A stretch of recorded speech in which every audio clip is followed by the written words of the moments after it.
Okay,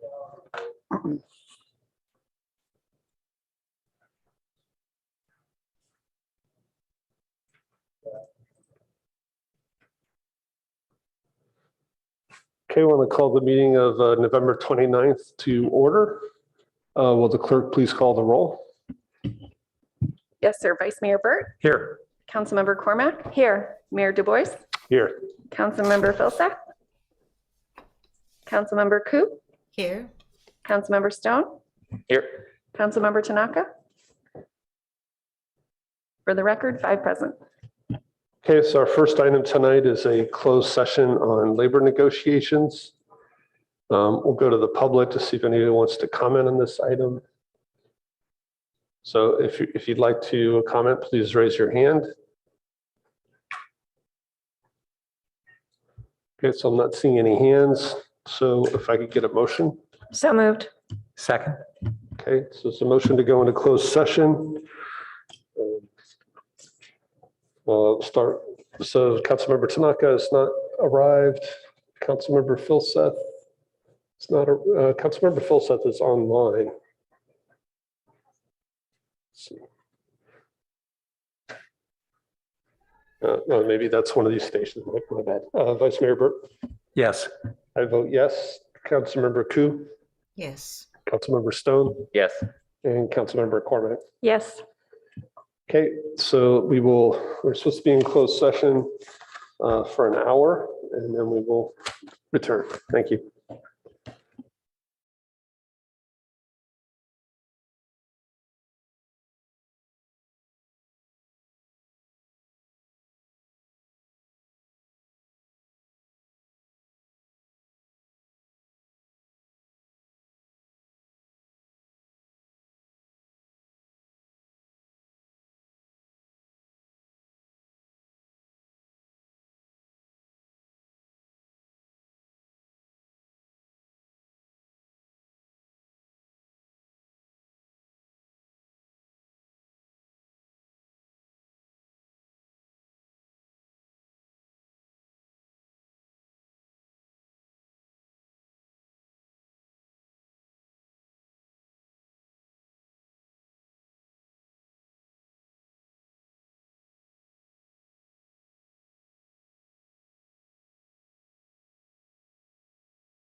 Okay, we're going to return from closed session with no reportable action. Our second item tonight is special orders of the day. It's one of our monthly updates from one of our nonprofits, and tonight it's the YMCA. And so this is something I started this year. I think I found it useful. I hope the rest of council has found this useful as well. So if you guys would like to go ahead, and please start.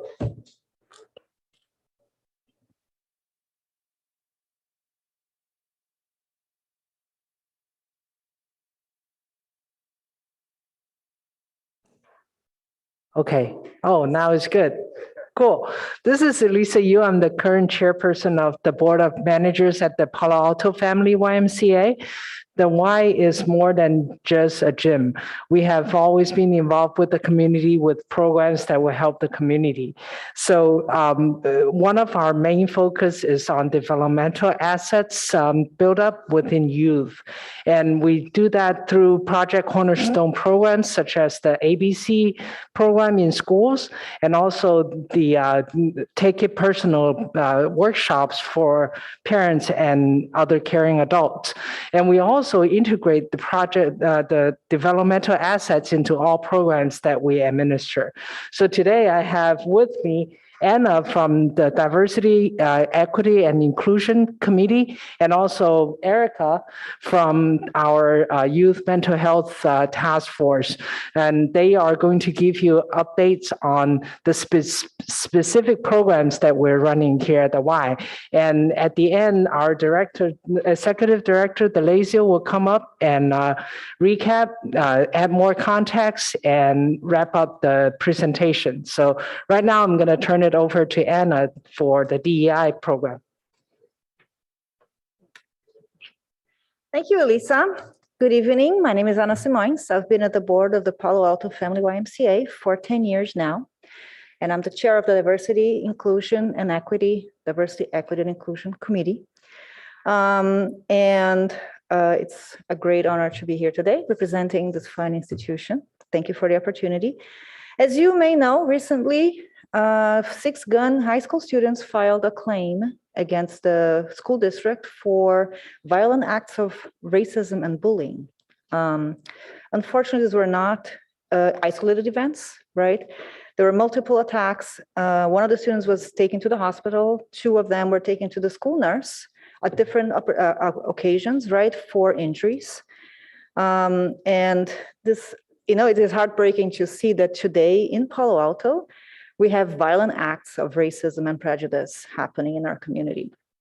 The YMCA has been focusing on diversity and inclusion since its beginning, right? Perhaps the most iconic example of that was the Nobel Peace Prize in 1946 that was awarded to the American John Raleigh Mott, who was then head of the YMCA, for, and I quote, where is that? Having contributed to the creation of a peace-promoting religious brotherhood across national boundaries. This is the spirit that we want to implement in Palo Alto today. Elisa mentioned quickly the developmental assets. In Palo Alto, we have implemented, or in Silicon Valley, we have implemented the 41st developmental access, which is based on positive cultural identity.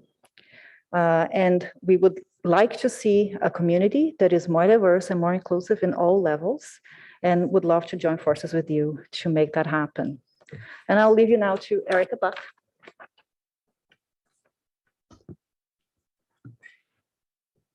Hi, my name is Erica Buck, and I have served on the board since March of this year. In addition to being on the board, I previously worked for the Palo Alto Family YMCA several years ago during the second suicide cluster, and experienced firsthand the devastating impact this had on the teen youth and government participants. As a result of that experience, youth mental health is not only important to the Y, but to me as well. The Y remains committed to supporting youth through the 41 developmental assets. The Y works towards strategies to show that the community values youth. We want young people to know that adults in their communities value them.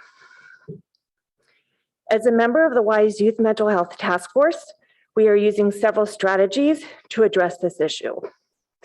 We have met with the executive director of Project Safety Net and plan to become a member of their council, as well as providing collaborative workshops on suicide prevention. We will be meeting next week with Anna Soto and her team from Alcove Palo Alto to discuss collaboration opportunities and the possibility of developing a workshop or a program that focuses on addressing parent stress and support. I would now like to turn things over to Delazio Emerson, the WISE Executive Director, for closing remarks.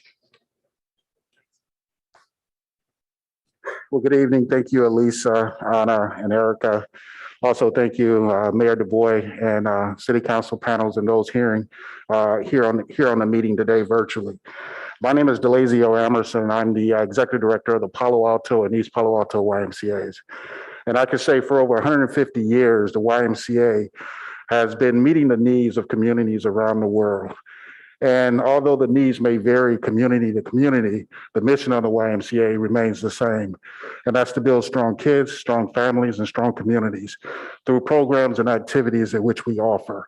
Those programs include youth development, social responsibility, and also programs focusing on your seniors, Parkinson's disease, youth diabetes, and others. We are not able to do this alone. We realize that we're not the subject matter experts in all of these areas, and we rely on strategic partnerships and collaborations in order to make that happen. As I promised to be brief, the team talked about diversity and inclusion. As we continue to look at diversity and inclusion, we realize that there's a lot of work that's been done in Palo Alto community already in these circumstances. And we're looking for ways to connect to those opportunities and those individuals who feel as passionate as we are about making a difference in youth mental health and diversity. Lastly, I would like to leave an ask. And that ask is consider us as you consider your DEI and your youth mental health agenda. We would love to participate. And the YMCA is open, and we hope that you'll stop by and see us sometime soon as well. Thank you. Well, thank you all for giving us the update tonight.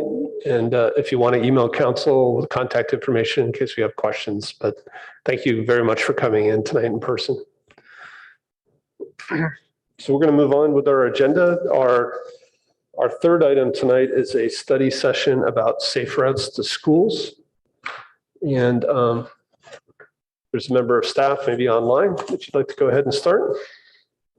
Yeah, thank you. And good evening, Honorable Mayor, Vice Mayor, members of the City Council, and members of the public. I'm Philip Kemi, Chief Transportation Official from the Office of Transportation. And tonight we are here to present the Safe Routes to School annual report for the 2020-2021 school year. Just to remind everyone that last year, the annual report was sent to council as an informational report due to the pandemic. And so Safe Routes staff are really happy to be here with you tonight. And joining me tonight to present this report is Rose Mesterhazy, one of our 2 Safe Routes to School coordinators. And as you will hear, last year's pandemic school year really challenged the Safe Routes team, as it did other city staff as well. But it really challenged the Safe Routes to School staff, and they really stepped up by pivoting to lessons via Zoom, video, and other remote modes. So after the presentation, Rose, Jose Palma, who is our other Safe Routes to School coordinator, and Sylvia Starlack, our transportation planning manager, and I will all be available to answer any of your questions. And with that, I'll hand it to Rose. Thanks, Philip. Good evening, Council. I'm Rose Mesterhazy, City of Palo Alto Safe Routes to School coordinator, and we're excited to present this report to you following last year's hiatus. Today's report is about the previous school year Safe Routes to School focused pandemic wellness and recovery efforts to integrate daily physical activity into student and parent schedules, foster student independence, academic achievement, and a sense of place and belonging within the community, reduce traffic congestion and air pollution around schools, and promote equitable social and emotional life skills that reduce stress, improve access, and increase quality of life. Next slide, please. Last year tested the resilience of the 40+ year Safe Routes to School partnership, as both parents and school districts faced daunting challenges in adapting to pandemic-related social distancing protocols. Safe Routes to School partners rose to meet these challenges, reminding families that walking and biking for daily exercise was more important than ever. The energy, enthusiasm, and dedication of the many parents, staff, and community members is reflected in this Bike Everywhere Day family ride event organized by Greendale parent Nicole Hindley and Greendale educator Maria Abelak. Next slide, please. We also recognize the 30+ parent volunteer transportation safety representatives and supporters, without whom key Safe Routes to School events and policies would have not moved forward. Special thanks to PTAC Parent Transportation Safety Chair Jim Flasterer for his continued leadership. We wish him well as his children graduate out of the district next year. Next slide. We would also like to thank district partners, Don Austin, Terry Curtis, Mike Jacobs, Eric Holm, Victoria Maya, Carolyn Chow, Ron Ellis, and Chuck McDonald for supporting active and inclusive transportation encouragement messaging like those shown above, for assisting with on-campus event scheduling, and for providing continued administrative and engineering related support. Next slide, please. Most importantly, PAUSD was one of the few school districts to continue providing compulsory classroom-based K-8 pedestrian and bicycle safety education during the pandemic. The city's Safe Routes to School team collaborated with educators, school administrators, and school secretaries to provide 30 to 45 minutes of direct online instruction to more than 150 PAUSD elementary school classrooms, or 5,942 students. And for the first time, at the request of district administrators, online instruction was also provided to 7th grade students. While roughly the same number of students were educated in a normal year, students received about half the number of instructional minutes in alignment with PAUSD halved instructor teaching time. Although classrooms were receptive to the online adaptation of the ped bike safety instruction, the Safe Routes to School team is hopeful for a return to the classroom and for more hands-on instruction this spring, as educator post-lesson survey findings included almost 80% of educators favoring in-person rather than online lessons. Canceled or modified in-person educational events included the PTA-supported 8th grade Getting to High School and 6th grade PTA back to school bike safety events. 3rd grade bike rodeos were temporarily converted into opt-in summer classes with more than 100 participants. And Bike Palo Alto, which was rescheduled as a virtual ride this year, will hopefully continue in person next year. Next slide, please. Typically, bike count and travel tally data are conducted yearly. However, since the previous year was such a statistical outlier due to the number of students that were distance learning, meaningful data could not be collected. Initial data from this year's bike rack counts pointed to declines in active transportation mode share. Next slide, please. But this year's bike rack counts did not tell the whole story. Once classroom-based travel tally data accounted for pedestrians, increases in walking compensated for the decreases in biking. Compared with 2019 data, 11 out of 17 schools reported pedestrian bike increases of more than 2%. 3 schools reported no change or decreases of less than 2%, and 3 schools reported declines of more than 2%. Congratulations to Hoover Elementary for showing the greatest increase in active transportation counts from 2019 at 11%. As you can see from the table above, pedestrian bike data increased by an average of 4% across the district since 2016, continuing to show the minimum 1% year-over-year mode share growth experienced in pre-pandemic years. Potential explanatory factors for this unanticipated and extremely encouraging growth include jumps in recreational family biking and bike purchases during the pandemic, more parents working from home, and a potential enrollment drop in the school population of parents that may have preferred driving to school. I also think that parent encouragement activities played a role as well. A 66% average response rate, as well as 5% data differential between what was reported by PTA administered bike rack count data versus what was self-reported by students in the classroom administered hand travel tally supports a high level of confidence in this data. We're currently working with the district to secure school level bus count data. And as with every year, weather variations, date of data collection, absenteeism, classroom tally participation rates, school-based special events, and volunteer bike count calculation errors can also impact the validity of this preliminary data. Next slide, please. Last year, the Safe Routes to School team also administered an active transportation elementary school commute parent survey to better understand their comparatively lower rates of active school commuting. Although only 12% of parents responded to the information request, it is still worth noting that the most frequent response from parents who do not currently permit their children to walk to school to consider doing so was greater access to protected pathways, as you can see in the highlighted yellow field above. Next slide, please. Amidst proposed budget cuts to PAPD staffing and crossing guards, council members, parents, and community advocates rallied to restore program funding for 29 school crossing guards. Although budget cuts led to the elimination of the Palo Alto Police Department traffic team, officers continue making themselves available during arrival and dismissal times at the request of school communities. Officers further support student compliance with bike safety protocols by providing helmets to students in need. The photo on the left is of our hardworking e-bike hauling helmets from Stanford to City Hall. Next slide, please.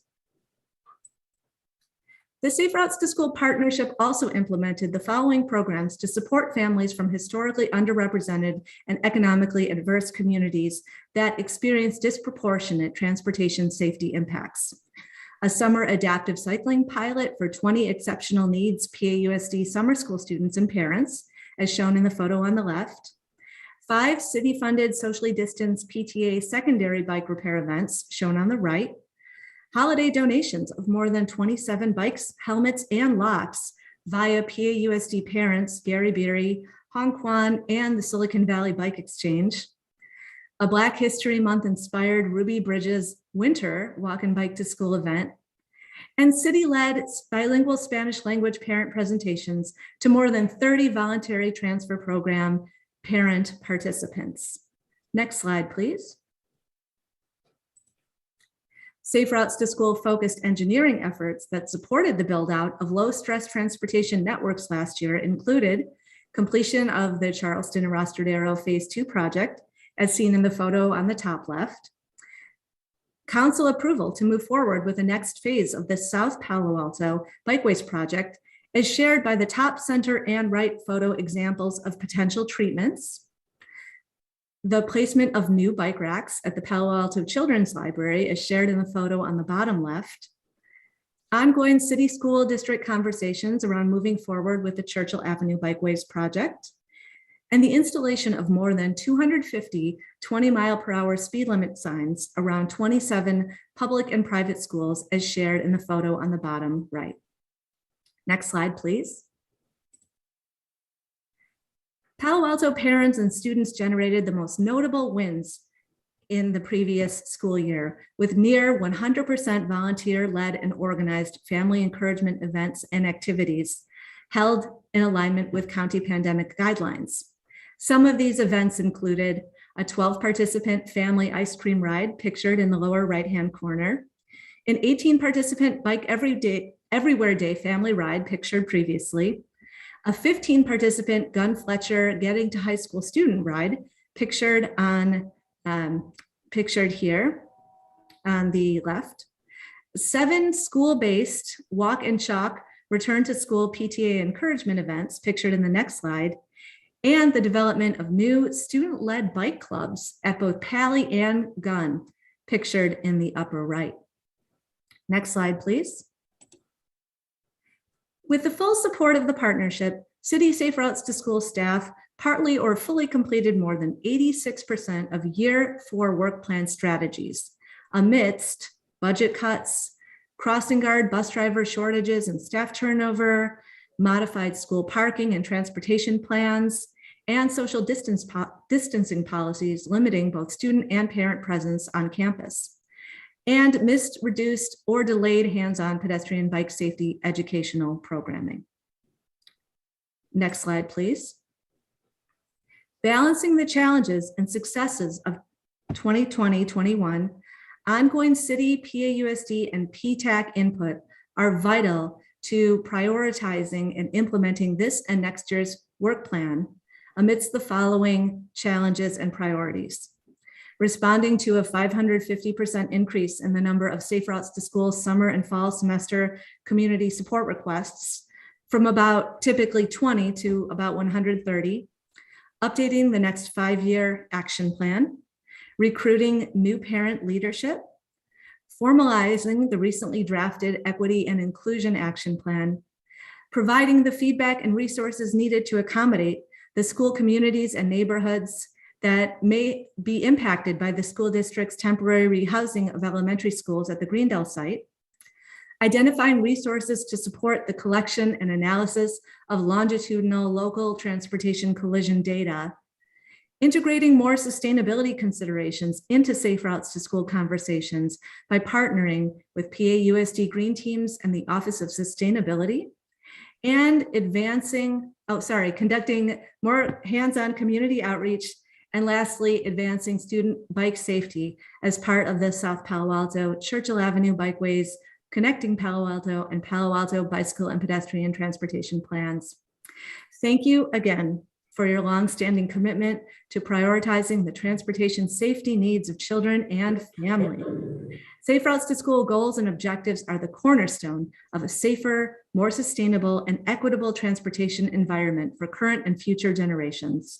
And we are thrilled that this year's data outcomes continue to trend toward this community consensus.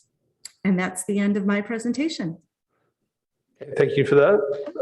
We'll go to members of the public for comment, and then we'll come back to council. First speaker is Arno Bolins.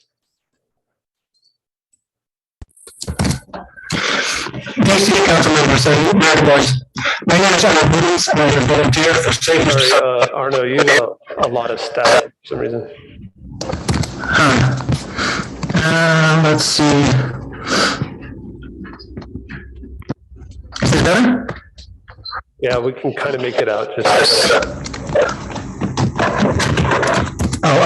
sorry. Dear City Council members and Mayor Boys, my name is Arno Bolins, and I'm a volunteer for Safe Routes to School. First of all, I would like to thank Rose and Jose for their great work. Despite the past year's challenging circumstances, students were able to complete their road safety training and their helps to facilitate many community events, such as bicycle repair events and community events. In addition, I would also like to thank you, City Council, for their continued support. This includes ensuring the funding for the crossing guards, approval of the Charles Master project phase 3, and moving forward with the South Palo Alto Bypass project. All these decisions help tremendously to keep our students safe on their way to and from school. Arno, I'm really sorry. We can't really understand you. If you want, we'll come back to you at the end if you have a way to, maybe you could call in on your phone. Thank you. Sorry. Our next speaker is Penny Elson.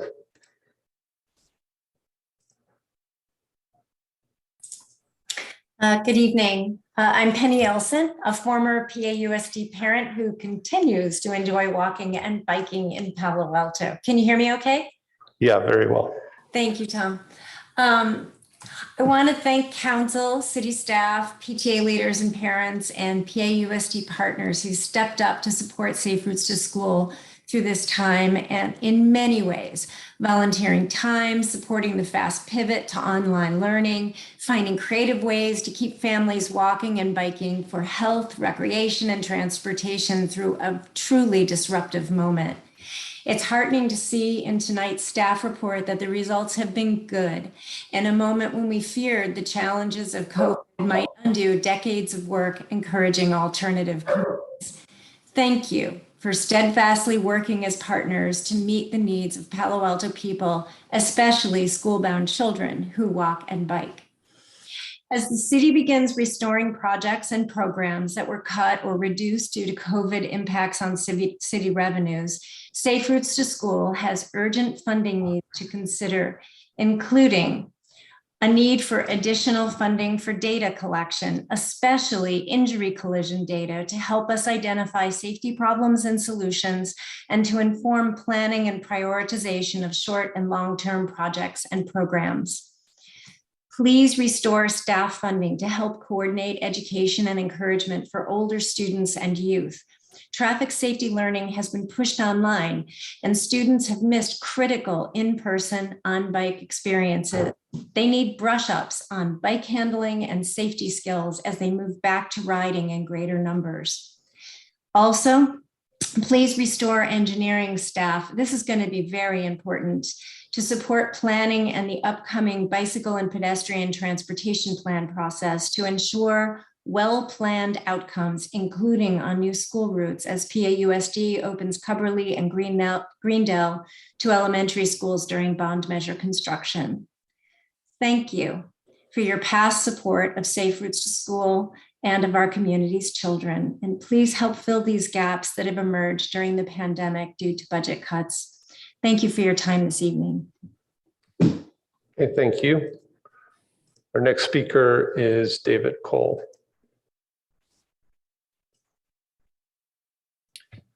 Hello, City Council and Mayor. My name's David Cole, and I'm a team member for the Bike Palo Alto effort. Wow, the report from Safe Routes to School is just amazing, and major kudos to the staff who have been working under adverse conditions. I'll echo Penny's comments as well. This is the type of thing that we really need to fill in the gaps to our SCAP goals of 80% reduction by 2030.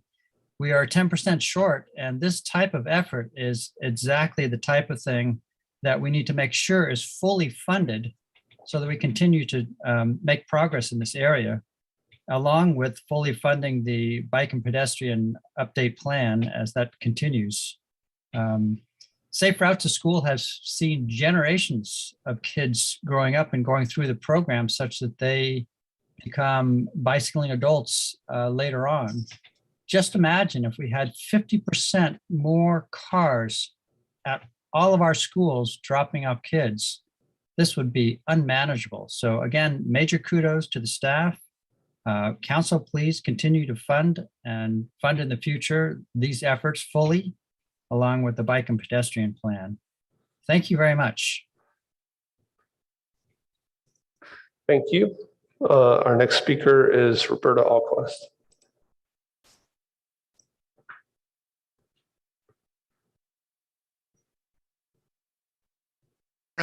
This is Arnold Boelens again. I'm not Roberta, but I got unmuted. Oh, yeah, I don't know what happened to Roberta. Hang on one second. Sure. Go now. Here. Yeah. Roberta, can you go ahead? Yes.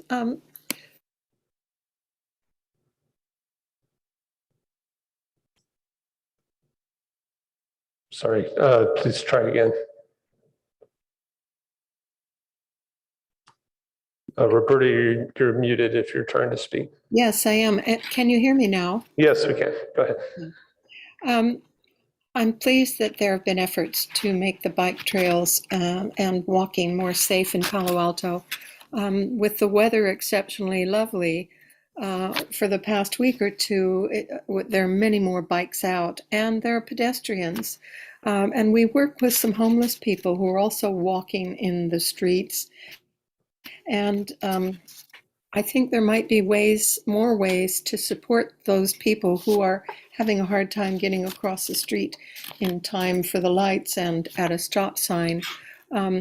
We'd like to also ask that in the downtown area, you provide more hours for homeless people to go to the downtown library. It's only open 8 hours total, 2 days a week. And we're anxious to have people who are going to be facing the rain either on bikes or walking to be able to have a place to go to keep dry and warm. Thank you. Thank you. And then our last speaker will be Arnaud Bolins. And Arnaud, you sounded much better. Okay, great, thanks. I switched device. Dear City Council members and Mayor Du Bois, my name is Arnaud Boelens and I'm a volunteer for Safe Routes to School. First of all, I would like to thank Rose and Jose for their great work. Despite the past year's challenging circumstances, students were able to complete their road safety training and they helped to facilitate many community events, such as bicycle repair events and community rides. In addition, I would like to thank you, City Council, for their continued support. This includes ensuring funding for the crossing guards, approval of the Charleston Arrestadero project phase 3, and moving forward with the South Palo Alto Bikeways project. All these decisions help tremendously to keep our students safe on their way to and from school. Lastly, I think there are two important lessons that can be learned from the ongoing success of Safe Routes to School. One, Safe Routes to School shows that with encouragement and investment in infrastructure, it is possible to convince people to walk and ride their bicycles instead of driving their car. And two, instead of continuing to rely on the outdated level of service metric, Safe Routes to School has significantly reduced traffic congestion at schools by providing a convenient and safe alternatives to driving. I hope the city take these important lessons into consideration as it works on achieving its climate change goals and deals with traffic congestion throughout the city. Again, thank you for all your support. Thank you. Okay, so we'll come back to council for questions, comments. Pat. Thank you. So thanks again to everybody on our staff and all the volunteers who have been carrying this weight of a really tremendous program. And I think David Cole was making the point of where would we be in normal times on peak hour traffic if not for Safe Routes to School? I didn't see in the presentation the baseline, maybe it was there all the way back on the fine print, but what was our PED and bike mode share before Safe Routes to School, basically 30 or so years ago? As I recall, is in the neighborhood of 20%. Oh, I thought it was less than that. I thought it was 10.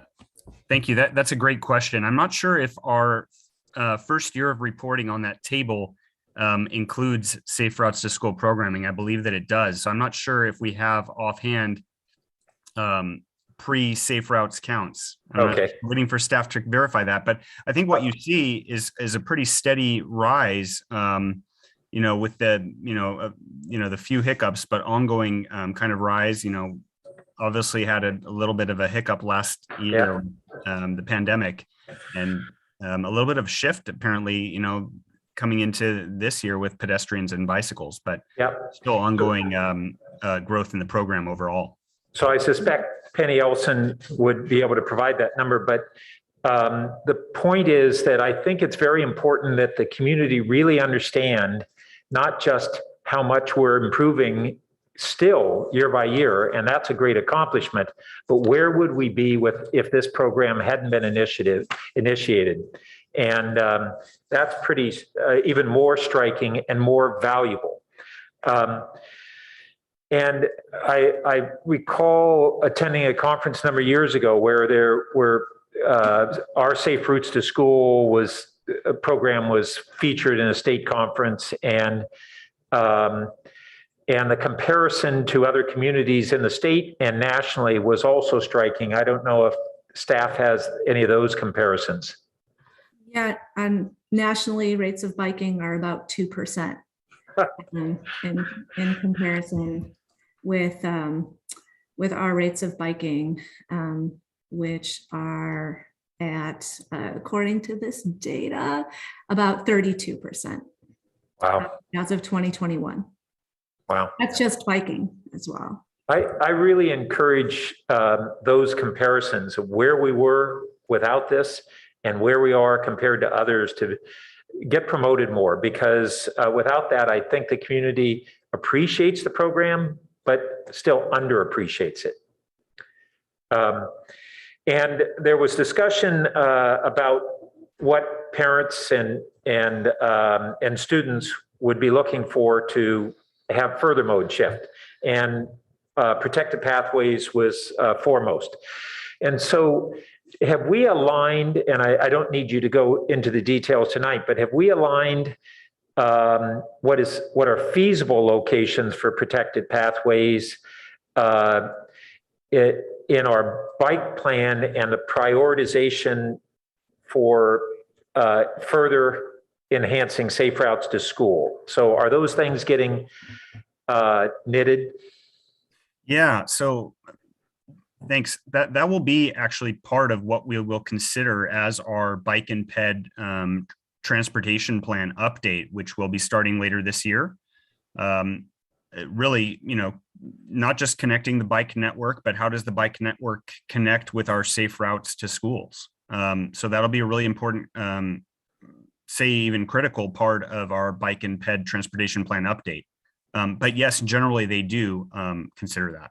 Great, thanks. So lastly, a comment. A couple of the speakers spoke about needs to restore some of the functions that we find valuable or add to the program.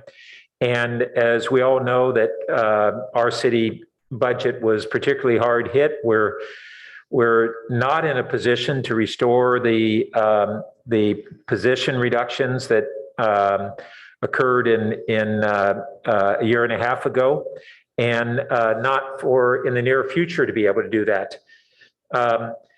And so I just want us to appeal to our partners at PAUSD, whose students this program serves. They have been more committed to this program gradually over the years. This has been a program that the city has funded and volunteers have incredibly supported. And now the PAUSD is stepping up more, but to request that they come forward and be fuller partners in the program going forward. So thanks. Thank you, Councilmember McCormick. Thank you, Mayor Du Bois. Good evening, Safe Routes to School team. I'm reminded reading this report that the pandemic was difficult for everyone in every program in different ways. So thanks to everyone who attempted to keep it going the best you could. So a few questions.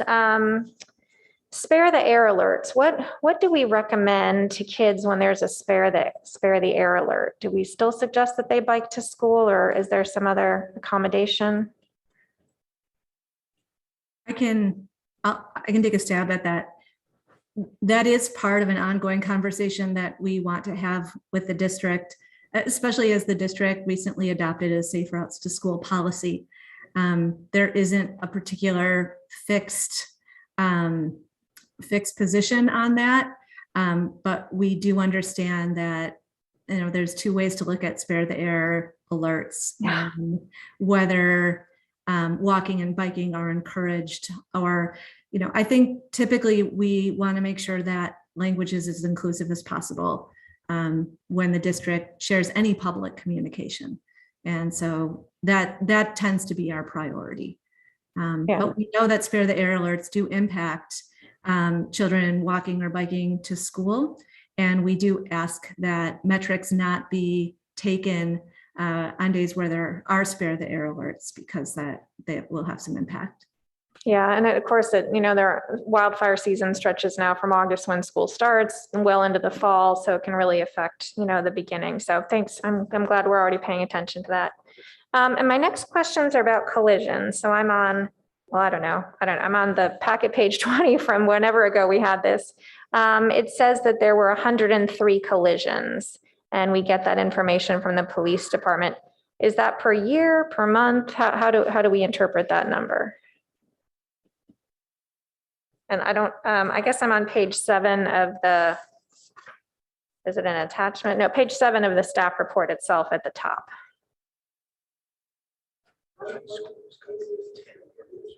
That's typically reported out by our, by the police department monthly at our city school transportation safety committee meetings. And I believe that is based on collision reports that are shared with, that are completed and submitted. That are filed, yeah. Officers, but we do recognize that there are a lot of challenges in aggregating transportation injury data, limited staff capacity, the underreporting of pedestrian and bicycle crashes, the lack of available solo bike crash data, integrating collision severity into the data set, even identifying what data set to work with, really complicate this number. Yeah, I'll come to that in a minute, Ms. Mesterhazy. I'm really wondering if that's a monthly or annual number, that number. Oh, that's an annual number. Okay, all right, better than monthly. And then I noted that the staff report went into that you were just touching on page 10. I just tried, but my Palo Alto 311 app, whatever, has stopped working. Can people report bike accidents on Palo Alto 311 today?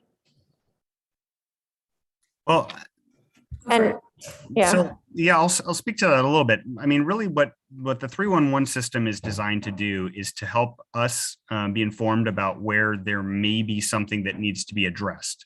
So to the extent that a collision, well, first I would say, depending on severity, you might want to contact PD would be your first contact, or emergency, medical help if necessary. But if those are not necessary, if there is something that appears to be wrong with the roadway, or something that you believe or somebody believes might be causing an unsafe situation, that's the kind of stuff that we'd love to have reported in 311 so that we can identify and evaluate if there can be any improvements made.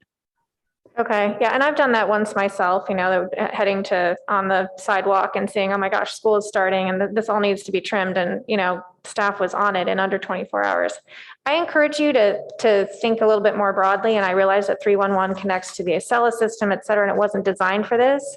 But to the extent that we can train everybody who lives and works here to be like, oh, there's a problem, how do I tell the city? They just pop open Palo Alto 311 on their app, and it's less about code enforcement and more about, how do I provide information? And if it's not Palo Alto 311, we're going to have something else, because people are going to want to pull out their phone, and that's something that a bystander can do. Oh my gosh, I can, let me take the photo, that kind of thing. So I realized I've spent a lot of time on this, but each time there is a collision, it really affects the family, and people tell the story 10 times, and we just want to be sure that we incorporate this information in. So I don't want to end on unhappy statistics. I see my time is up, but I just want to say that it is going to be increasingly difficult going forward as people start driving more, and to manage the conflicts.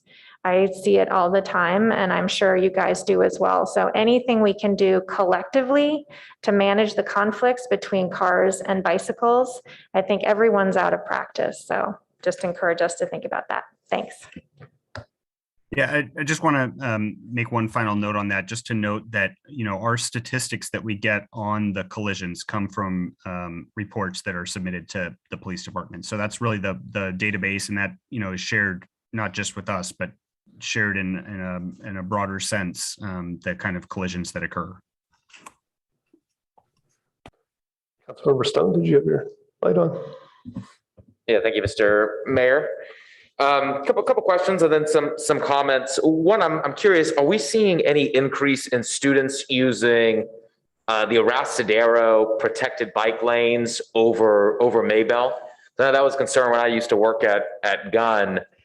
Anytime I would take, if I ever took Maybell, I was always amazed at the amount of students that would be biking along Maybell, and really kind of stretched out 4 or 5 students blocking the road, and other cars being in a rush to get to work, trying to go. It always looked like a very dangerous situation.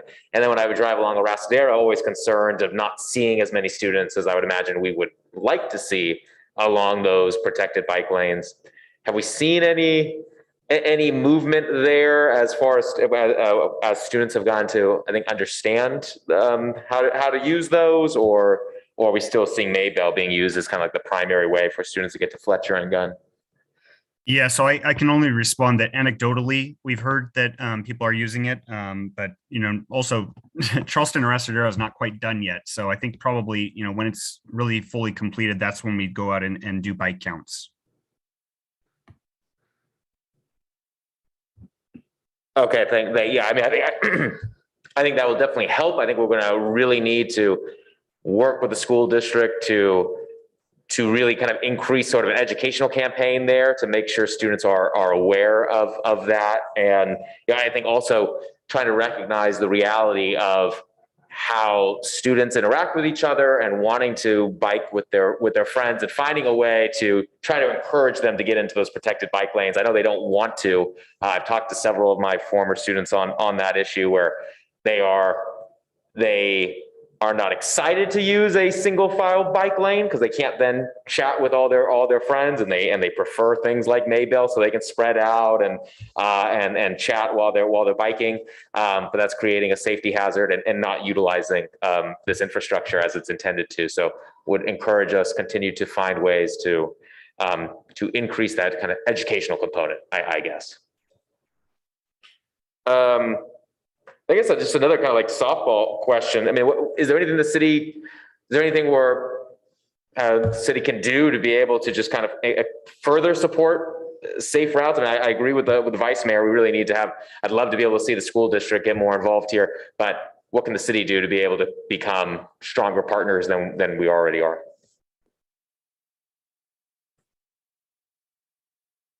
I'm not sure if staff has anything that they'd specifically like to mention, but the city's been a really strong partner of safe routes. I think helping to connect with our PAUSD counterparts and getting really active commitment from the parents. You saw the list of the 30 or so volunteers that this program really thrives operating on. So that's something that really, we depend on, is the active volunteering and assistance in this. And it's going to be interesting. It's going to be a little bit challenging coming out of the pandemic, getting up to speed and noting that we have kind of a big challenge ahead of us with the school district's upcoming move to Greendale for 2 of their elementary schools over the next 3 years. And I was sure if Rose, if you wanted to add, yeah, sorry. Yeah, thanks for the softball question. I do think that we need additional support in integrating youth as a 4th partner of our Safe Routes to School partnership. You worked at Gunn. We have Safe Routes to School student representatives, both from Gunn and Pally. Having those eyes on the street is very, very helpful. And we also recognize that high school students are such a different demographic and can have so much of an impact that we currently don't have the resources to attend to developing the kind of programming that would really integrate Safe Routes to School conversations into, say, for example, sustainability conversations, which are robust and really happening at the high schools, and connecting those dots for students to help grow Safe Routes to School as a major way of mitigating climate change via transportation, via active transportation. Additionally, we mentioned data and having resources to aggregate data, especially with regards to injuries.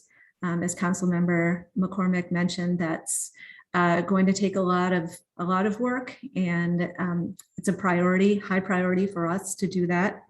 And then lastly, updating our walk and roll maps. Some of them have been developed in 2016 that once again takes a considerable amount of effort to update and keep current. And we want to make sure those maps are not only updated and current, but align with the kind of technology that people are using to get where they need to go, whether that's Google Maps or audio turn-by-turn directions. So that's an area that we're really, or make it more approachable for youth and others to also access these maps. So those are 3 wish list items I think we would ask for the holidays. Great. Well, you must have played softball because you hit it out of the park. And sorry, I also really appreciated you talking about the sustainability piece, because I think that's a great area to be able to market this for students. I mean, they're so interested in sustainability issues and want to get involved in the city and be able to help in that area. If we could market in a way of pointing out the sustainability piece there is going to be really helpful. And then I'll just kind of create my because I'm out of time, my statement into a kind of a question. If you can just confirm yes or no. You mentioned that at the high school levels, we have student engagement there, some sort of partnership. Do we have that at the middle school levels? A couple of years ago when I worked at JLS, I was the 7th grade kind of student council advisor, and we worked closely on trying to encourage greater not only biking to school for students, but also greater focus on bike safety as well. And did a really great event, partnered with Safe Routes to School. Are we continuing? Do we still have a partnership there with students at the middle school level as well? And is that being as developed and robust as at the high school level? We mainly have event-based student engagement, and we had some awesome events this fall that were well participated in by JLS students. I would love to see representatives and leadership at the middle school level as well, and that is something with more resources we could continue to build out. Great. I think that would be really important. Thank you. Okay, thank you. I'm not seeing any other council hands, so I think we will end this study session. Oh, I'm sorry. Lydia put her hand up. Thanks, Lydia. Thank you. First I just want to say congratulations on the great job that you all did with building this whole Safe Route to School program. I concur that the priorities of gathering the data, especially the injury data, is very important. And you did mention maps, so that would be another area to update on. One of the areas that I was just kind of wondering, you kind of touched on it, Ms. Mesterhazy. Sorry. Rosie. At the high school level, when do you do continuing education for the older youth? Simply because when I am out about on the road and I see the very young, they are eye contact. They stop on the road, they give me eye contact, and then, when I give them the nod, they go ahead and cross, or they give me the nod and I go ahead and go. But they follow the rules, and then you can expect and know what they're going to do. When they're going to turn, they do their hand signals. When they're going to stop, they do their, so there's kind of, I know what they're going to do, just like when you're driving, you know what the driver ahead of you is going to do on the side. But when it comes to some of the older kids,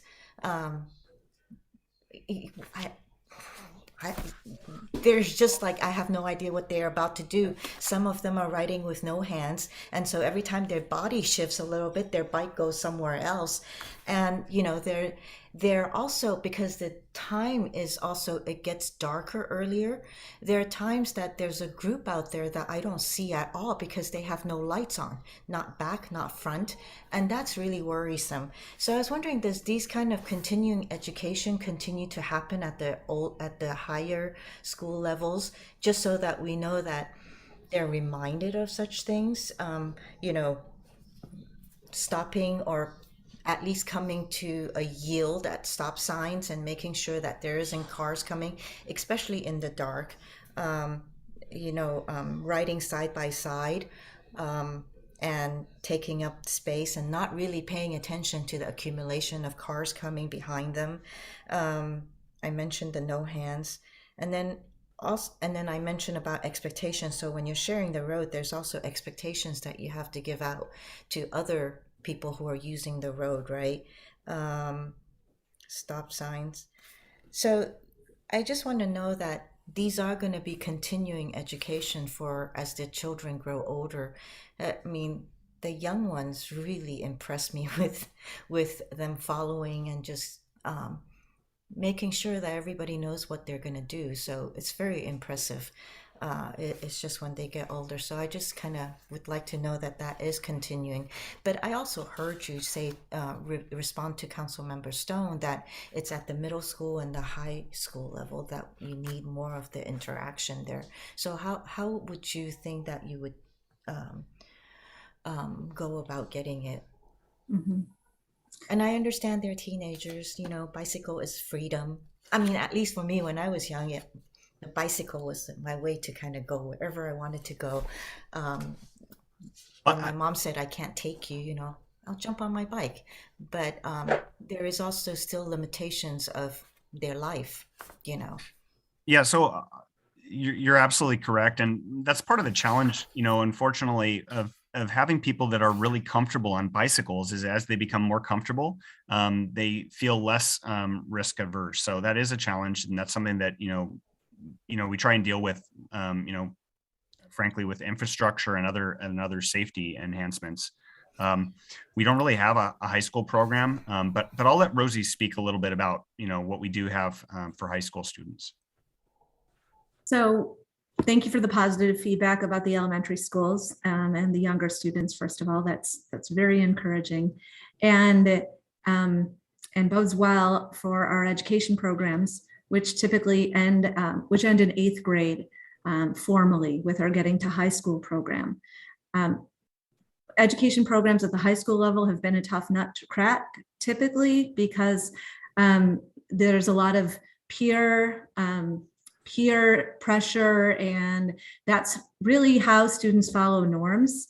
It's not about the classroom, and nor have we typically been able to establish a program, classroom-based programs, as a part of some sort of transportation safety education. There's been a lot of momentum for that, including the establishment of the Pally Bike Club, as well as the Gun Bike Club, the 2 safety representatives, this growing increase in bike repair at the high school level, discussion of career opportunities related to green and active transportation, as well as the connection with sustainability. So I really do see that as a growth area. We reached out to Youth for Community Services and have been having conversations with them about how to also create some sort of mentorship or youth leadership around bicycle and pedestrian safety and supporting active transportation opportunities. We're in preliminary conversations around having installations this spring at the high schools that on their lunch break, students can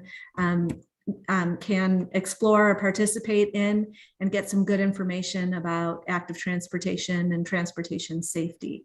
So I agree with you completely. And I would like to see, again, this population, as you mentioned, is very different from like 1st graders, 2nd graders, 3rd graders.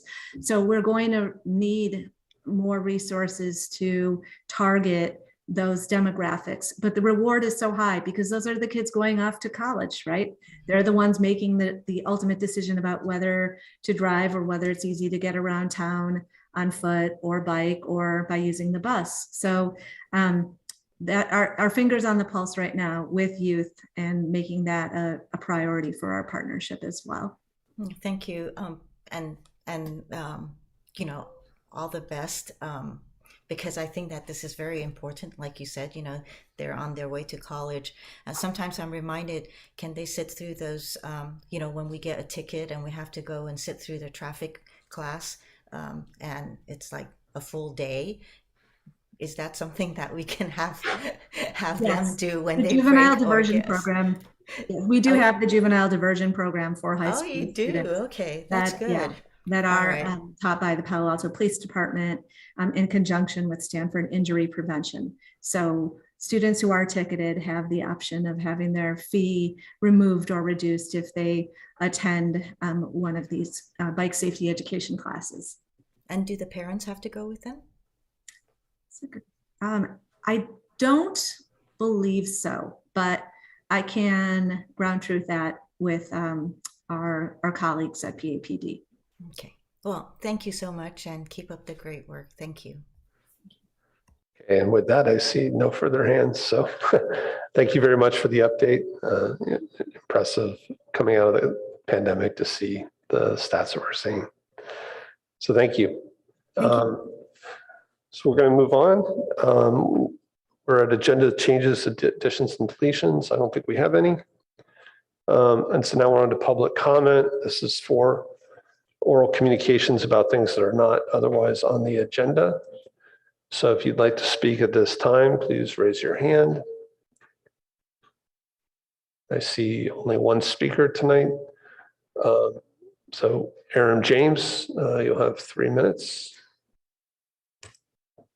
So, I wanted to draw your attention to the Friday, November 26th Daily Post, where the reporter Braden Cartwright wrote a bit about a recent tweet by the police chief, Robert Josen. I don't agree with the police chief on things laid out in that tweet, and don't intend to try to cover the entire subject area tonight, but he wanted to blame Prop 47 and AB 109 for the recent surge in store heists. And, basically it's let's lock them up again. I mean, he really, in my estimation, and it's just my opinion, got to show his political colors here for a change. Extraordinarily, right-wing rhetoric. And, let's just lock them up is the way to do it. Let's continue with mass incarceration. And if we just have more cops on the street, everything will be fine, promoting his own department. But the bottom line is in Brown versus Plata, which led to AB 109, which the chief talks about, that was the realignment for inmates from the prison system to county jails. And there was a good reason for that. In Brown versus Plata, that was a 5-4 Supreme Court decision. Might not be decided the same way today with the current makeup of the court, but that's sort of an aside. They held that a prison that deprived prisoners of basic sustenance, including adequate medical care, and is incompatible, and mental health care is incompatible with the concept of human dignity, has no place in a civilized society. So, I'd love to sit down with the chief, but actually that's not going to ever happen. But in any event, I'm going to talk more about what I consider to be the sort of code language, racist discussion on what the solution is. Just lock up people for a longer period of time at $50,000, $100,000 a year. Make us not only make us the leading prison industrial complex in the world. We imprison 1 out of every 5 inmates in the entire planet. That's an appalling statistic, but let's even lock up more would be our right-wing chief's perspective on that. Anyway, on a positive note, I wanted to shout out to Allison Cormack for sending me an invitation to, if I want to attend an office meeting with her.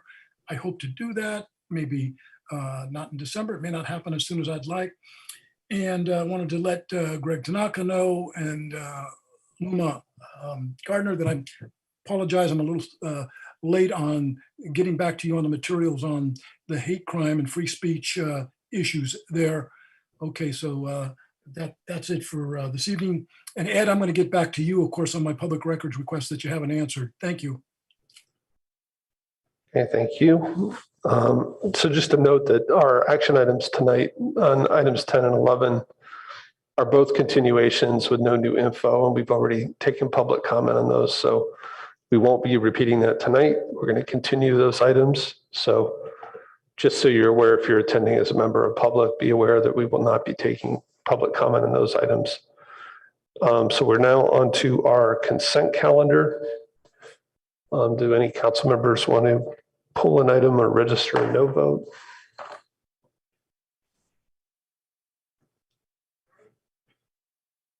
Okay, so I'm not seeing any hands. So Councilmember Tanaka.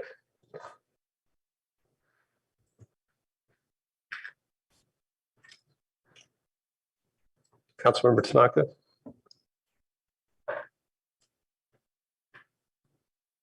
Oh, can you guys hear me now? Yep.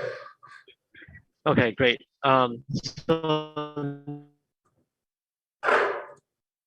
items, one, Sorry, Greg, you're breaking up. Can you repeat that? 5, and 9.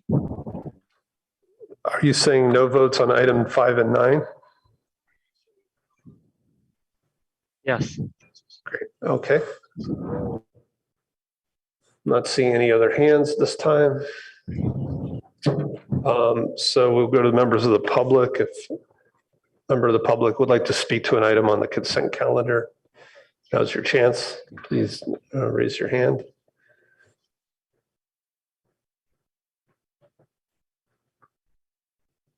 Okay, so I'm not seeing any hands from the public. So we'll come back to council. Can I get a motion on the consent calendar? So moved. Second. Okay, so it's made by Councilmember Cormack, seconded by Councilmember Burt. Let's go ahead and vote on consent. We'll start with Councilmember Tanaka. Yes. Councilmember Filseth. Yes. Vice Mayor Burt. Yes. I will vote yes. Councilmember Koo. Yes. Councilmember Stone stepped out. And Councilmember Cormack. Yes. Okay, so consent passed on a 6-0-1 vote.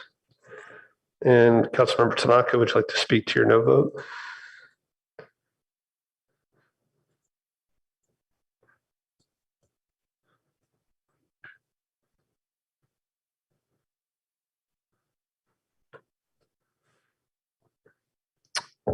Councilmember Tanaka, we're not hearing you if you're speaking. Okay. Yeah, I'm voting no on 5 and 9, mainly because I voted no on them before. So 5, I voted last time no because I was, now that more Constitution tells knows more, I still vote no. And then,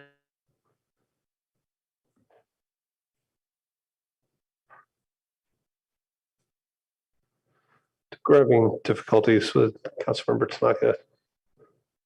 can you hear me? Yeah, we can right now. Okay.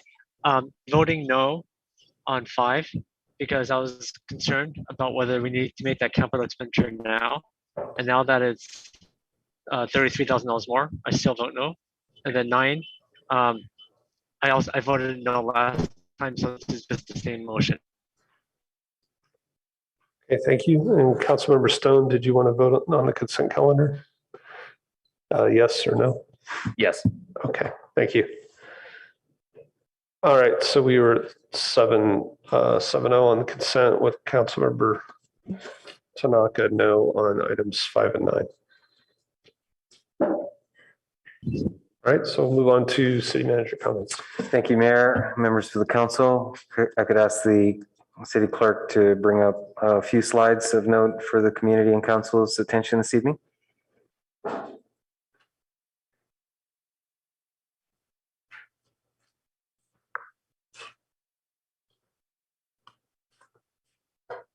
All right, thank you very much. Let's go to the next slide.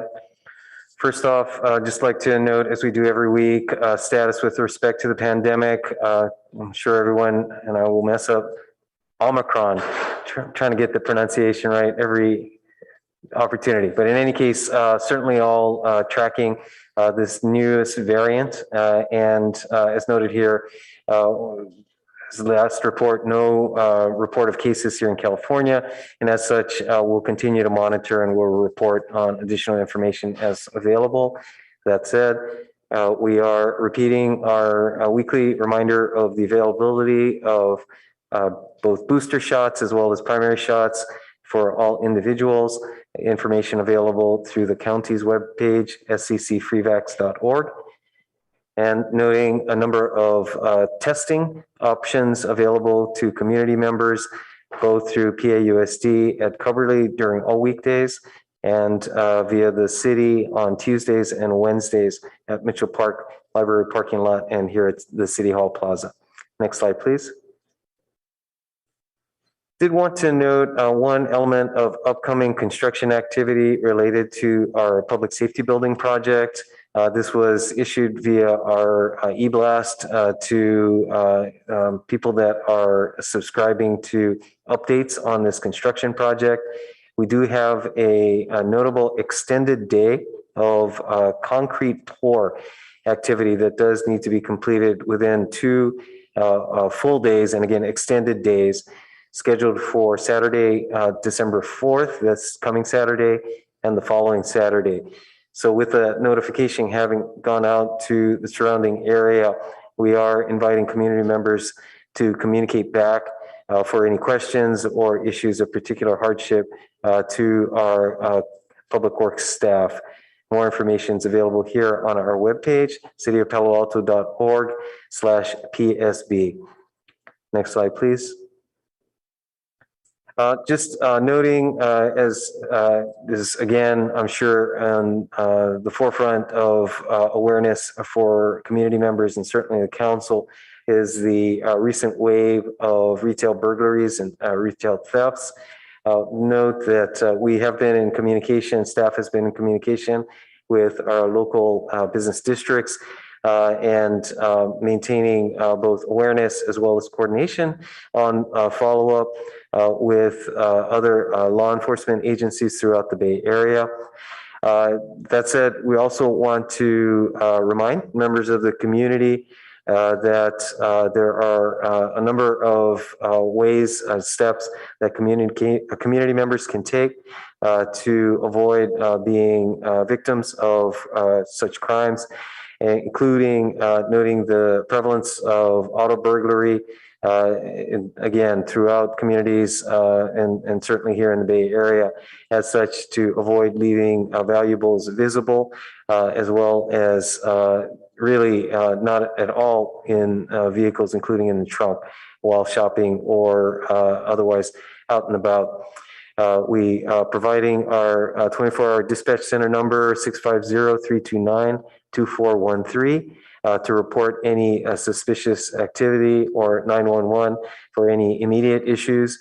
And certainly want to also end by noting an invitation for all community members to continue to patronize our local businesses. Next slide, please. Then to turn to a few upcoming activities and either meetings or events. This Thursday, we've got the Housing Element Working Group meeting upcoming from 5:30 to 8:30 p.m., as well as on the 16th of December. Next slide, please. Also, upcoming holiday events this Friday from 5:30 to 7 p.m. We'll have our tree lighting ceremony, the annual tree lighting ceremony at Lytton Plaza, as well as available remotely, and a number of other holiday activities that community members are invited to take part of. Next slide, please. Also, upcoming meetings, the Sustainability and Climate Action Plan Ad Hoc Committee meeting next Thursday during the day. And again, as noted previously, this uses a modified format of allowing ongoing engagement with staff while the meeting is ongoing. Next slide, please. And then noting that with the upcoming holidays that are up, our household hazardous waste station will have modified schedule, as well as affecting street sweeping. Also, I'm sure residents are aware that trash pickup will also follow a holiday schedule, depending on the day of the week that trash pickup occurs on their streets. And next slide, please.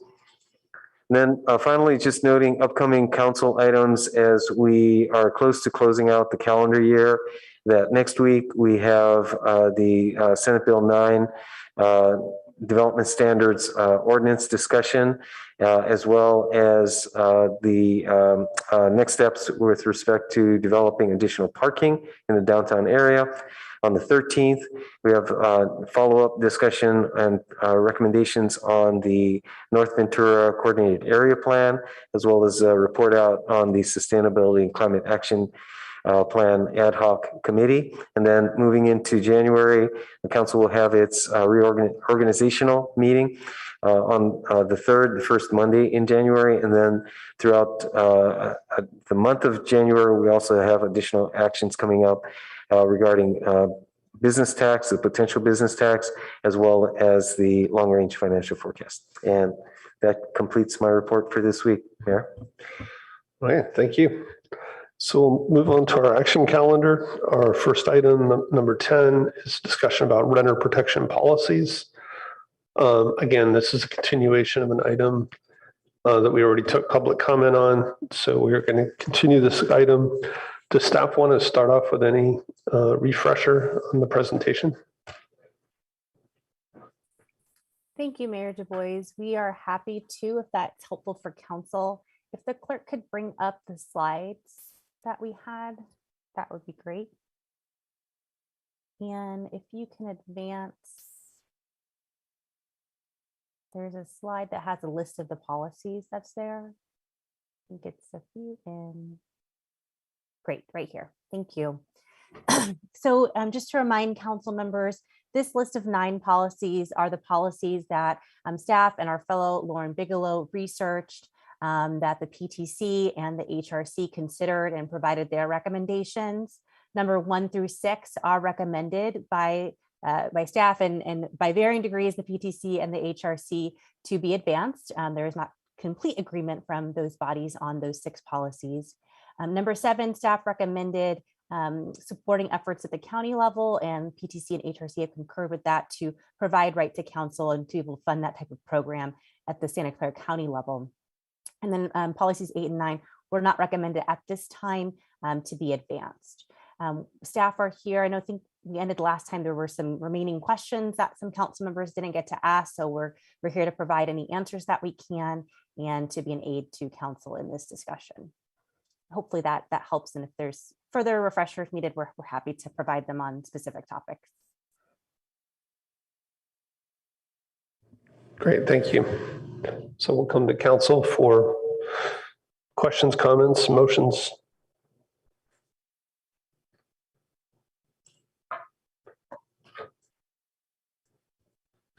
Councilmember Stone. Thank you, Mr. Mayor. Let's see. Well, first question: what's Palo Alto's CPI, or just what our regional CPI is here? I will have to look up the CPI that we use, and perhaps I can get that for you while we are answering other questions. Okay, that would be great. Thank you. And has there been discussion around limiting Palo Alto's rent increase to the regional CPI, which I believe Mountain View does, or has that discussion never taken place? I can't say if the discussion has never taken place, but certainly as part of this project, we did not explore an overall CPI cap on rent increases. Okay, and assuming this hasn't been done, if it has, please correct me.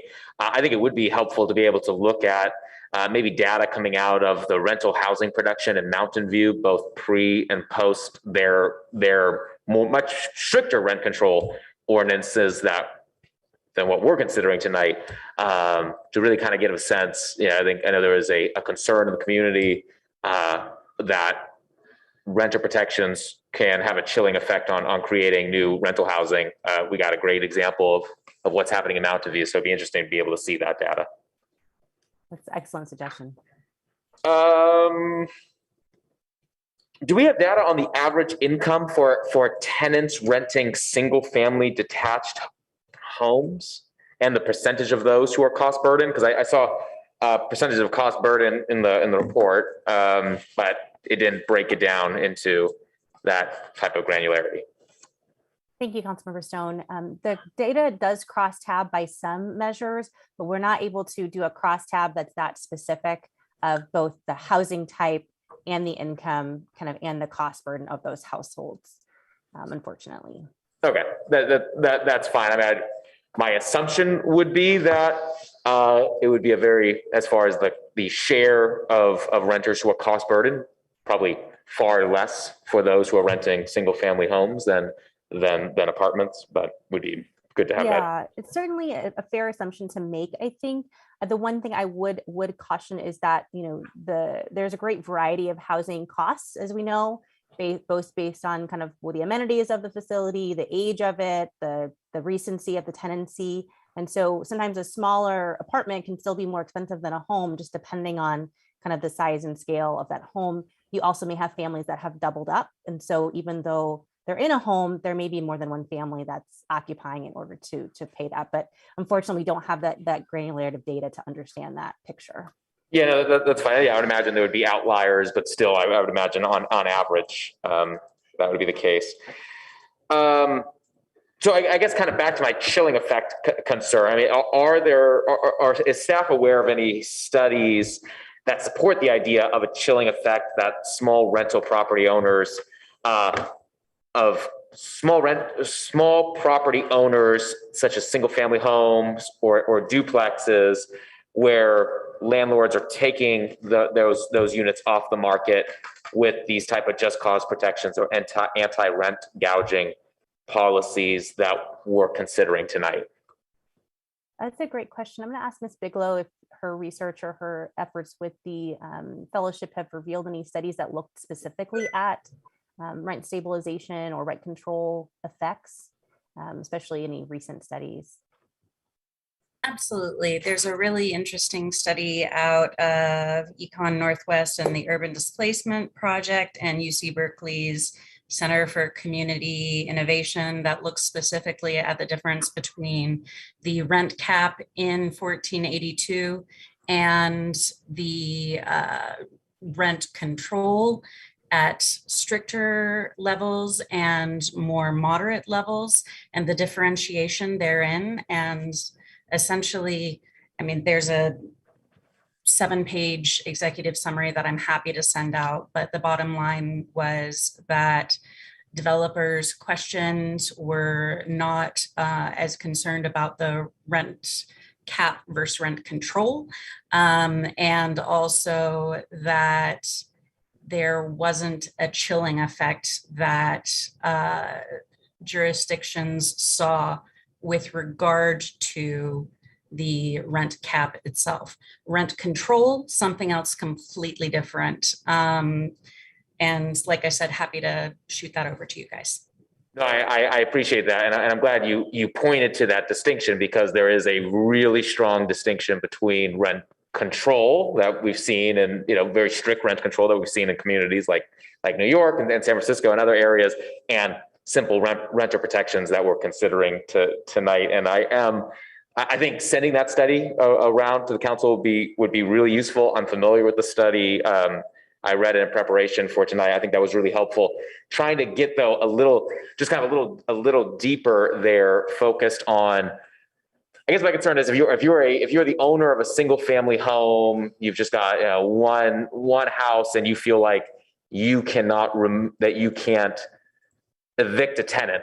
Obviously, there's exceptions, but generally speaking, if you feel like you cannot evict a tenant from that single family home, are those type of property owners, because I have 27% of our housing stock, our rental housing stock, are detached single family homes.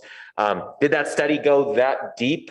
I may have missed it on my own review. It was a pretty extensive study. I'm delighted you're so interested in all of the data, because I think that there is a lot to be found here if we dive more deeply into this with our renter population. But in this particular study, I did not see anything, or I'm not recalling right now anything that specifically looked at the single family homes. It would be rather difficult to glean that information. So I haven't seen it here. Okay, and I didn't see it either. So, but yeah, I appreciate that. And yeah, so that's a tough one, not having the data, but I think it makes sense to me that maybe a single family homeowner would be hesitant there possibly. But okay, I'm out of time, but I appreciate it. Thank you.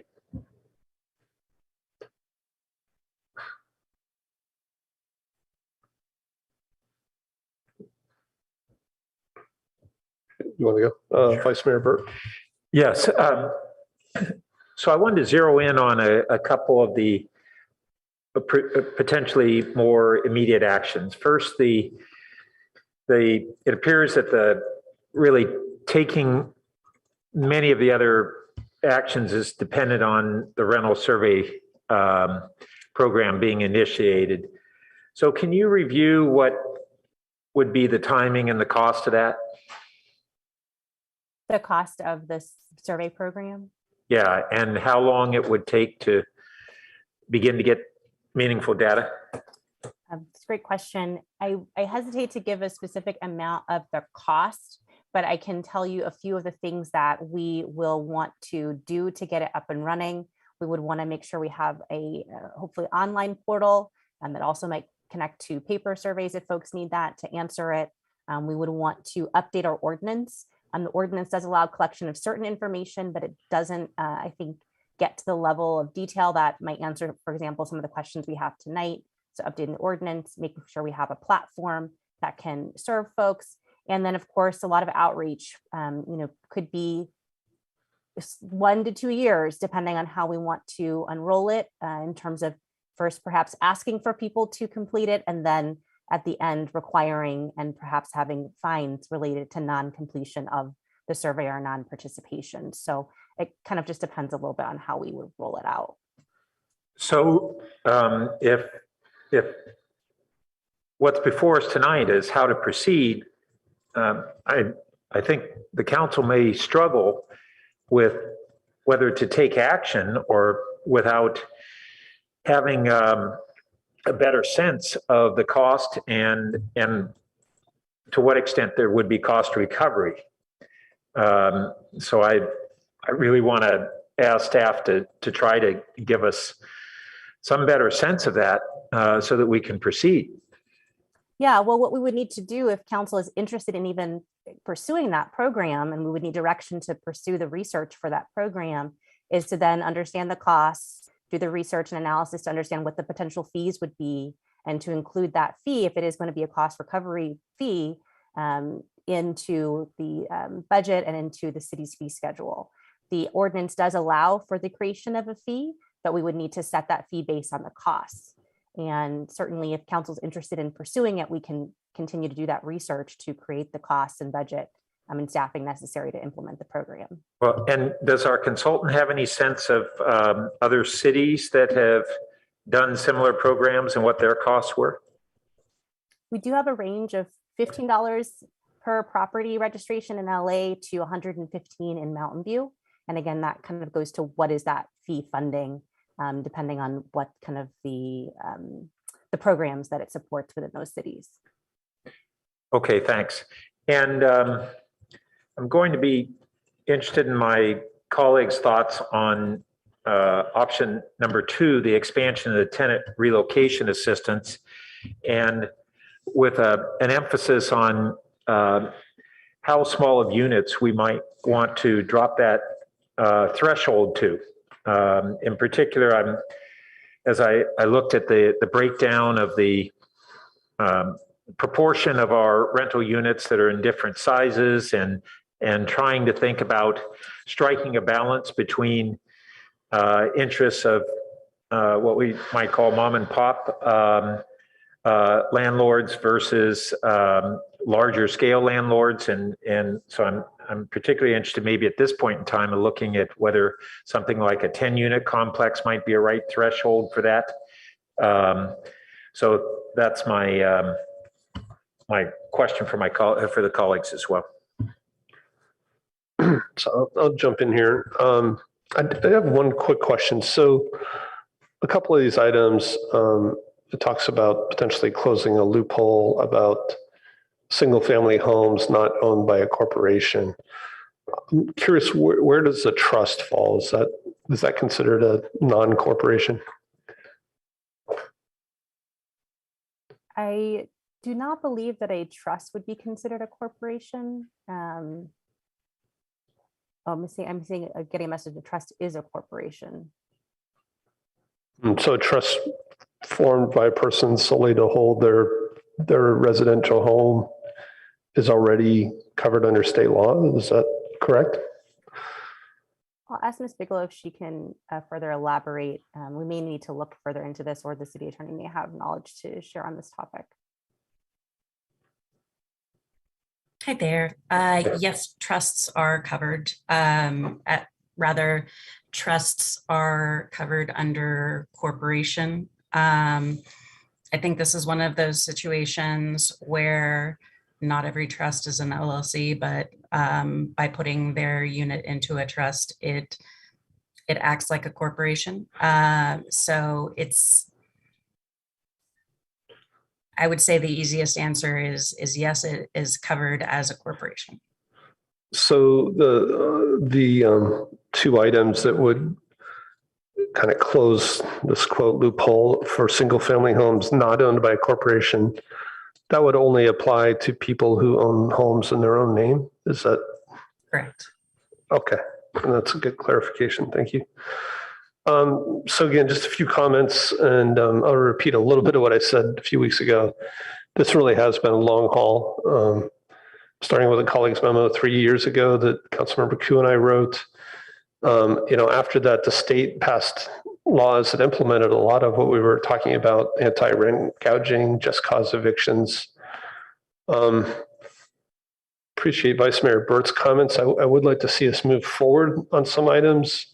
Other ones, I do think we need more details, particularly in terms of costs and really what are the expected benefits that we think we're going to get. And then there are several items that are already existing in our code that I think, better enforcement would help. So again, the one item we're talking about is the registration for rentals. And, as Ms. Tanner already said, there's some updates and things we could do there if we're going to start enforcing that. The other one was brought up in discussion where, our code does require landlords to pass out information about Palo Alto renter protections, including mediation. And so that's on the books, but we don't really enforce it. And I know some people who rent do it and others may not. One thing that really hasn't been discussed, and it's really just I don't want to make it a major focus, but if we are going to do the survey and require registration, I think we should also think about short-term rentals, purely from, designing the system technically. Right now we don't allow short-term rentals in our code. We do know a lot of it goes on, and I think we'd have to address that separately from this. But if we are going to develop a registration system, I think it would make sense to just make sure that could cover both long and short-term rental registration. So I agreed mostly with items 1 through 6. I think maybe I wouldn't go so far on some of the loophole closing on some of these items. I do think the rental survey program is important. I think there's a lot of detail to be fleshed out on that one. So I could see that one potentially going back to policy and services before it comes to council. I do like the idea of maybe doing something more immediate on relocation assistance. And I was initially thinking that, as staff report says, 3 units or more matches our local planning and zoning code, but maybe something like 10 units or more would be a good first step and something we could do pretty quickly.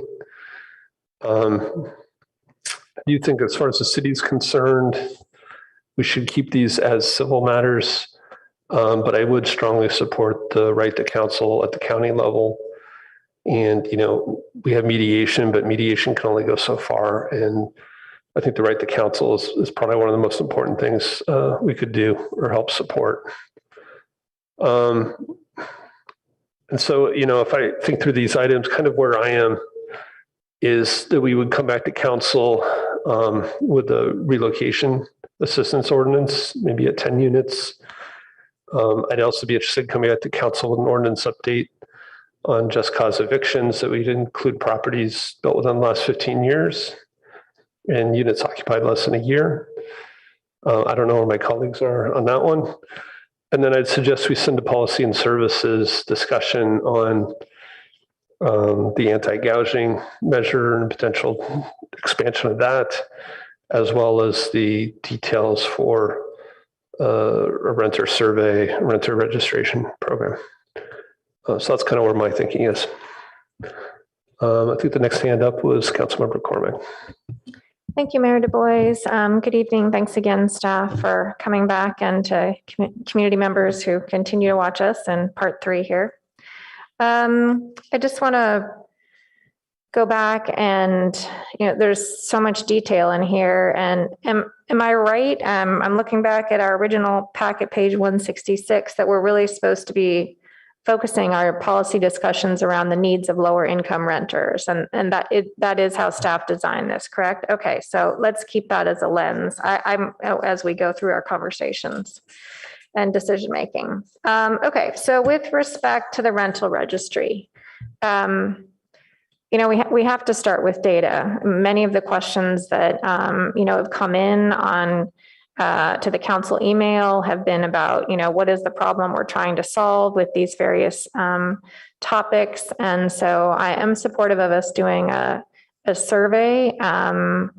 I will need to direct staff to go out and look at that and come back and figure out what the fees should be. I remember last time we talked about Mountain View has 4 people doing this work.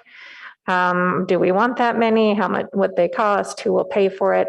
There's a lot of work to be done there, but I agree that that's foundational, and it will move our whole community from strong positions informed by personal experiences and beliefs to a place where we'll be able to make better decisions.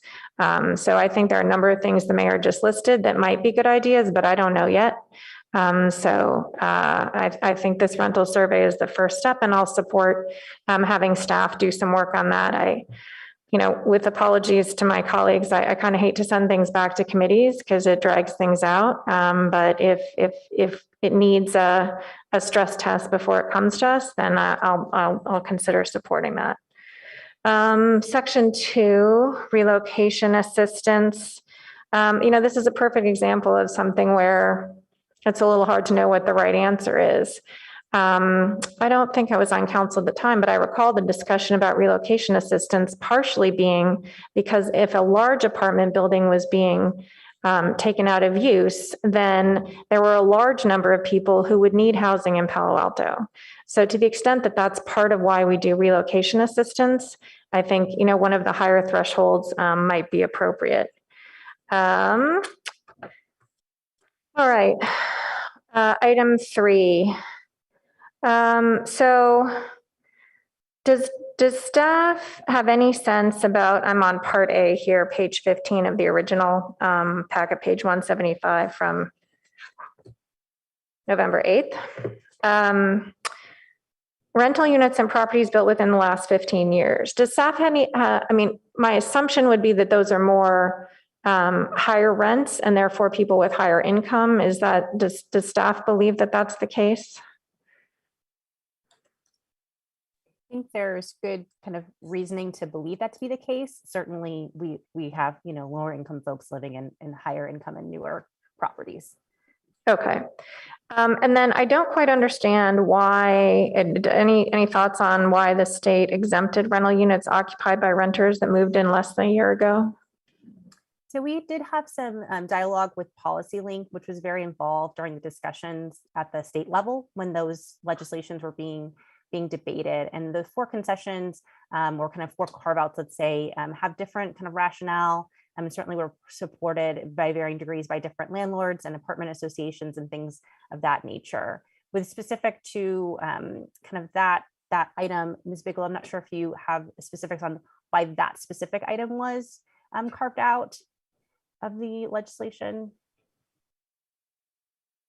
The information I was given was that there needed to be something on the table to make a concession to landlords. And so that was brought up. And that's what they moved forward with. Okay, well, I'm going to think about that. I don't quite understand why length of time would, affect your eligibility if it's based on other things. It may be that that's a time to see if the tenant's a fit That can often be a rationale. Yeah, well, hopefully we're not making decisions based on fit. And I think we've learned a lot about that just in general in our society.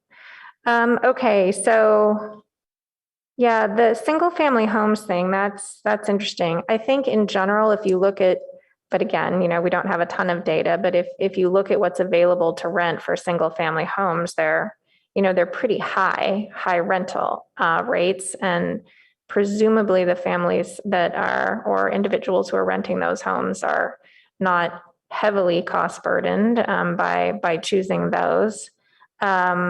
I think the part about trust that the mayor brought up, oh, sorry, I now just saw my red sign, that the mayor brought up is, okay, I still have 2 minutes, yes? Okay, great. Is super important, so I encourage staff to double click on that.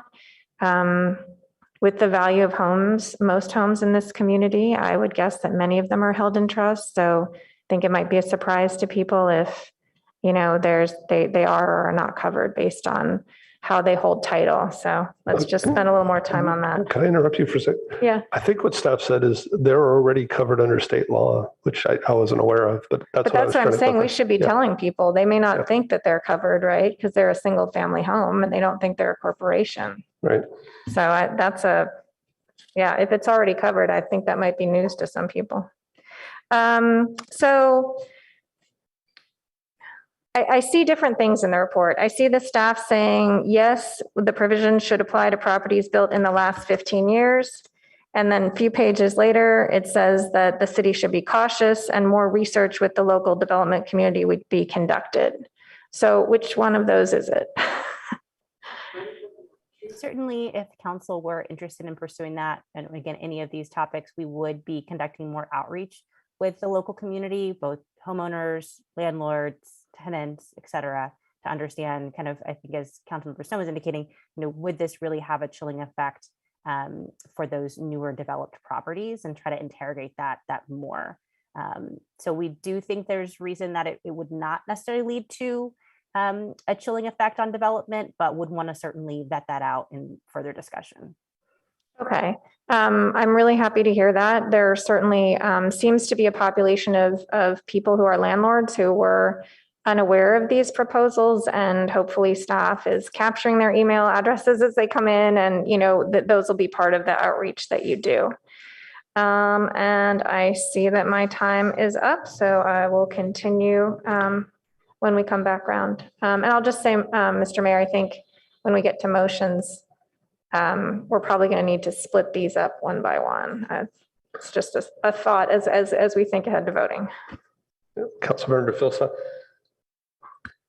Yeah, thanks very much. Let me sort of see if I can, first of all, I want to align a lot of my comments with Councilmember Cormack, who just spoke. And let me see if I can throw a little more information, at least on something that Councilmembers Cormack and Stone both sort of were getting at. Is it possible that I could have the screen for a minute?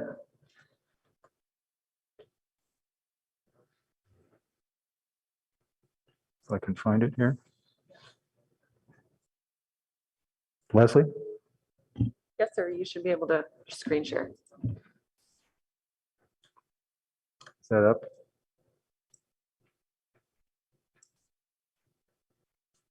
Okay, cool. So sorry for the eye chart here, but this is a bunch of Craigslist data from about 3 weeks ago. And I went and looked at all the one-bedroom units for rent in Palo Alto, all the two-bedroom units, and all the single-family homes, where they had both a rental price asking and a square footage on them. And so it's not everything that's out there. So it didn't include 3 bedrooms, for example, and so forth.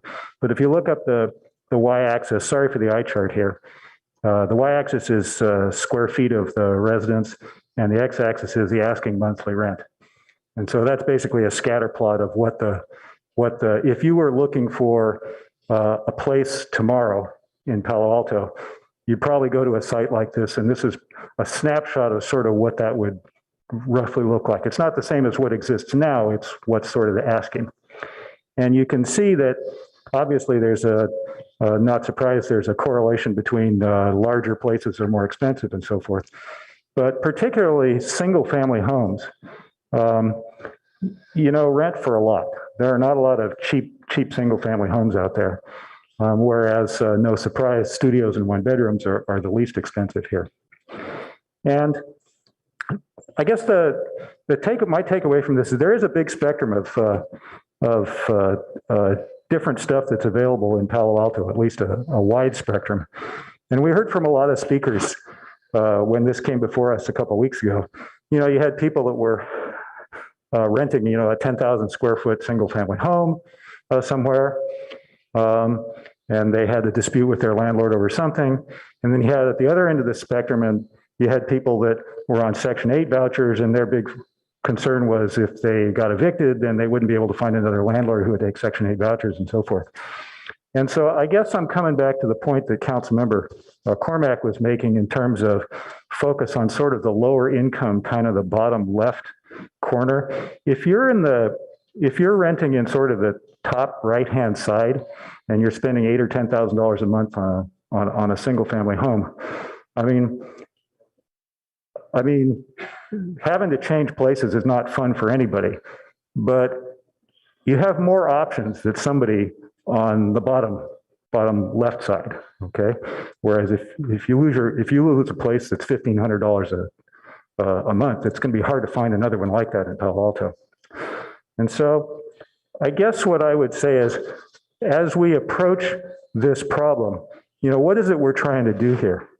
I think most people in Palo Alto don't want City Hall to be sort of the omnibus regulator of renting in Palo Alto. But I think they do want us to provide a safety net, right? So that people that don't have options, right, won't find themselves in really severe circumstances if we can possibly avoid it. And so I think a big part of the principle as I look through this list is, okay, how do we make the top priority to be the safety net, okay? And then who ought to pay for that? And so I kind of think that, you can go back and forth on both ways. Should the landlords pay for it and so forth? But I kind of think that the safety net, if that's what we're talking about, it's kind of a whole society responsibility. So I'm not sure all these programs should fall just on the shoulders of the landlords. I mean, you can make an argument that they should, but I think we need to look at that as well, because the safety net is really all of us. So that was one. The second one is, as people have said before, we want to make sure we don't deter construction of new rental housing in Palo Alto. We've got these huge arena targets. A lot of this is going to be sort of in the middle of this chart, and we have even bigger targets for the lower end of the chart, right? So we got to make sure we don't deter construction. And then finally, I think we need to make sure that the safety net is really working. Okay, so things like, some of the items on this list, legal assistance, awareness of what's available to folks and so forth. I think that kind of stuff is important. So as I look through this list, that was sort of what was going through my mind is, prioritize really the safety net, make sure we don't deter construction of new housing, and then make sure the safety net's really working. So an example of how would you do that? So I think the rental registry and survey, I think that's very useful to us. Right?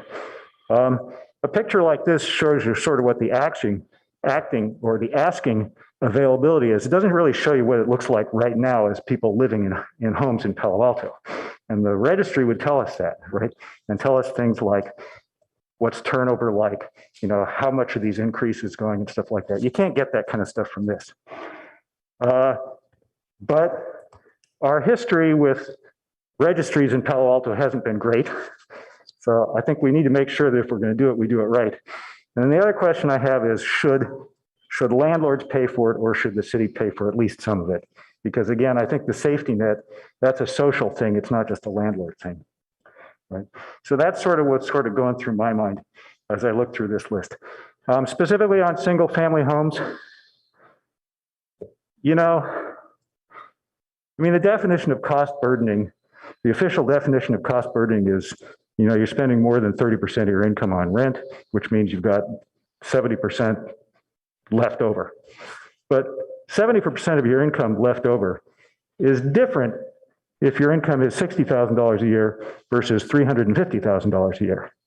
And so, again, I think in the spirit, if we're looking at a safety net, really the focus needs to be on kind of the bottom left here, right? The people that don't have options are the most at risk if something happens to them. Okay, so that would be my 2 bits going through as we parse through this thing. Okay, thank you. So I'm going to try to get a motion out again for discussion and see where we are. So I sent this to the clerk. If maybe I'm trying to give you the screen back. Oh way, yeah, so. thanks. Actually, my motion was a scatter plot, as you can see. Stop share. Yes. There we go. There, thank you. So again, this kind of summarizes what I said. So I added, let's clarify that the goal is to focus on low-income rent burden households, that we would come back to council with an amendment to expand the relocation ordinance, come back to council on ordinance amendment on just cause, and then go to policy and services for discussion on the anti-gouging measures, as well as updated language and implementing the renter survey. And then the last one I wanted to add, I guess would be F, would be that we would also support the county efforts to provide right to counsel, if the clerk could add that. Yeah. I'm sorry. I'll second Lydia. Okay, so thank you, Lydia. And again, I'm open to some amendments to this, but I think it's important that we don't just send this back for study. I do think there are some areas where we know enough that we could move forward. I think there are others where we can take our time.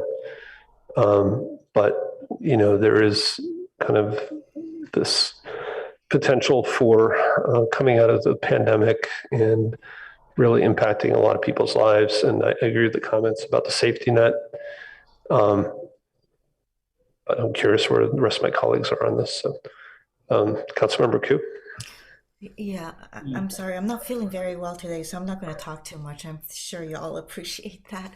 But I just wanted to, if I may, add an amendment, which is for the fair chance ordinance, for that one to be sent to PNS also for a study or for analysis or public engagement.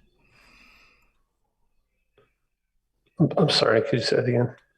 For the if we can add a G for the fair chance ordinance to be reviewed by PNS as well, as to the pros and cons on it and how it would be implemented. What are the repercussions, the unintended consequences, or the consequences for adopting such an ordinance? Okay, I would support that going to policy and services. Thank you. And then on D, I think I had a typo. If you could, at the end of that, delete the and reducing.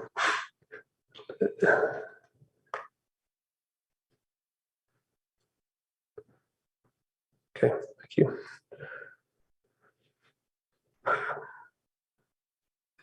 So any, I don't see any hands right now. So any colleague comments? Councilmember Cormack. It'd be helpful because this is a complicated topic. Can we have the numbers with these, or can the motion be reordered just so we can map it? I don't know if anyone else is having. I mean, it wasn't a direct. I know, but we could. Just for our understanding. Yeah. Mr. Mayor, do you want me to name the numbers for each item? You could. I don't think that. I don't know if there's one for A that's really meant to be an umbrella for all of them. I mean, it doesn't have to be in it, but can someone just read them off and map the letters to the numbers? Sorry, E is what? B is item 3 on the slides. Just cause is they were calling. Actually, I'm sorry. C is 3. B is 2. Sorry. C is 3 and B is 2. Okay. And that is 4. D is 4. Okay, it's in order. E is 1. Yep. F is 7, 7, and then Councilmember Q added 6. which is G. Okay, thank you. And so 5, actually, I didn't really support 5, so. Okay, thanks. That will help me assess.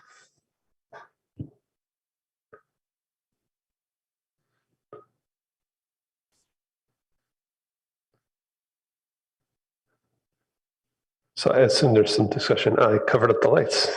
Councilmember Stone.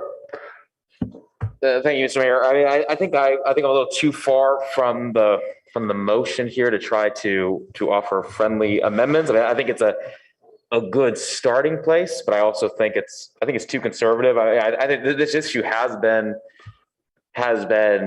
discussed and out there for well over a year now. It's been vetted by PTC, it's been vetted by HRC. The recommendations have been provided.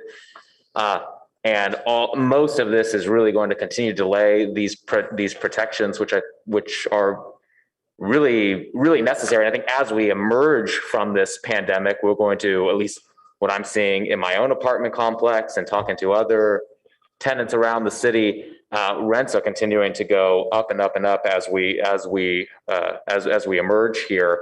So I'd like to see us go a little further. I guess I did too send a motion to the clerk earlier. I think it'd probably be easier for me to see if I have success on a substitute motion instead of trying to offer various amendments to this. I wonder if the clerk could put that up. Now I know this is I feel like this is like my wish list to Santa, but so I'm open to. I recognize I'm not going to get all this, but I'm open to modifications as well. And I'll go through, one, I guess starting with A, establishing a rental survey program. I really think this is the low-lying fruit. It's been recommended by both the PTC and the HRC as the highest priority. And we've all been talking up here tonight about the value of data. This is going to be able to provide that. And so I think just providing that direction to staff to begin establishing that rental survey program just makes absolute sense. And without this data, it's going to be nearly impossible for us to be able to enforce the eviction limitations and rent increase caps that's already contained within AB 1482. So I think I don't see a reason why we can't just move forward with that tonight. On B, on B, I think I'm in a general agreement with the mayor. I put it down at 5%. At 5 units. I'm open to 10 units. I think we can all be in agreement right now that the current ordinance of 50 units or more is only protecting 22% of our city's rental stock, and that's that. I think we can surely increase that. So whether it's 5 or 10, I'm open. On C. On C, I think we're fairly in agreement. I think yours was to send it to PNS. I don't think we need to continue to delay in that area. I'm in agreement with the recommendation from the PTC. I already talked about some of my concerns about limiting the owner of a single family's home ability to control their property in a way that they cannot remove a tenant if they no longer wish to have them in their home. I do think this is very, very different than having like the owners of an apartment or a corporation that owns and rents single family homes, who might just see this as a. I think we were identical. I was saying move on that immediately as well. Okay, sorry, then perfect. Then going down to D, I think this one we disagree a bit on. I understand. I heard some of my colleagues up here tonight, as well as members of the community, just concern regarding anti-rent gouging policies, kind of going beyond the protections of AB 1482. But again, we've been talking a lot about data, and going back to the study that Ms. Bigelow was referencing. It's called The Impact of Rent Control Policies on Bay Area Housing Supply, Developer Perceptions, and Development Calculus. That study, and we already kind of talked about it a bit, but I think it's worth reiterating. That study found that more moderate rent control policies, like those we're debating tonight, really do have little impact on housing supply. And to quote from that study, it said, "Market cycles and local economic conditions are more likely to have an impact on production than moderate rent control policies." So I think despite what we've heard from from some who commented a few weeks ago and many who have emailed us, and these policies are not extreme. They're not strict rent control policies. So I don't think we should be distracted by those more hyperbolic arguments. I think we need to have facts really guiding us and recognize that these truly are modest protections to prevent displacement in our community. And displacement, which is displacement that really disproportionately is going to impact low-income communities and communities of color, and the type of the groups of people that we have said that we're really concerned about protecting. So I think these are worthy goals, and I think going back to Councilmember Philseth's point about the point of a safety net and kind of the role of government, I think this is right there. Yeah, I'm really in favor of the HRC's recommendation, and they had a really lengthy and fruitful discussion really going through that. I noticed I have E here. I don't think that was included in yours. The current state law caps the security deposits at 2 times the rent. So I mean, in Palo Alto, the average rent across all unit types is $3,648, or the smaller unit, the smaller number that Councilmember Philseth put in his. If a landlord is requiring first and last month rent plus 2 times rent for security deposit, a prospective renter would have to pay $14,592. Or again, under Councilmember Philseth's, it would be $9,884, which. Could I just clarify for a second? Sorry to jump in. I think $3,600 a month is correct for the average. It's the median that's $2,500 a month, right? And normally it's hair splitting between those two things. But in this case, I think what you see is that the average is dragged up by very expensive single family homes up in Altamont Circle and so forth. And for the target folks that we're talking about trying to help, whether Scott McNeely rents his house for $15,000 a month or $25,000 a month, really doesn't make any difference. It's the median in this case, which is $2,500 a month, but half of renters pay less than that, half of renters pay more than that. And so that's the difference on the chart. It's not 2 different average numbers. It's sorry to be arcane. No, I appreciate that clarification. Regardless, we're seeing either $10,000 to $15,000, roughly, give or take, of what you would need to be able to move into a new home or a new apartment, and that's just absurd. And is surely preventing people who wish to call Palo Alto home being able to have an opportunity to live here. That seems like an area. I mean, even 1.5 is not going to is a step in the right direction. We're still going to have issues on F. Again, we talk so much about data. I really think we need to be data driven in our decision making, and studies have shown there is no correlation between someone's criminal history and their success as a future tenant. And allowing for a landlord to inquire into a person's criminal history is only going to make it easier to discriminate against potential tenants. Again, this is going to disproportionately impact communities of color and low-income people as well. I really like the Berkeley Oakland model. It precludes landlords from inquiring or using criminal history in the application process, but it provides common sense exemptions for owner-occupied residences, sex offender checks. So I think this motion is intended to follow that model that already exists. And so that's why I referenced attachment E, and then E we're aligned here. I think so that you worded that a little bit differently.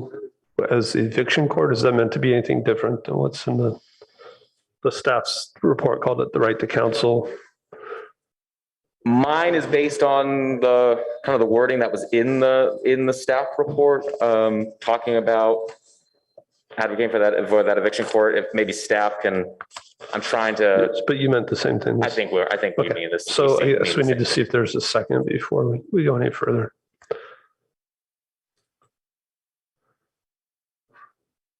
Okay, so I'm not seeing a second. Are you seconding or? No. I don't think we usually discuss doing without a second.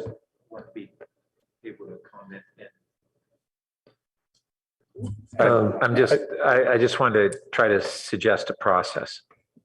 Okay, but I think our process would be good to go back to the original motion and modify that if there's no second on this. Yeah, my along those lines, given that we are likely going to be breaking up the motion, maybe we can look at where some of the elements of the substitute motion can be incorporated in the main motion and where they should be voted on, or they would be perhaps offered as individual amendments. Yeah, I think that's up to Councilmember Stone. So I don't see a second. So if we could go back to the original motion. Then I'll provide some amendments to the original motion. Should I continue? Yes. Then, so E, if we could include direct staff to draft a security deposit limit ordinance capping security deposit to 1.5 times the rent per the PTC and HRC recommendations. And Leslie, you can just copy paste my, I guess my E there. So I haven't really talked about that one much. I would prefer to make that one an unfriendly amendment if somebody would like to second that one. I'll second that. Can I speak to a second? Yeah. Yeah. I just, as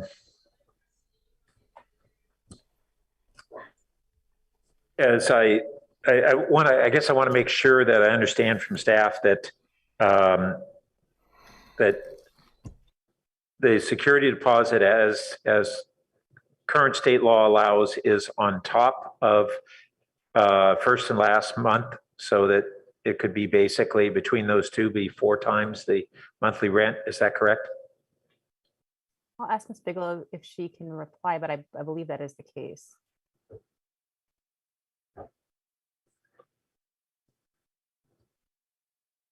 Sorry, technical difficulties. As I talked about it last time, but in my mind, first and last is referring to the fact that in a lot of places, the security deposit is given and the tenant uses that to cover the last month's rent. So that's the 2 times that they're talking about. And then there's room for an additional, so that's 2 times or 3 times if the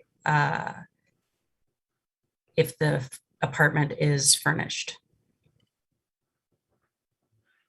Yeah, but my question is, can the landlord under current state law charge for both first and last and 2 times rent and security deposit? So a total of 4 times the rent in upfront fees.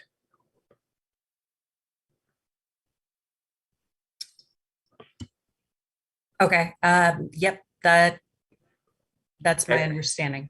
Thank you. Okay, Councilmember Cormack, we're speaking to the substitute motion. I mean, the amendment. Yeah, okay. It's, sorry. Yes, we need to change that because it's not a substitute motion anymore, right? It's amendment. Okay. Yeah, I'm still confused on what's happening versus what's possible. So in our market, is it usually first, last plus security or not? I would have to say I haven't been renter in this market in a while, so I can't answer that, what the trends tend to be here locally. But I think what Ms. Bigelow has responded to Vice Mayor Burt is what is allowed under state law could be up to first month, last month's, and the security deposit.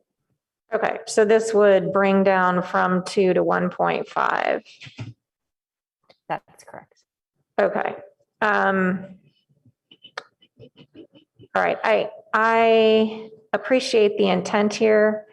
I'm just going to guess that if someone is currently charging first and security and we put this in, they'll charge first, last, and security. And I just don't, this is an example where I wish, we had more data. I think it's a combo of the first, last, and security. It's not just a function of security deposit. So But this was this unanimous from PTC and HRC? Ms. Bigelow, do you have the votes handy in those bodies? Both of the commissions supported, though the motions themselves were not both unanimous at the commission level. I think, are you talking specifically for item F, Councilmember? Yes. Yeah, yes, I'm speaking specifically about F.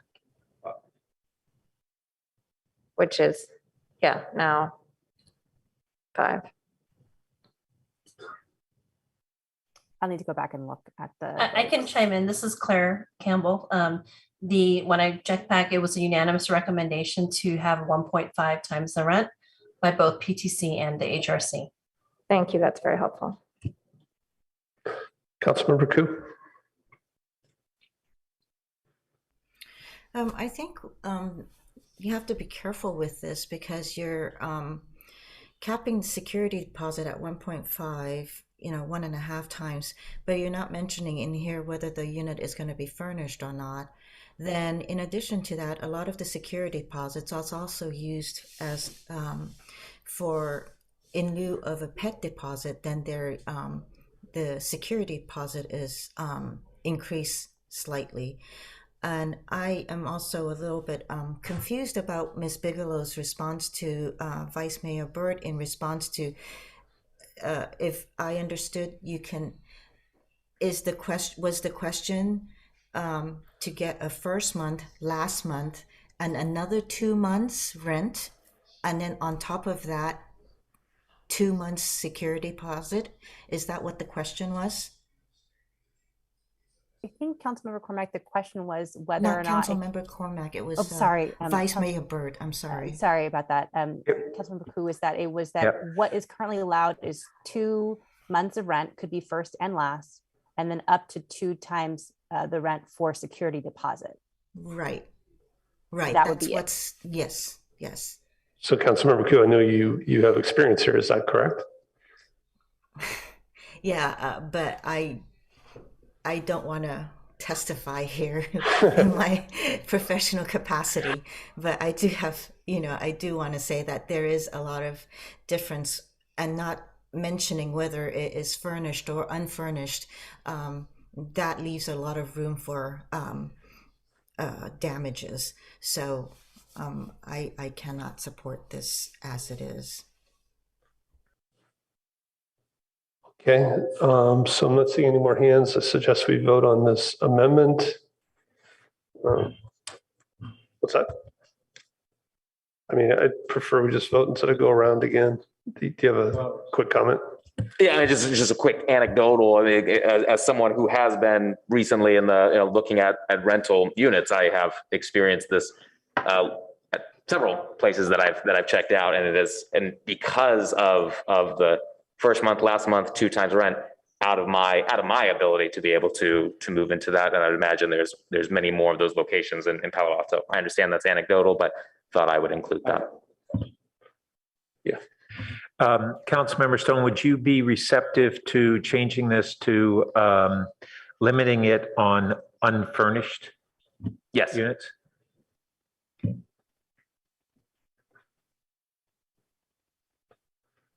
So, thank you. Okay. Start with Councilmember Filseth. Yes. Vice Mayor Burt. Yes. I'll vote yes. Councilmember Koo. Yes. Councilmember Stone. Yes. Councilmember Cormack.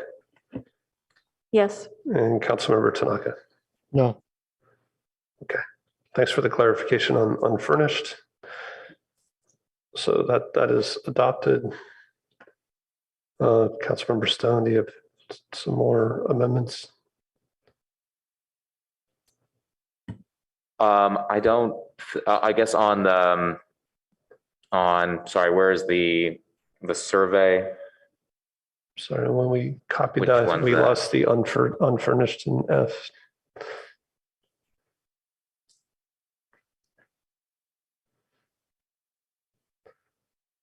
Okay. Sorry, go ahead. So where was the, well, I have a quick question of the maker.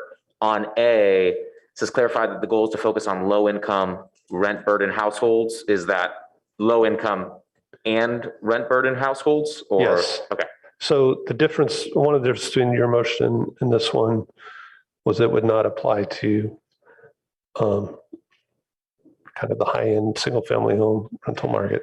But then like on Councilmember Filth's point, you could be cost burdened renting a very expensive but single not low family home, income, but not low income. So it would apply to somebody in that situation? It would not. It would not. It would be and. Okay, thank you. That's a key question. So you mean that as an and as opposed to an Thank you. or? That's why I'm trying to get that Let's change clarification. that. Let's change it to an and to clarify. And an A. We're in the Boolean domain here.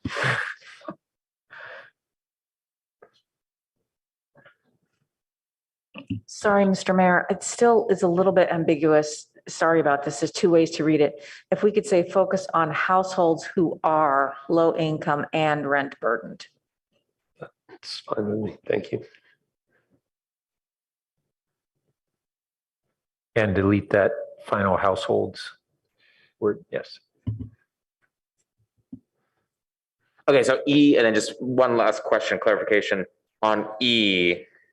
We are directing staff to draft an ordinance and language for this survey, but you're just having it go through PNS first? So again, another difference, if I could clarify, so B and C were things I thought we could do immediately.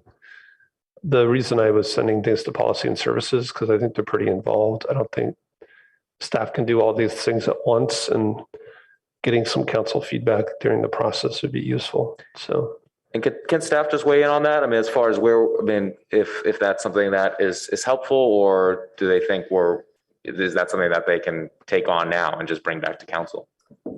I would say for all of these items, if there is a consensus among the folks who vote on this that some should be first or second or last, that would be helpful to know, so that we can prioritize them in order that we want to bring in. Well, Ms. Tanner, I might take it one step further to suggest that in the absence of that priority, there is no prioritization, and staff will be left to our own devices with respect to how the timing would run out. So to that point, some indication of priority would be very helpful.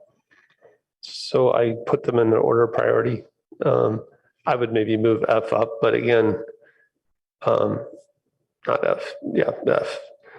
You mean E for rental survey? Well, so again, my take on this, city manager, was that when we're asking for an ordinance, it would come directly back to council. Those could happen much quicker than things going to policy and services. So it was an implied priority. Well, then I guess my friendly amendment would be to kind of under that structure of this motion to then just have E to strike, go to PNS, and have bring back to council updated language and ordinance for rental survey and estimates on efforts to enforce it, and then remove for PNS discussion. I just think, again, this is something that both PTC and HRC both identified as the highest priority. It's going to be really difficult to be able to do much without this data and be able to enforce not only state but also local law. This doesn't seem to be a very controversial issue to be able to do this rental survey. So I think so let me ask staff, because I think there are a lot of details in this one. I mean, does staff think it'd be useful to get feedback from policy and services on this one before coming to council? I certainly could be, I guess I would only say to the degree that council members find it helpful to have PNS chew on something before it comes back, it certainly could be helpful. But if a full council discussion due to the nature of the item could also be helpful. I mean, this one also seemed to have potentially ongoing costs, and there was no cost information in the report. So that was another reason I thought it should go to PNS. It just was kind of incomplete information at this point. So I would not accept that change. I'll offer it as an unfriendly.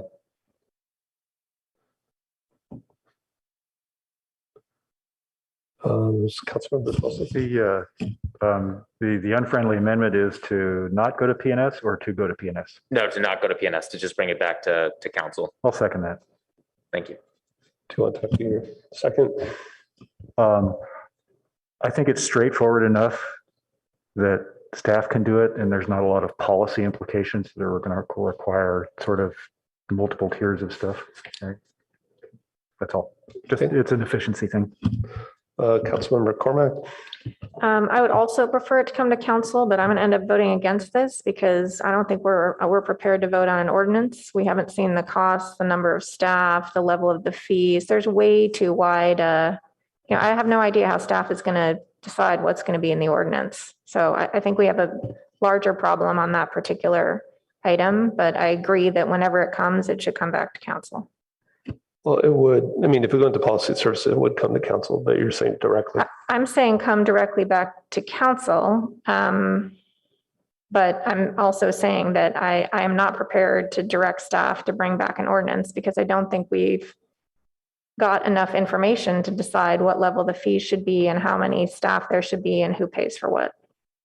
And that it won't make sense for staff to go through an entire ordinance preparation and then have us make changes on the fly. Okay, Vice Mayor Burt. Yeah, I think that fleshing out the complexities of what would be covered in the survey and alternatives on its cost and who would pay is the kind of the correct function of one of our standing committees. In this case, it would be PNS. And so that's why I won't support the motion or the amendment, because I do think it needs to be fleshed out and they're the right entity to make recommendations to council on that. Councilmember Tanaka. Yeah, I have to agree with my colleagues on this. I think this should go through PNS. That's part of our process. And also I have to agree that I think there's a lot of details that we don't know. Also, we heard from public comment the very first time, there were quite a few landlords who I think didn't get much notice on this. So I think we want to give staff time to enable that as well. So for all those reasons, I don't think it's for this either. Okay, so we're voting on this amendment, starting with Vice Mayor Burt. No. And I'm going to vote no. Councilmember Koo. Yes. Councilmember Stone. Yes. Councilmember Cormack. No. Councilmember Tanaka. No. And Councilmember Filsath. Yes. Okay, so I think that failed on a 3-4. If we can go back to the original.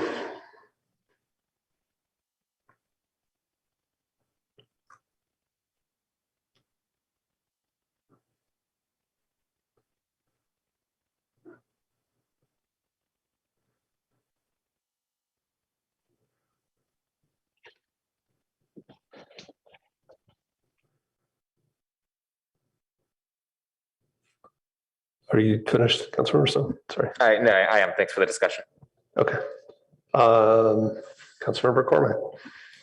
Thank you, Mayor Du Bois. Appreciate part A. Thanks for that. Let me make sure I understand B. So B is lowering the threshold from 50 to 10, but only for cost burden households below an annual income threshold. Is that the county income threshold or is there some other one you had in mind? I don't know what that means. That's for, I think, staff to come back. Okay. Okay, that works for me. C, it's clear to me from the staff report that we need to do some study and outreach, so I'm not prepared to support an ordinance until we've gone through that process. This, I think, would the maker and seconder consider sending this to policy and services so that staff can do the outreach they described? Sorry, that's C? C. So C was the one that staff said needed study, specifically on the issue of built within the last 15 years. I mean, this is one I think we do have enough information to move forward on. So again, if you want to make it an unfriendly. No, that's okay. All right, I'll just, I'll be voting, I'll ask you to split C out. And then with D, which is number 4 now. PTC recommended against this. And I didn't really quite understand their recommendation. It had something to do with not doing it based on income levels. So I'd ask you to split out D as well. I think, yeah, I think their point was really that it wasn't just as simple as being rent burdened, but that's fine. We can split Yeah, but it they up. said not income based. So I'm not even sure what that would look like. Perhaps there's something I don't understand. And then with E, I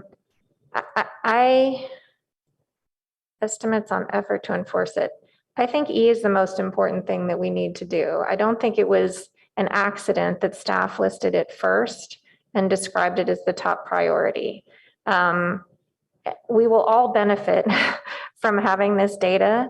So are the maker and seconder open to prioritizing E as the first priority for staff? I'm not, because I believe B and C could happen quickly enough to help people. I think even if we say E is the number 1 priority, it's going to take a while. Okay. We've been through F. G is really, does staff anticipate doing anything different because of G than you're already doing? I think we might just engage a little bit more in that conversation at the county level and with some of the cities that are, supporting the idea of right to counsel, and just be more involved in that conversation. Okay, so that sounds like it's helpful. And then H, I wonder if the seconder, Councilmember Koo, I believe last time you were suggesting that the fair chance ordinance could be problematic, but this time you're recommending it. Could you just help me understand it so I have a better sense of your interest and how this connects? If that's all right, Mr. Mayor? Mm-hmm. Yes, I did mention that it was problematic. I still believe it's problematic, but I think it should be vetted in a public forum and through one of our standing committees. That's why I recommended it. Okay, so process as opposed to, that's very helpful. Thank you, Councilmember Koo. Okay, so just to sum up, C and D, I would like to have split out. Thank you. City Attorney Stump, is your hand up? Right, I have a question about B. B lists 2 reasons to apply a new tranche of relocation assistance, which is units are demolished or significantly remodeled. Those are not all of the reasons that we have in our existing. That was not meant to be comprehensive. We could inadvertent. Okay. We could delete that if that. Yeah, I think we should do that. So you're just intending to use the existing structure and then change the number, lower the threshold. Okay, very good. The second thing, just to point out, I would suggest deleting on B on the second line, starting with the word for and going to the end of the line there. Yep, thank you. And then change the 4 to 2. The other 4. Yeah, 2 buildings, the other 4, the earlier 4. 2 buildings of 10 units or more. No, the other kind of 2, TO. It's just the wrong pronoun. It's not significant. No, It should say, sorry. bring back to council an amendment to expand our relocation assistance to buildings of 10 units or more. Then just a second comment on B. I don't know, maybe staff can enlighten us a little bit about whether there are existing models for this concept of cost burdening that are feasible for landlords to use, because this is a new concept in Palo Alto. So the income threshold, we kind of know how to do that. We'll obviously have to identify one, but there are ways in our existing programs where we have requirements for establishing that you're at a certain income threshold. at a certain income threshold and cost burden is going to vary depending on the family, their circumstances, their other costs. And that's a new item for us. I don't know if staff is aware that some cities have solved this problem and there are viable models out there that we can simply use to add this new concept. Thank you, Ms. Stump. I do believe that there are some cities that have kind of a dish, they have like a baseline payment, baseline kind of relocation assistance, and then additional assistance for households of different attributes. And based on sometimes the members of the household, and I believe income is also one. But to your point, we would need to have a process that would be kind of, what is a landlord to do in that situation to verify that a person qualifies for either additional payments or something of that nature. Right. So the way I read the motion here, the council is not asking for an additional payment for cost burden. They're saying that the benefit would be available for low income and cost burdened. And so that would be a threshold requirement to qualify for the benefit. So landlords are going to have to figure that out. Perhaps maybe that's a area to clarify, is the or more per property. Is that a higher payment for cost burden households? Is that what that's meant to indicate? I think maybe on this one, if we just said our current ordinance, is our current ordinance tied to income level?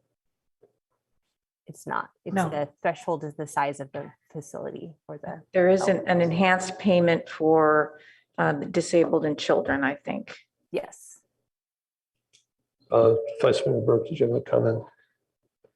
Well, I'm just concerned about the complexity of trying to determine the cost burden of a household. And then on top of that, of a household where you may have different residents that have different incomes. And so I wonder if we shouldn't simply focus on the number of units and follow our existing ordinance otherwise.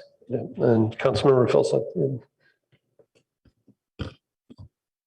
Well, I think we're sort of, grappling with sort of, the real crux of the problem here. But I was going to say that I also want to vote no on C and D. So I appreciate if you split those out as Councilmember Cormack asked. A couple things, and maybe it vectors back to this issue of low income and rent burden, but I'm not persuaded at this time we need to extend those things to single family homes. In practice, to rent a single family home in Palo Alto, unless it's somebody that's deliberately renting it below market to you, in practice, to go rent a single family home, you need an income of $150,000 or more. Okay. I think our focus, our top focus needs to be the most vulnerable people, the people, if they lose their housing, they're going to end up living in their car. Okay. Somebody that's making $150,000 a year is probably not going to be living in their car. Okay. So to be clear, I agree with you. I'm not suggesting we do this for single family homes anywhere. Isn't that what item C and D, properties within the last 15 years? Oh, you don't have, loopholes in D. Doesn't that include single family just homes? sending it to PNS, but for me, I would not support the single family home extension. Well, PNS can discuss all of them and come back to council. Okay. I'm just telling you my position. I also don't like the last 15 years thing. I do worry that that's going to suppress. Again, maybe we'll see data that indicates that's not the case. We haven't seen that yet, right? But I do worry that's going to suppress people that want to build, the kind of housing that we're going to need to get built by 2030 in order to hit our arena targets. So if you look at Alta Locale, for example, which is now leasing, okay, they're leasing, 1-bedroom units for $3,500 and up, okay. Do we want to apply basically renter protections to places that rent brand new luxury units for $3,500 and up? Again, the people that rent those are not likely to be the people that, if they lose it, they're going to be living in their car. So I think the filter needs to be different, right? So I'm not persuaded yet that we need to extend that to units built in the last 15 years. Okay. Again, the test should be income and cost burdening, not other stuff, unless we want to be in the in the general purpose rental regulation business. But I don't think we do. I think we want to be in the safety net business. Yeah, thank you. So On B, which I thought you guys had turned your lights on for, I would suggest if Councilmember Ku accepts it, again, my intent here was just to change the number in the existing ordinance to 10. So I think we would delete the 4 cost burden households below an annual income and just say, expand our relocation ordinance to buildings of 10 units or more per property. Is that acceptable? Yes, that's acceptable. Okay. Does that address your city attorney? Yes, you've now made it straightforward, and we might be able to meet your expectations for it. Quick turnaround. Thank you, Councilmember Corbett. Yeah, I was going to come back to B and try to make sure that what you're proposing here aligned with what we already had. I think you've done that. And I guess if we make some assumptions, which is always dangerous, based on Councilmember Philsa's scatter plot, to the extent that some of the smaller units are more affordable, they are likely to be in the larger properties. So hopefully we're, working on the people who have the lower incomes on our rent burden. So I appreciate the clarification and simplification. And Councilmember Ku, I see your hand up. Yeah. Yes, I'd like to just ask staff if there's a need to put the wording high priority under, say, for example, B and where's the survey one? I believe the survey is letter E. Okay, for B and E, is there the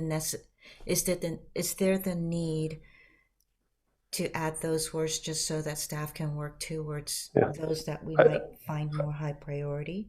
I'd accept those. Let's just go with that. I think This is very important because this list, the staff report suggests that council will pick a small number of the ideas, and you are picking perhaps all of them. So we will work on these things, but some are very complex and will take a long time. So you just need to understand that that's what we're faced with. And so, Mayor, the maker, is this the high priority? Those items that I named, are those the high priorities that you see? Yeah, I think it's good clarification. And again, some of the others, I think if they go to policy and services, they're just naturally going to take longer. Right. And things like, supporting the county efforts, we can do that immediately. It's not really defined how much support, but. I did want to also kind of address what Councilmember Philsa said about C. When we're talking about within the last 15 years, there's also a fairness aspect where you're looking at cost burden. It could be one of the ways to look at that. But also what is placed upon the landlords and property owners of the older buildings. They are actually very much limited to their remodel costs and to their maintenance costs at that point, because they are now competing with newer buildings, and they are limited on how much they can charge for rent. And so it puts them in a burden, and it actually puts them in a less favored position. So if we expand it to those that are built in the last 15 years, it actually puts a more fair chance for a level playing field. That's just my observation. Okay, I'm going to suggest we vote on the motion. Now you do. Yeah, go ahead. So first on C, I've got a couple of concerns. One is that I think the mayor said that it was not intended to be single family homes, but I don't see anything in the language that says that, and it doesn't say to go to P&S, and it doesn't give any guidance in terms of. On C, it doesn't list single family homes. Yeah, but it doesn't exclude them. So if you're saying. Yeah, there were 4 items, so it was only the first 2. If we want to say not the other 2, that's fine. Well, I just want to be able to read the motion literally. Yeah, you can. That's what I'm saying. I did not mention single-family homes or duplexes. It's, you've got, I don't think it's correct to refer to things that aren't, there's no reference in the motion to what you want to refer to. You're talking about C, right? Yeah. So I'm saying units built in the last 15 years and units occupied in less than a year. Yeah. The other two things staff had were. So if you had a home that was built, what in C does not. Okay, so if we can just say not to include single-family homes not owned by a corporation or renters who live in a duplex and the other unit is owner occupied. But I did not include either of those. Okay, if that's your boundaries. And were you saying that it would go to P&S or come right back to the council? I was suggesting this one comes to the council. Well, then it's got to be pretty clear what it's going to be.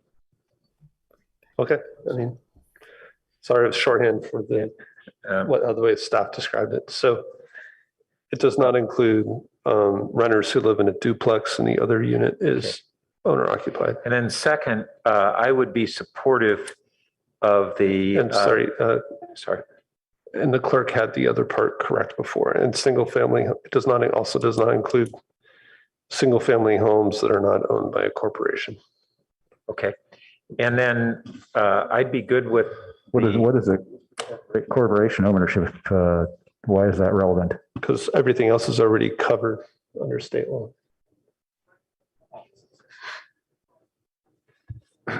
Okay.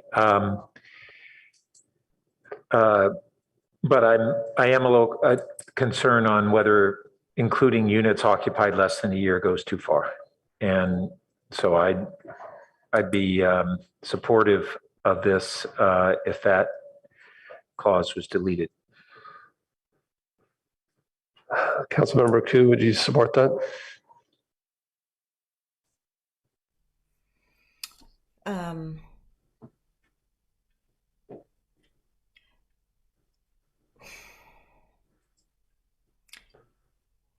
Yes, okay. Okay. All right. So rather than delete that, let's just say it does not include units occupied less than a year, just to be clear. Okay. And then on E, there's some language. I don't quite understand what "and estimates on effort to enforce it" means.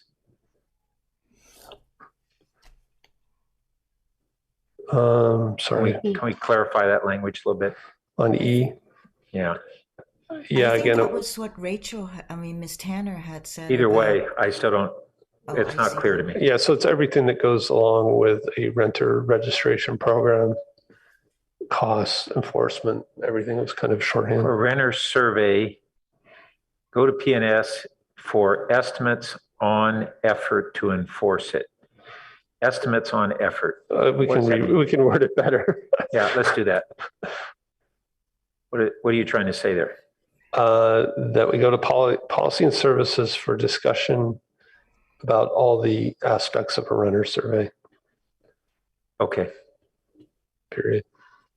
Better than the other. And then lastly, we don't have anything in this motion about improving enforcement of existing renter protections, which interestingly was what the council had actually given the direction on. We've expanded it, but we've then excluded the one thing that the council was clear on. E is one of years them. ago. Yeah. We already have a renter survey in our ordinance, so this is part of it. No, but we have the registration and the mediation, and we don't have adequate implementation of certainly the registration. And I mean, excuse me, I said registration. The option for your 1-year lease is what I should have been saying. Okay, so do you have a proposed amendment? Yes, ask staff, or let's refer it to P&S. So it would be an I suppose, to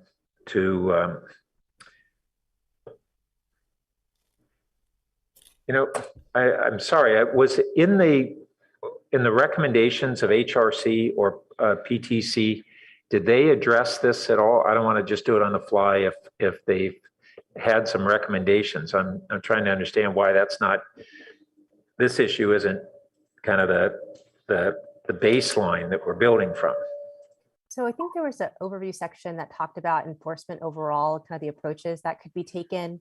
And for some ordinance, for example, like the requirement to have a 1-year lease, that's a civil enforcement. The city doesn't proactively enforce that ordinance. And so I think it would be important if council is wanting to deviate from that structure of enforcement for these ordinances, that might be stated. I think the survey perhaps would be an exception that's in some ways a program, but the other ordinances we would assume would continue to follow that. Well, maybe the way we ought to be describing this is that pursuing implementation, enforcement, legal enforcement may be one way, but we don't even make sure that tenants and landlords know this is out there. We're not. So again, our ordinance says they're supposed to. So maybe under E, as we do this survey, we add, including kind of communicating about some of our existing renter protections. Well, okay, so that,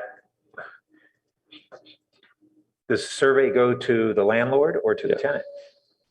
Well, both, I think, is the idea. It goes to both?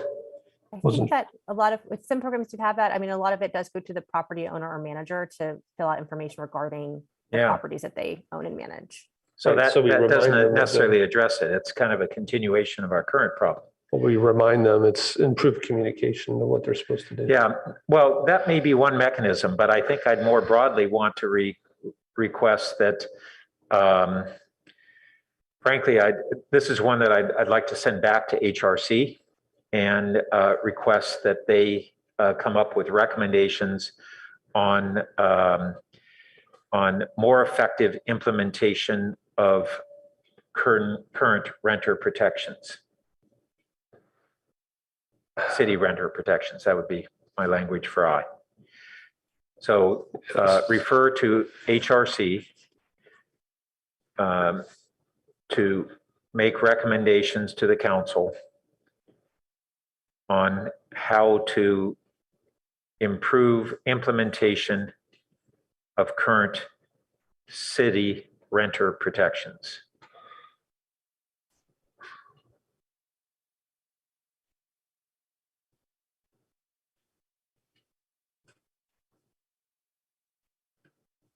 Okay, I think I'll accept that the way it's worded. Councilmember Koo. Yes, I can accept that. Thank you. Okay, so let's go ahead and vote on this. We're splitting out C and D. Mayor, I don't think I have my hand raised. Okay, sorry, just go ahead. Sure.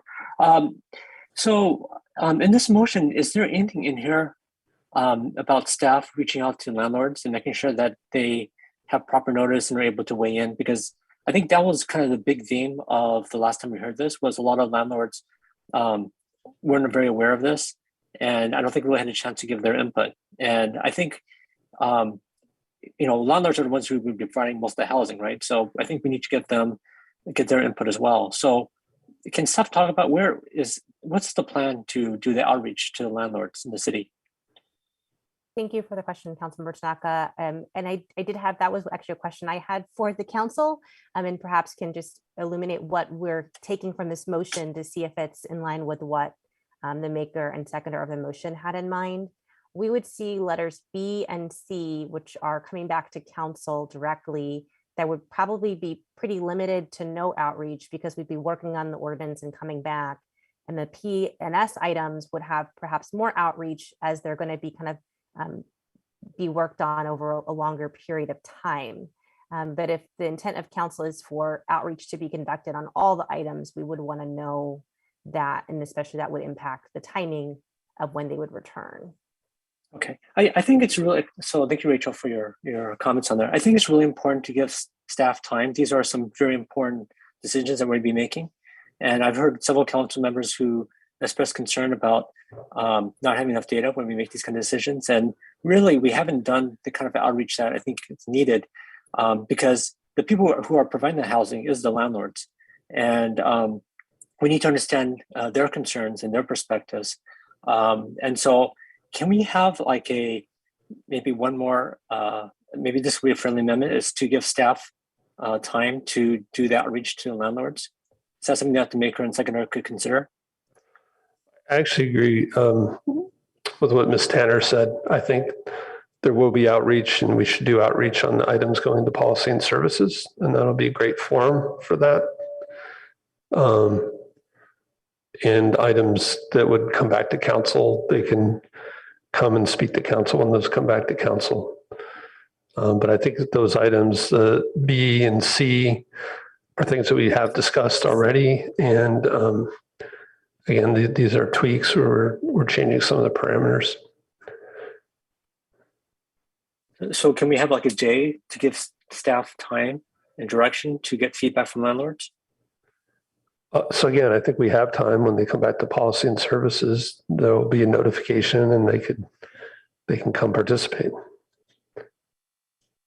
Okay, so is what Rachel wrote, is that, or I guess whoever wrote that, is that acceptable? No, it's not. You can make it an unfriendly amendment, but again, I think you need to be more specific to how it applies to each item. Okay. So what would be acceptable to you? Again, I think in the motion here, I think staff understands that when this comes to policy and services, we should do some outreach, make sure people are aware of the meetings happening, and they can come participate in the process. What kind of outreach are you envisioning? I think what we should do is we should do a mailing to all the landlords, letting them know what's going on, and that, especially telling them how this could impact their properties, and so that and perhaps include a survey form for them to fill out if they want to give input, and also perhaps if there's enough demand, perhaps meetings to actually discuss it and what this might mean, and then also notification as to when the meeting for them to speak out at council would be heard. So I think just that kind of basic outreach I think would be good, especially to people who are trying to provide this housing for our residents here. Could we do E first so that we get the landlord's information to know how to email them? Yeah. I mean, we're not doing extensive renter outreach either. Well, I think it's important because this is for a lot of people's their livelihood, a lot of their assets, a lot of their net worth is actually in this, and I think we want to be good partners. So I think making sure that they're aware of what's going on, I think it's going to be very important. And Ms. Tanner, you have your hand up again. Yes, it was just clarifying a couple other topics. So I don't know if this line of questioning is concluded. I can wait until then. Okay. Okay. Anything else, Councilmember Tanaka? Well, okay, I'll make it unfriendly if you're not willing to accept it. So so maybe J, which would be to do outreach, kind of what was done with the tenants using like Policy Link. So we should, I think the same kind of outreach we've done on the tenant side, we should do on the landlord side.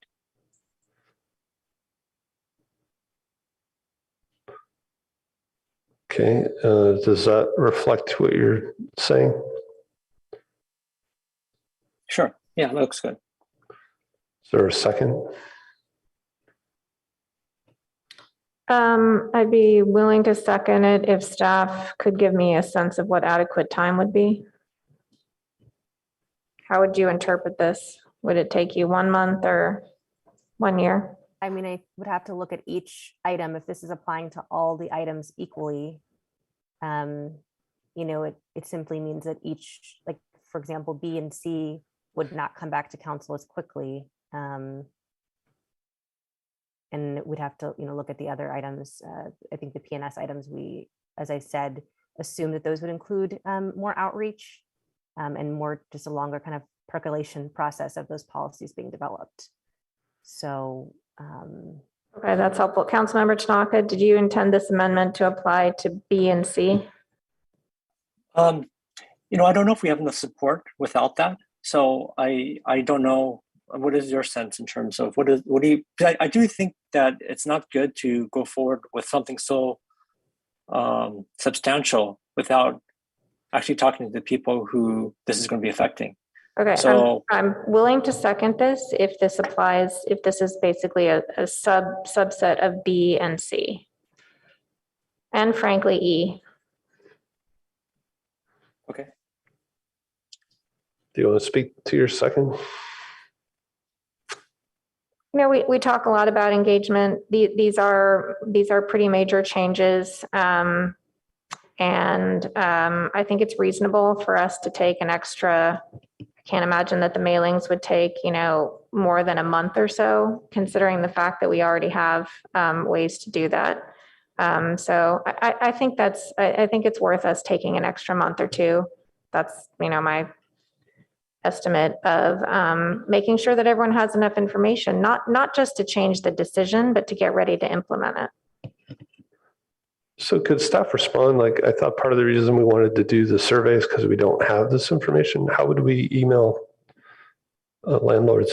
We do have some contact information, but I do think, I guess, just responding to this specific thing, such as mailing, surveys, public meetings, I'm not taking that to mean that that's what we need to do in all cases. And so, all of these methods of outreach may not be appropriate for each item or depending on the timing of the item coming forward. So if it is that we need to find a way to do a mailing, that's something we need to figure out how to pay for. So I'm well, I think there's an or here. And I think you can also coordinate with California Apartment Association as well. But basically, there shouldn't, I don't think you want people to be surprised by this, right? Because you get a very bad reaction. So I think it's better to be proactive and do outreach and make sure that we're very transparent and that people, as Councilmember McCormack said, have time to actually contemplate how does it, how would it impact them? How could they implement it? What are the practicality concerns? So I think there's a lot of things that would help in terms of trying to make this a successful ordinance. So I think we should try to. So I think staff, there's a lot of wiggle room in this that should allow you guys to, do a sufficient amount of outreach. Okay, so I'm going to clear the lights for speaking to the amendment, and I believe I have Vice Mayor Burt. Thanks. So I do agree that these are important issues and we want to make sure that we have full outreach to both landlords and tenants. And when we look at the thousands of units that are in the larger units, I don't know how many complexes there are there, far fewer. For the most part, I think they're represented by the apartment association. I forget the name of it, but the tenants, I don't know how we're going to have specific targeted outreach to, 25,000 or more tenants in our community, and how do we identify them, and what's the cost and size of that task? So that's where I get hung up on this. Is good in theory, but I just don't see how we're going to do this in practice. I think that we should look at how, with the process that we have established here, we make sure that it has a full public engagement, which I strongly suspect it will. But other than that, I just don't think this is practical. Yeah, and I'm not going to support this amendment. Like I said, to echo, I think what Vice Mayor Burt was getting at, we advertise our council meetings, we advertise our policy and service meetings. Those are public forums. I think these people that will be engaged and will come to those forums. And again, to apply this to B and C, which I think are fairly straightforward, there's existing state law on C. I think we're just slowing down some of the things that we could potentially be doing quickly that are going to help people in the community. Okay, so I'm going to suggest we go ahead and vote on the amendment. And I think I'm up first. I'm going to vote no. Councilmember Koo. No. Councilmember Stone. No. Councilmember Cormack. Yes. Councilmember Tanaka. Yes. Councilmember Philseth. No. And Vice Mayor Burt. No. Okay, that fails. And I just want to remind council, we are running a little bit over. We do have another item. All right, so we're back to the original motion. Councilmember Tanaka, were you finished? Do you have more? No, I wasn't. So I think as we look at this, I think a lot of these items are really well intended, but I think the bigger picture might be missed here, which is that what our goal is, I think should be, is to really make sure that we're able to have socioeconomic diversity in our community and that we help the most number of people. And I think the way to do that is really to increase the supply of affordable housing. I think with these kind of rent control type of things, I think the main situation that we run into is that it helps the people that are here already. But what about the new people, or the people that need it most, the people who are starting out? And I'm really concerned that by doing some of these items, it's going to severely impact people's willingness to supply affordable housing, which we need in our community. It's something that ABAGs and we get criticism from a bunch of people, and I think doing this is not going to help with that regard. Now, if I could be wrong with this, if we were to do outreach, and landlords are saying, "Oh yeah, these are no big deal," we will still provide the affordable housing that we need in our community. This is not going to be an impact. Then sure, I have no problem with this. But I think we're going kind of down a dangerous road where we have this incredible need for affordable housing, and I think pretty much everyone on council has said they support affordable housing. But then we have these kind of ordinances, which I think would be very anti-affordable housing. It would cause many people who might want to provide affordable housing to not provide affordable housing. And I mean, I can even look like for instance, like F. That's something which I can imagine. I was to my office hours. I was talking to someone who has a ADU at her house, right? Her husband, and she was like, because of these potential rent restrictions, we just don't need the money. We were renting out before, but we're just too much trouble now. We're just not going to do it. And so I think we also lose housing because of that. So I think while this may be well intended, I think we may be missing the bigger picture. So I think we need to really consider this carefully. I think also because we're not doing the kind of outreach which I think we should be doing to both the tenants and to the landlords, because it involves both. I think that we may be kind of in dangerous territory. So I just think that we're kind of rushing to this without actually knowing the implications of what's going on. We heard from the speakers from the first meeting where there was concern about these year-long, 10-year-long type waiting lists for housing, and I don't think that's what we want in our city, right? I think we want to make sure that our city is welcoming, that we're able to help people of all socioeconomic means, and I think doing this will not do that at all. So I'm very concerned about this. I hope that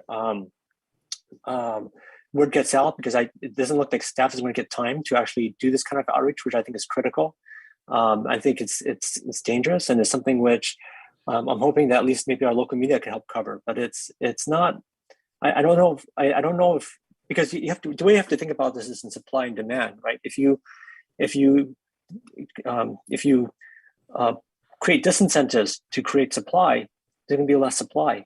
Fewer people are going to be able to get affordable housing. So I think this is not in the right direction, and something which I think is very concerning. And I think if landlords knew about this, they would also be very concerned. And there might be better ways of getting to this without having these kind of onerous restrictions that will cause a big drop in the supply of housing for our city, which we really need. And I think all of you guys have said that multiple times. So I'm hoping that when this comes back, because it looks like it might pass, we can think about this more carefully, and more outreach can be done. Okay, let's try to finish this round. I have Councilmember Cormack's hand. Thank I you. have, wait a second, I have also Ms. Tanner. Are you raising your hand again or? Yes, sorry, Mayor Du Bois, thank you. I just had two clarifying questions. One is just for letter A. I just kind of read that as, if that is supported by council members, kind of an indication of the focus that these different items would have, if to the degree possible, to serve low income and rent burdened households. Is there any additional kind of impact that we should take from letter A? It's really, I really meant it to provide an overall goal. Yes, I want to focus. I think the way you characterized it is good.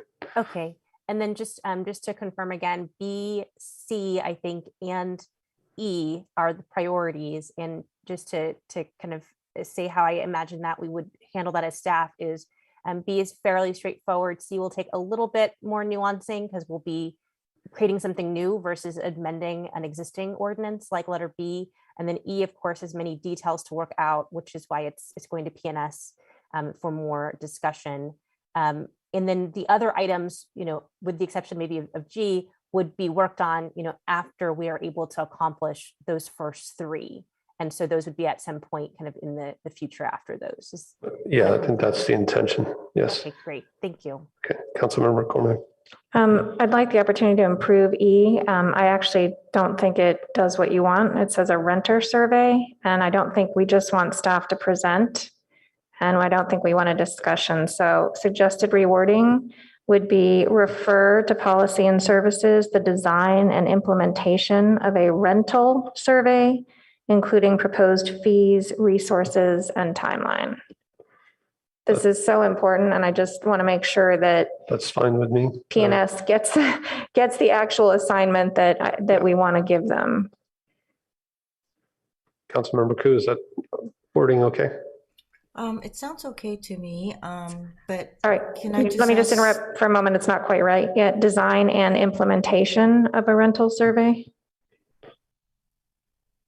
Ms. Tanner, sorry, so apologized. Yeah, go ahead. Go ahead. Does that make it clearer for staff? I also believe Councilmember McCormack, you said resources, not services. Yes, sorry, having trouble reading my own writing.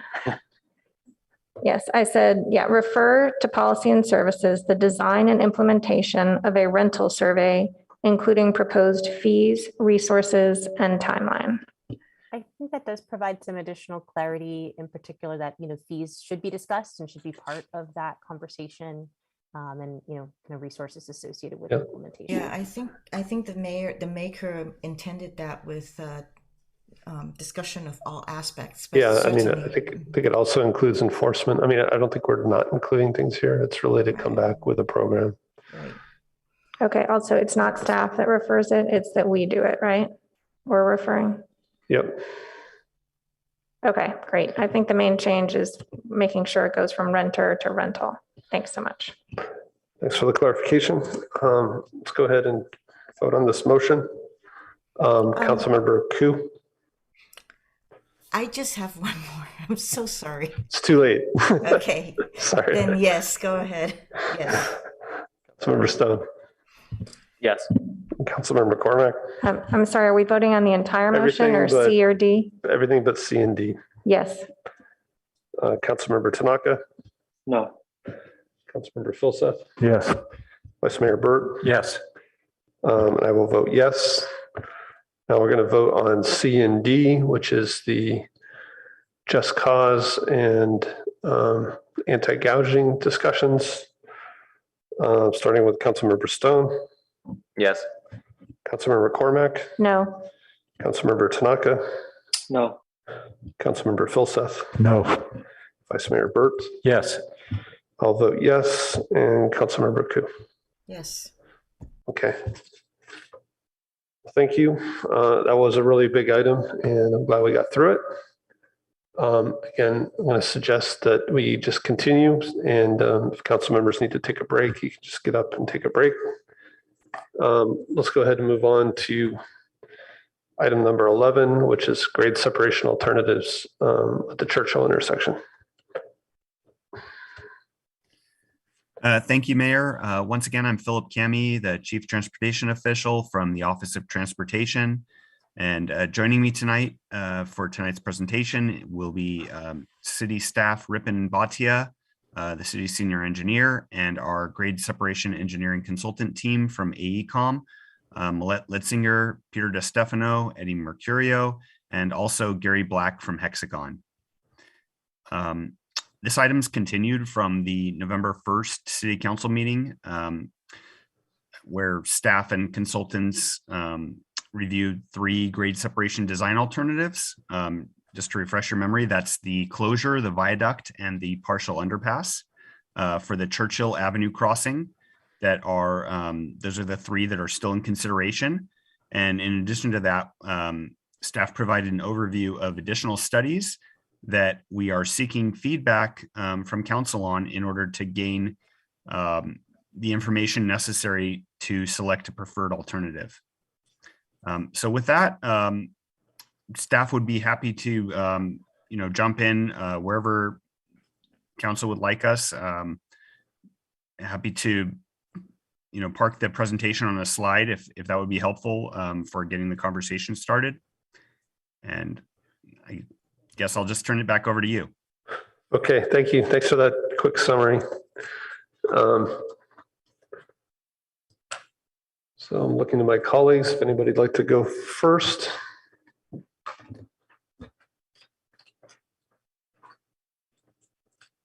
I think that last item took a lot out of us. I guess a few comments for me. Kind of similar, as we've gone through this thing for multiple years now, I do think it's important that we continue to narrow the alternatives. Again, there's a lot of, federal infrastructure money potentially coming. So I think getting us in a position where we have a preferred alternative is still important, even though I think the timeline for Caltrain may have changed with the pandemic. And again, as we've gone through these discussions over and over, I keep coming back to we have our set of criteria. I kind of focus a lot on what I hear from the public. I think again, noise, traffic impacts, visual impacts are all important. I am kind of where I was on Charleston and Meadow, which I did not hear a lot of support for the viaduct. So personally, I would be interested in removing that option. I think the residents did an amazing job starting this discussion on the underpass. I would like to see us kind of continue to refine that as a potential option. I think, we need more information, but I could potentially see making that the preferred option. And so, as we go through the discussion tonight, I think it'd be helpful to hear from staff. I think you're asking again about a bunch of potentially optional additional work we could do. Kind of what is the minimum? What are the next steps to really evaluate the partial underpass? The other area that I don't know if we need to resolve to get to the preferred alternative for Churchill, but we hear different options on a bike path to the high school. I think it'd be good to get some clarity. Is it Kellogg? Is it Seal? Is it TBD?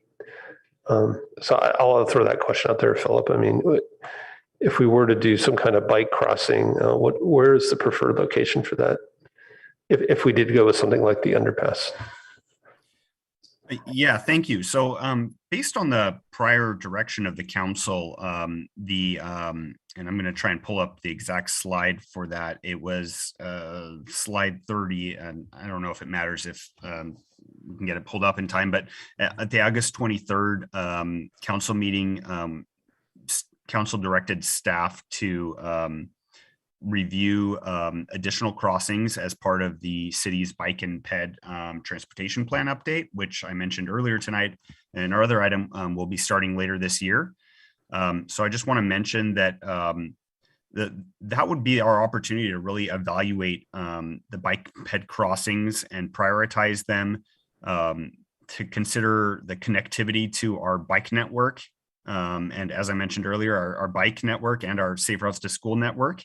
And that process is intended to be inclusive of public outreach. So it would help us to garner what public support we have for different crossings and, potential impacts from changes to our, the streets for those crossings. So again, I've heard Kellogg mentioned here. Is Kellogg no longer being looked at? I wouldn't say it's no longer being looked at. I think that, I'm sorry, this is just reflecting the direction that was related to Charleston and Meadow. So I would say, no, that's not off the table. That's certainly something that we would look at in the bike and ped plan update. Okay. I thought SEAL was for Churchill as well. Oh yeah. I'm sorry. Yes, you're correct. SEAL is for Churchill. Okay. That's why I was asking about Kellogg. So, yeah, but I'm sorry, just to say Kellogg is not off the table. I think that the bike ped plan, bike and ped transportation plan would consider all and potentially even other options. Okay. And then, if we do continue to look at the partial underpass, again, this idea of alternative construction techniques, it would be really good to see maybe an analysis of, is the box jack an option, and what would we save even in terms of impacts of not just the cost of the shoe fly, but of not impacting Alma, which might be a little bit of a economic swag. But again, I see some real benefits there if we minimize disruption as much as we can. Okay, I'll stop there. See, I think Vice Mayor Burton. Yeah, first I'd like to follow up on the mayor's comments. I generally agree that the partial underpass is a promising alternative that needs additional refinement and potentially certain studies. And that's one of the things we're going to have to grapple with tonight on what studies we would want to do at this time. We've authorized, for instance, I think the dollar estimate that we had on the Churchill and East Meadow geotechnical studies actually included Charleston and East Meadow geotech studies included Churchill, if I recall correctly. So I don't know whether that's an easy decision, for instance.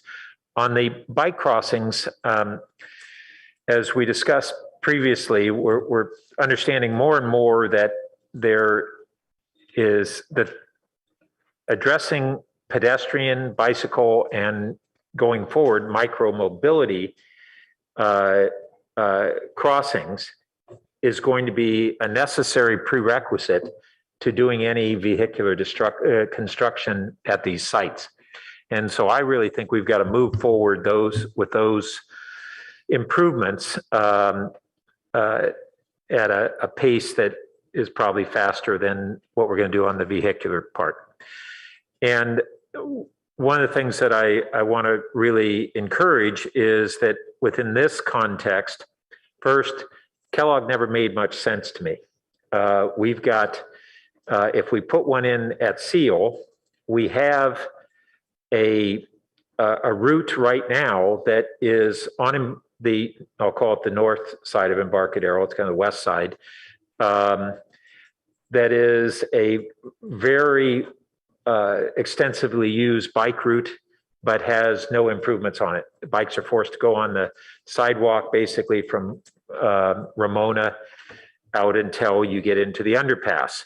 And that was part of a well-designed improvement that we had going all the way out to El Camino and Stanford. And it was dropped, I think, in the FY21 budget changes. It was dropped from the capital improvement plan. And instead of being pushed out, it was dropped from the 5-year plan altogether. I think we need to recognize that the bulk of the costs of that are dealing with from the underpass to El Camino. They involve Caltrans and redesign of the whole Embarcadero Road intersection there and lights. But this short 50-yard segment from Ramona to the underpass provides a route that then is a clover leaf for bicyclists at Trader Joe's and go right into the bike path parallel to the tracks that goes into Pali High without having to go on a signal, goes all the way to Mountain View on Park Boulevard and this bike path without hitting a single signal. And that 50-yard section is dangerous to pedestrians on the sidewalk, and it's dangerous to bikers, and I think we should elevate that. So that's a long explanation, but I think it's gotten pushed to the side, and it's an important part of this that I really want to get front and center again.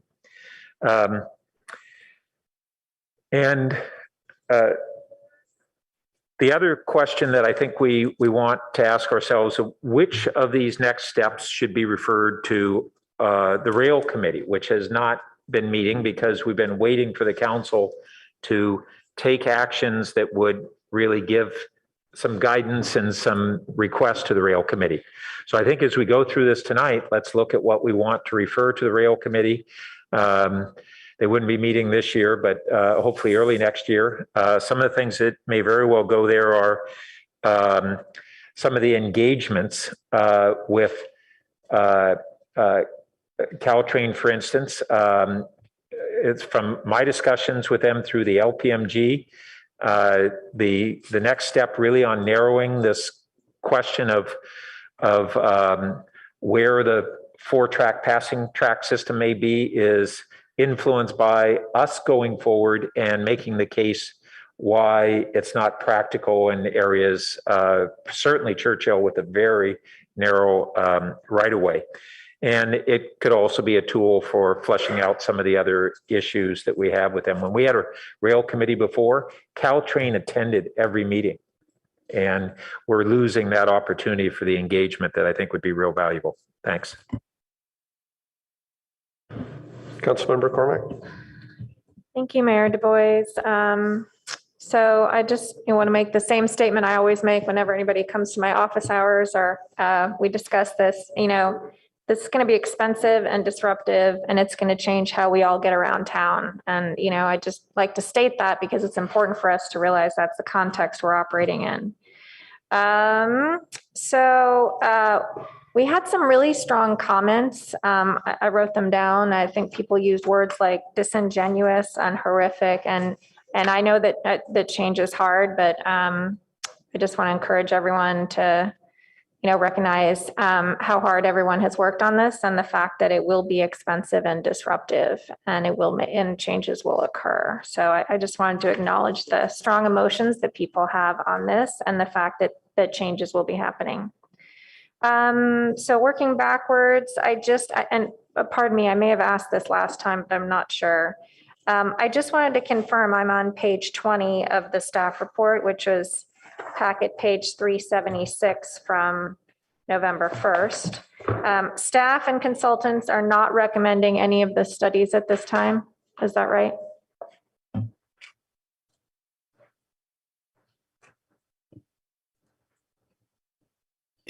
Yeah, well, I'm not sure that I would say that we're not recommending any of them. I think the recommendation. That's what the staff report says.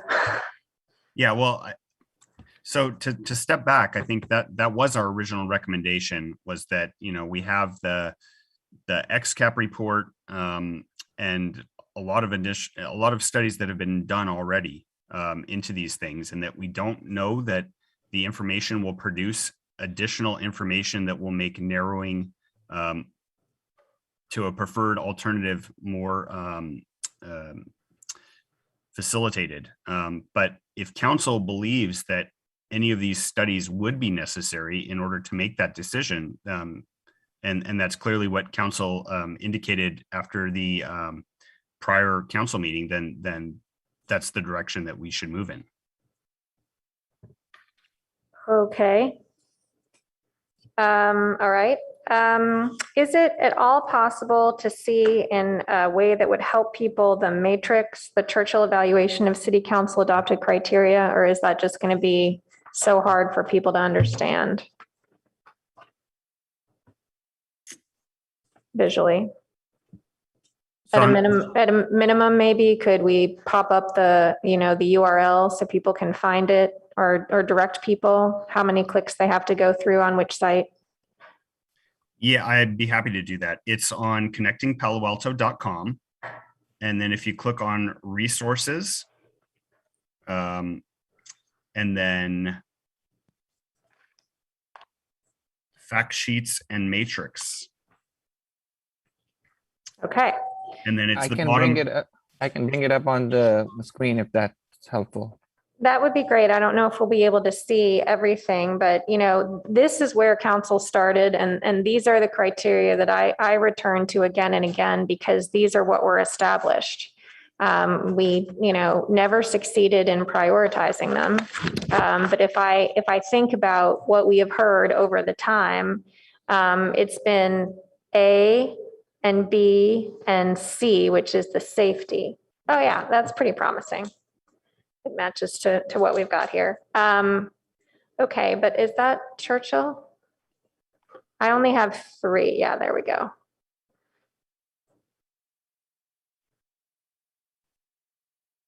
Great, perfect, right there. Good start, thank you. I'm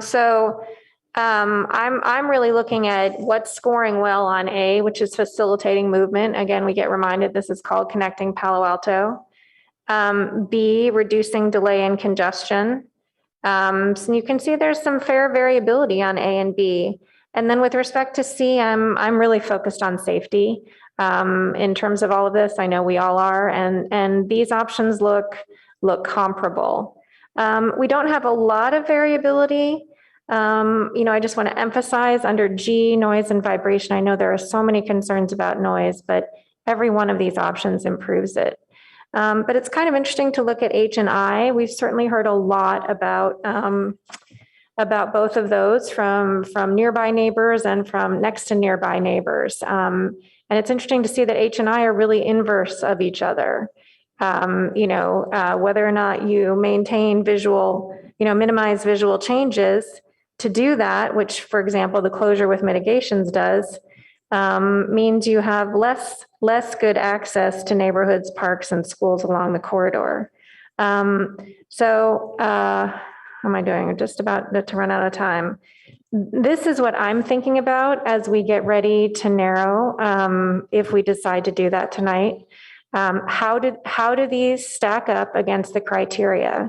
And how do we use this document to inform our decisions? Thanks so much. Councilmember Stone. Thank you, Mr. Mayor. A couple questions. I'm curious what level of coordination and conversation has happened to date with PAUSD?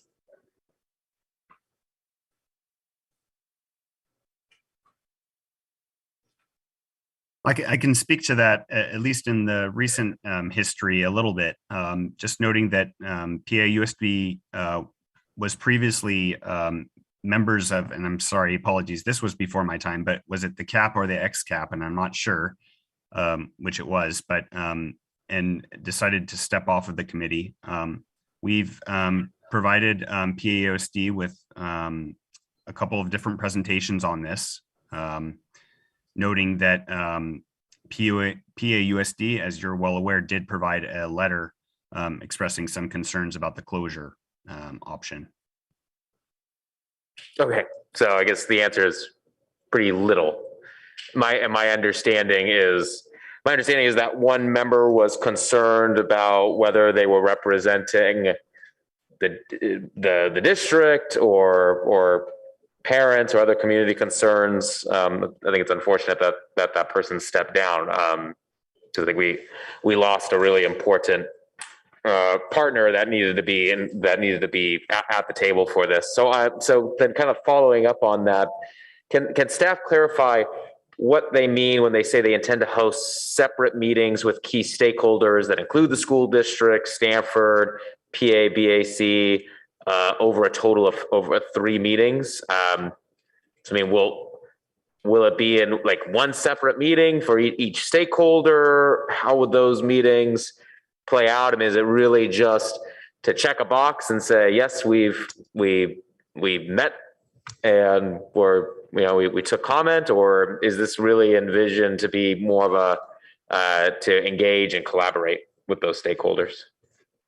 Well, yeah, I think certainly the latter. So, the idea is to engage and collaborate with all of those partners, and so noting that the 3 meetings that were intended, and of course, this is where the scope can be changed however we desire, but that's intended to have collaboration of our consultants that we have here on the line. That doesn't mean that would be exhaustive of how much communication, outreach, and work that staff would do to communicate with stakeholders.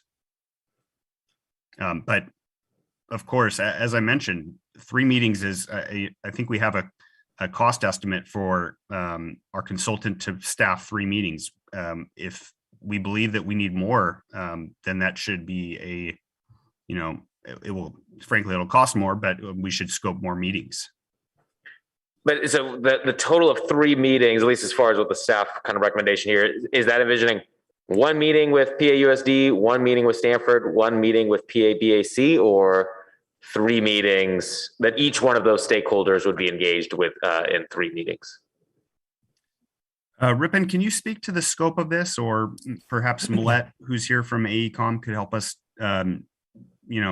understand what the scope of that 3 meetings was intended to cover? Sure. I like to add is, like, at our last presentation also, we did find that the scope for the meetings probably was on a lower end, and we could definitely do more as a more formal settings also. But these are more formal meetings that we are talking about, where the consultants will be involved. But we would have more informal meetings at the staff level, and other meetings where we would engage with the participants from all these different entities to have more coordination, collaboration in the design efforts. But yeah, we definitely recognize that the 3 meetings were not adequate, and as we formalize a more specific scope of work, we could increase that number. And Councilmember Stone, I think Chair of the XCAP, Nadia Nayak, is available. I think they did do some outreach to PAUSD. Great, if she'd like to, if Nadia wouldn't mind adding on, that if the mayor is okay with that. Yeah, that's okay. Hi, I'm here. Okay, great. So yes, it is correct that Barbara Best was actually the PAUSD representative that was on the XCAP, and she stepped off essentially because it was difficult for her to understand whether she was supposed to be representing the district's needs or the families of PAUSD at large.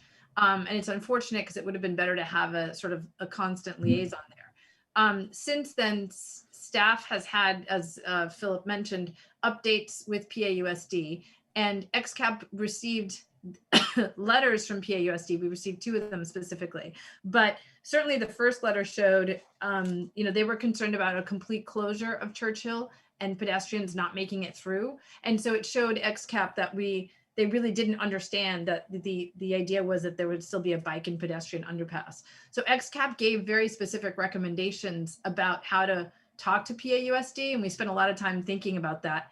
And our recommendation was that just like the council has, or the city has a process by which projects have to move through, a project might go to planning first, then to ARB, then to historic resources, what have you, before everything gets approved. PAUSD has a similar process for transportation projects that as they move through kind of the district, whether it's safe routes to school or city school liaison. And so what XCAP suggested was that the city staff work with PAUSD staff to understand PAUSD's process and to come up with a formalized way so that it's very clear how many meetings you need to have and with exactly which groups to be able to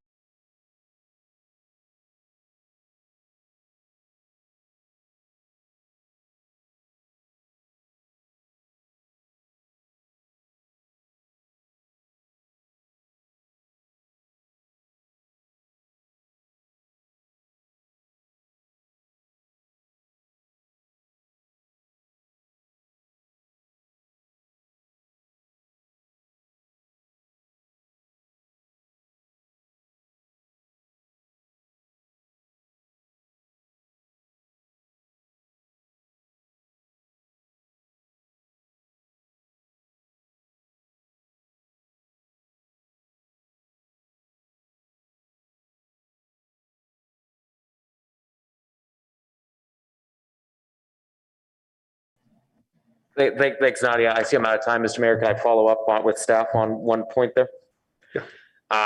Again, I mean, that seems like a very reasonable path forward that will be able to address some inefficiencies here with the three meetings or how this process is played out. I think we're all frustrated as well with the lack of engagement and collaboration here. Can staff weigh in on that recommendation to be able to truly engage the school district, figure out this process and move forward in a more collaborative effort? Yeah, so happy to. And I just want to note that, per the scope outline, the intent was to have a separate meeting virtually with each entity with our consultant. And that doesn't mean that would be the only meeting that we would have with them. It's just if we wanted to get into technical questions, that we would be able to have the consultant there to provide support. But so frankly, I think what we would like to do as staff is talk to PAUSD and find out what their preferred method for receiving this information and for providing feedback would be. I think that we'd like to have this be a collaborative approach, not just to the PAUSD, but also Stanford and Payback, and to make sure that all of their input gets considered. Great, thank you. Yeah, I think worthy goal, and I think there are a lot of implications that would come with the Churchill closure that I'm not sure if the district has fully considered up until this point, and or at least haven't communicated with us, and to be able to have those conversations are going to be important. I'm out of time for now. Thank you. Councilmember Filseth. Yeah, thanks. Couple of questions. On the partial underpass option, there's some references to potential taking of property if we do that one. Do we have any more information on that? How much does that look like now at this point? Yeah, and I'm trying to remember if we have that in one of our slides, but Peter, can you provide a little bit more information on that? Or perhaps Millette? Yeah, I think a good place to show that is from the fact sheet that's for that alternative on there, that's on the website as well. I think we had a graphic in there that showed the different parcels that were impacted. Yeah, Millette, if you can't pull that up, I actually have an exhibit that I could show. I could zoom in. Go for it. Yeah, I don't have it up. Let me do that.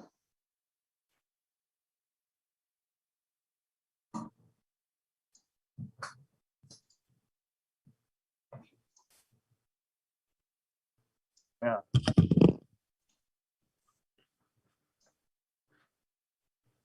And everyone see my screen? Yep.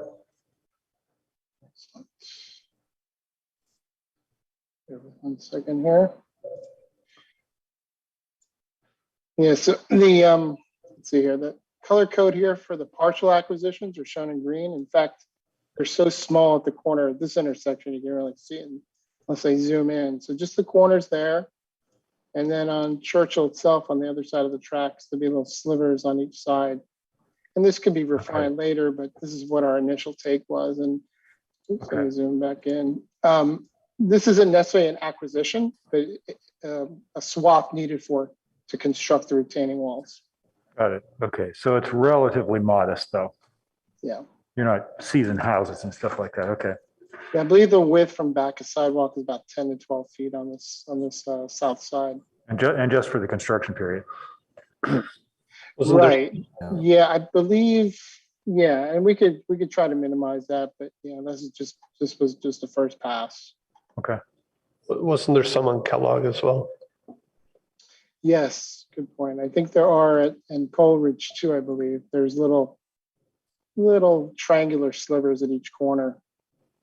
At Kellogg, Churchill, and Coleridge. Oh yeah. Okay. And just to note, you can probably get a sense of this a bit if you look at slide 16 in the PowerPoint, which shows where the Kellogg and also where the bike and ped ramps are there. And I think there's also a sliver on Mariposa or a driveway or something on Mariposa. Yeah, there's a driveway on this fronting Mariposa, not on Churchill. Is that what you meant, Phil? Yes. Yeah. Okay. Okay. Okay. Second question.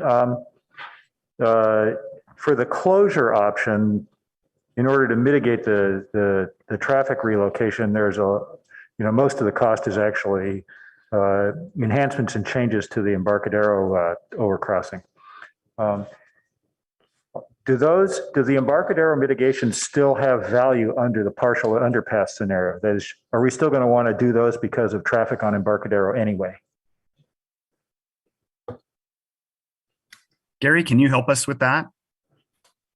We have Gary from Hexagon. Yeah, I would say they certainly would have benefit, but the amount of traffic that would be diverted to Embarcadero under the partial underpass alternative would be such a small number that they wouldn't be necessary to mitigate. Okay. Okay.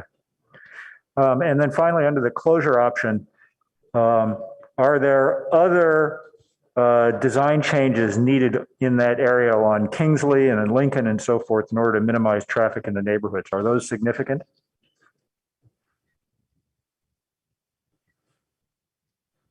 I guess I can answer that. Kingsley was meant to be the major connecting road between Alma and Embarcadero, right? To mitigate the diversion of traffic, and so there would be an effect of increased traffic to the homes on Kingsley. I don't know if that answers your question, but. Right, but you don't foresee, changes needed to Lincoln, for example, on the other side or anything like that? No. Okay. Okay. All right. Well, okay, so thanks, that's helpful. It seems to me that the crux of what we're looking at least this evening, I mean, the real decision is, are we going to close Churchill or not, right? If we're going to keep Churchill open, there are kind of two alternatives that we have three alternatives in progress right now. There are two alternatives to do that. One is the partial underpass and the other is the viaduct. And it seems to me that I'm kind of with the mayor on this, that, as long as the partial underpass option is viable, I mean, why would we do the viaduct instead of that one? Okay. The viaduct is the most expensive. It's the ugliest. And, it requires, some, concessions from Caltrain and some other stuff like that. So it seems to me that as long as the partial underpass is viable, then whether or not we get to one alternative, tonight or so forth, we ought to at least be able to get to two. Unless there's a compelling reason we should choose the viaduct over the partial underpass, I would be okay with eliminating that one. That said, it seems to me, and I think it's all of us, the top priority on this whole project, on this whole issue, is Charleston Meadow, right? And coming up and getting to a preferred alternative with Charleston Meadow as fast as we can. It's the combination of the biggest traffic impact on the city, and it's also the least outreach and stakeholder impact of any of these crossings, right? And so as we worry about funding and timing and so forth, it seems to me that should be our top priority. And so things that sort of divert our attention and resources off of getting to a preferred alternative for Charleston Meadow, in terms of staging things, it seems like that's where the priority ought to be. The one exception to that on the Churchill thing is, it seems to me that, and the vice mayor alluded to this, the most pressing thing on the Churchill crossing may be to resolve the bike and ped strategy. Okay, particularly if future constructions can impact that. So I can see that being a high priority. But I hope that the discussion around this, it's really not going to distract us from getting to Charleston Meadow as sort of the. I mean, if you think about this as phases, my mental model is phase one is Charleston Meadow. Okay, and phase 4 or something like that is Palo Alto Avenue, and Churchill somewhere in the middle. Thanks. Okay, I don't see any hands. Councilmember McCormack, you want to go again? Yeah, we're doing a second round? Looks like it. Okay, thank you.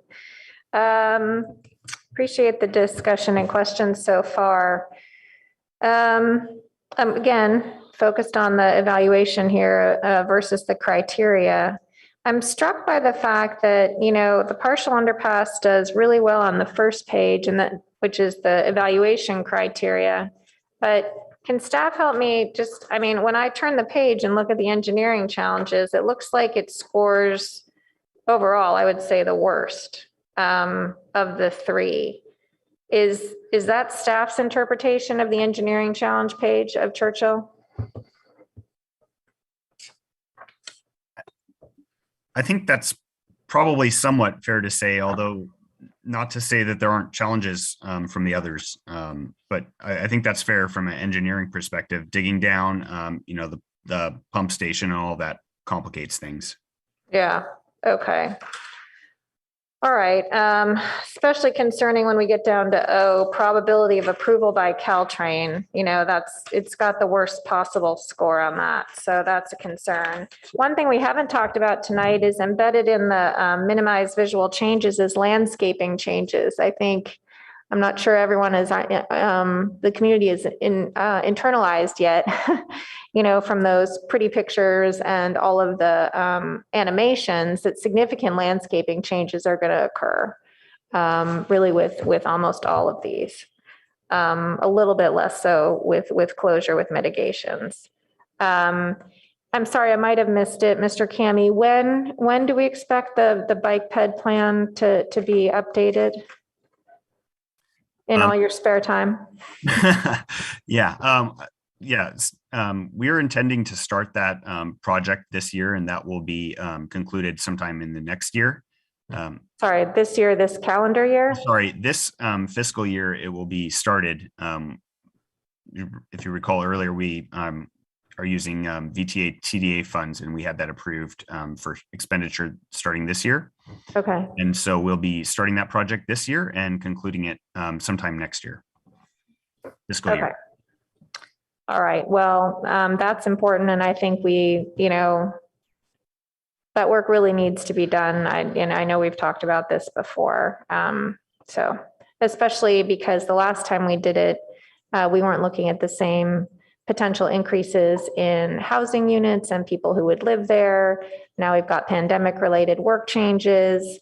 We've got changing enrollment, in schools. Like, there have been so many things that have changed that I'm glad we're being smart about that and looking at it holistically rather than, focused on it at the specific crossing standpoint. I don't know that I necessarily agree with Councilmember Philseth that Charleston Meadow is the priority. I think we have to work on all of these at the same time. Certainly Charleston is a priority for the fact that it's the least safe of all of them. So that for sure. But it's not clear to me that, working on all of them at some level is going to necessarily slow down Charleston Meadow, unless there's something I don't understand. What does staff say? So aside from the engineering challenges, what does staff hear from the community about the partial underpass that is negative? What are concerns that you hear? Oh, I would love to pull up the survey data that we had from our town hall. We received quite a lot of feedback. I think actually, if I'm recalling correctly, and I'm hoping somebody here can fact check me, but I believe that the partial underpass was received more favorably than the other alternatives for Churchill. Millette, can you fact check me on that? Am I correct or incorrect on that?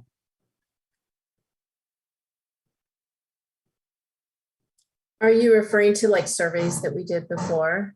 I was talking about from our virtual town hall. Yeah, I'd have to pull up the meeting summary, and I can do that while we're talking and look at what that said. But I think that is correct, but I would have to verify that. Yeah, I'm more interested in the concerns just to see, if there are things that we need to mitigate if we decide to do some of these surveys, for example. Not survey studies. So it's just something to think about. I'm sure we'll keep going. Okay, thank you. Vice Mayor Burt. Yeah, I wanted to visit the Embarcadero Alma reconstruction needs that might be required yet. So we've got a proposal to add an additional lane on Alma over Embarcadero that is estimated to be $25 million for a vehicular lane. I guess one of my questions is that whole interchange, the existing interchange, I'm not even sure if all of it, but certainly a major portion was built in, I think, 1936 or so. So we'll be pushing 90 years by the time anything would be happening. It's a 3-lane road, which, in today's traffic isn't ideal. So what do we think are the chances that we're going to need to do more than what's ballparked here on that interchange and a more fundamental rebuild of Embarcadero if we were going to close Churchill?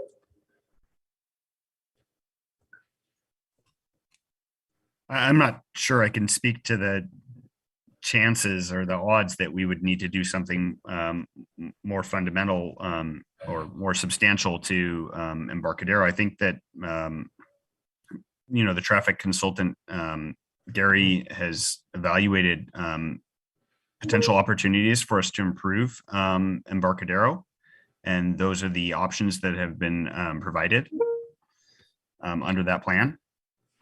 Okay. And then I do want to make a comment on the engagement of PAUSD. I think we don't want to kind of piecemeal the engagements. When that needs to happen, I think we need to have payback in the same room and maybe other neighbors there so that we really have a dialogue with them and rather than kind of piecemealing that. We also have an issue on how do we fund some of these additional studies, and we have on Thursday, the VTA will be voting on their plan for how to allocate Measure B dollars, particularly for the grade separations. It looks like the agreement that we and the other 2 cities have signed on to is likely to go through with strong support. But one of the things I've already raised to the VTA as a representative is that we're facing certain additional studies to really refine options, including as Councilmember Philseth was talking about it, just at Churchill, it's one of the most constrained locations on the entire Caltrain corridor, with a very narrow right-of-way and built out on either side and a high-volume road immediately abutting it. It just doesn't give us wiggle room. And so we've got to do some additional studies to be able to try to come up with our final preferred alternative. Currently, the Measure B dollars are intended for after cities have come up with the final preferred alternative, but we could go through and select one, then do the studies, and the studies determine that we couldn't do that alternative, and therefore we have to backtrack. And so I made that argument to VTA and that we should be allowed to use Measure B dollars that are our proportionate share of Measure B dollars if we want to use some of them in the near future for some of these serious studies on geotechnical and otherwise, that we should be allowed to do so. They were receptive to that in principle. I think that's another one of the items that we'd want to follow up on because that could really help us out. And I I just want to touch on some thoughts on items that maybe should be referred to the rail committee. There's been discussion periodically about that the guiding principles and the criteria were selected several years ago. They're probably generally still the right set, but there's been discussion about the need to review them and make sure they still reflect what has come out in all the community discussions on what ought to be the guiding principles and criteria. I also think that the rail committee could take the lead on getting the 4-track option narrowed down, and perhaps on the outreach with folks like PAUSD and Payback, and as Philip mentioned, Stanford, because they are really a very interested party, and they haven't been engaged even less than PAUSD, and we've got to get them involved. I think those would be my other points, and I'll wait until we get into motions. Okay, again, not seeing a lot of hands, I'll jump in, and I do think it's time for motions. So again, looking at the criteria, I still disagree. It's similar to Churchill Meadow, where the viaduct on noise looks the same as the other two.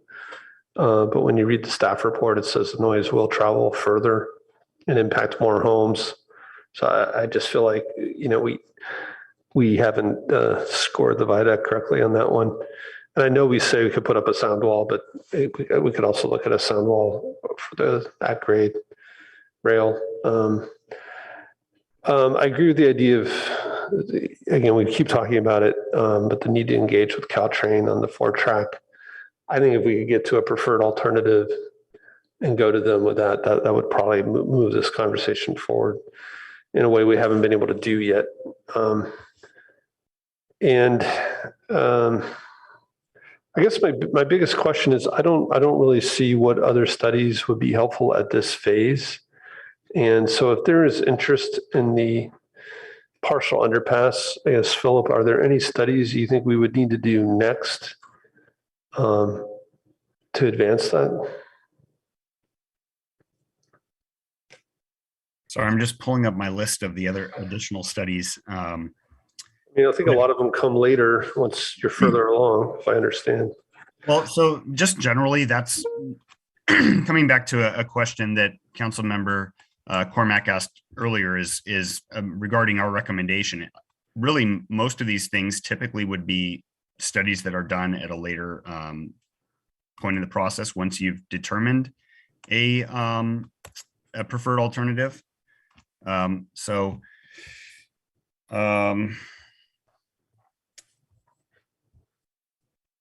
Yeah, I do think the bike and ped, work which we're planning to do through the bike and ped transportation plan will provide value. I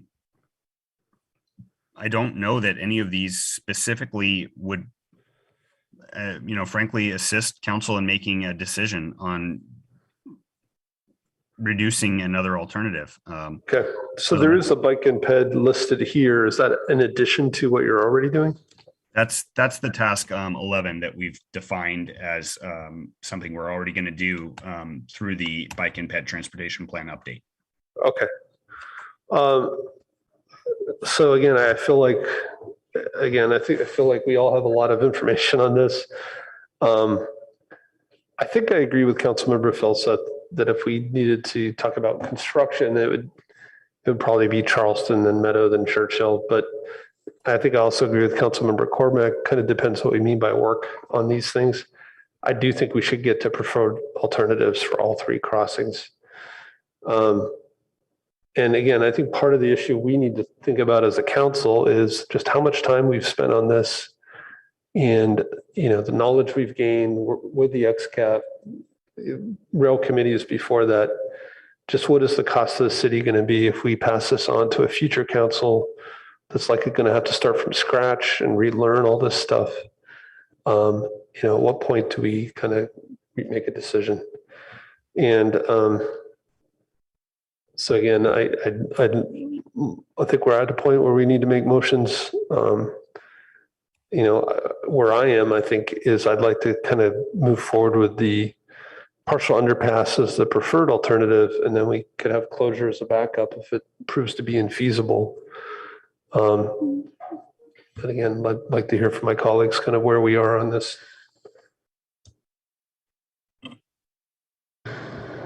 Yeah, Councilmember Cormack, before we go to a third round, do we want to hear from other colleagues that haven't spoken yet?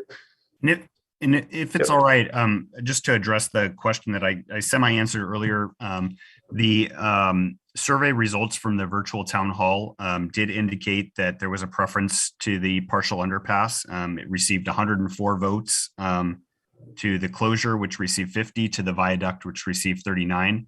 And also just to note some of the I guess, drawbacks or concerns that we heard about the partial underpass included bike connectivity, construction challenges and the time period, the aesthetics of there's a lot of concrete walls, and removal of the landscaping strip on Alma. Just to note, that's a pretty significant cut there along Alma. Okay. All right. Well, any colleagues that haven't spoken want to jump in? If not, we're going to go to Councilmember Cormack. Well, I'm going to answer the mayor's question, you know, about, you know, where you were headed. And I'm probably in agreement that partial underpass would be my preference based on the criteria. I remain concerned about the engineering challenges. So I appreciate you saying that in the event that it's infeasible or whatever, you know, other words we might want to have, that closure with mitigations would be secondary. I guess what I'm hesitating on, and I realize that it's not before us, is I can imagine a scenario under which a viaduct might extend north. And so if we preclude some, you know, amazing alternative, that's the only thing that I'm thinking about, is we're making this decision a little bit in isolation. And so if I sort of up level it and think about any changes we might see at Embarcadero or University or at the Creek, or what's Menlo Park doing that we might want to connect to, that's the one thing that, you know, I'm having trouble letting go of. But again, that's not before us tonight. I think your direction is reasonable. But I remain concerned about the engineering challenges. I am in agreement that it's not clear to me what more studies would help us make the decision. I think the more studies would help us refine the partial underpass. Mr. Kami, thank you so much for reminding us of the negatives. Those are the ones that I recall hearing once you refresh my memory on that. So, you know, that's where I am. In terms of rail committee,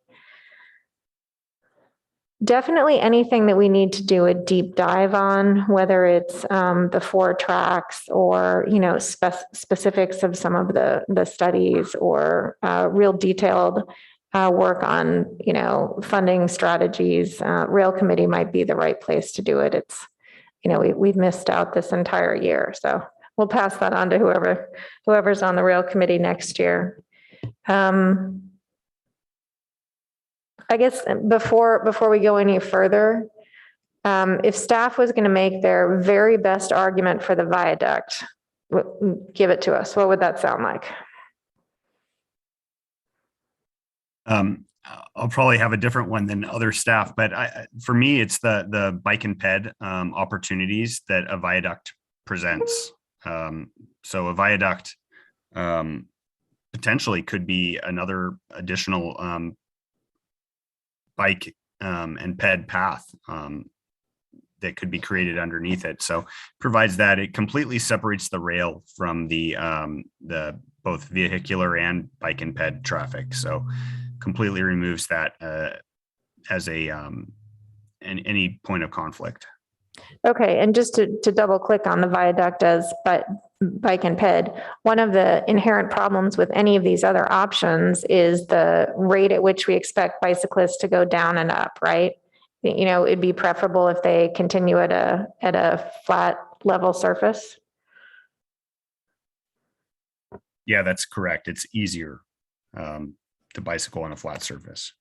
Okay, I appreciate that. Any other staff members want to make their best argument for the viaduct? I'll just mention that something that was sent to me was least disruption to existing roadway traffic.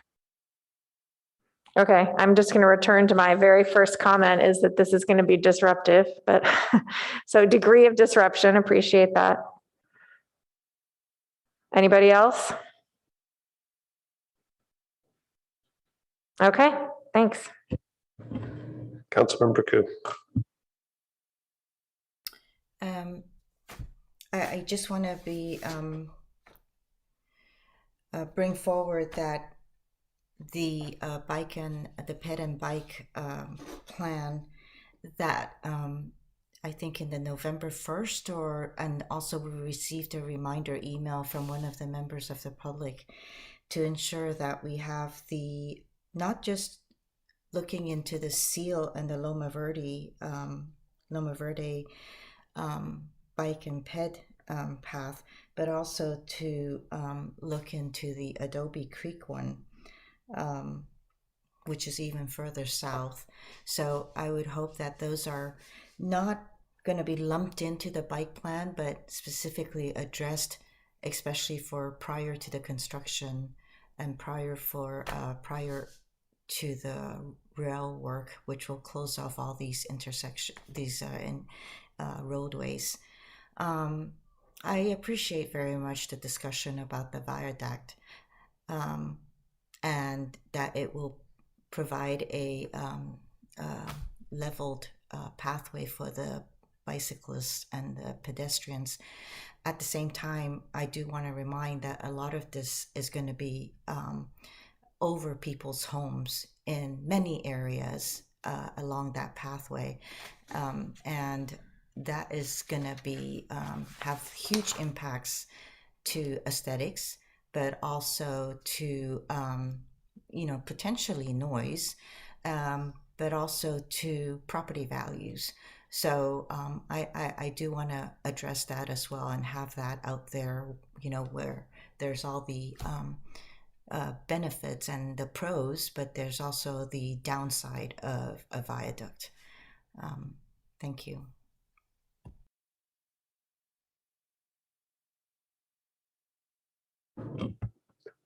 Okay, council members need a motion. Councilmember Filsack. Move to eliminate the viaduct. So you keep two options? Yeah. Okay. Second. Is there a second? Second. You guys do speak to it? I think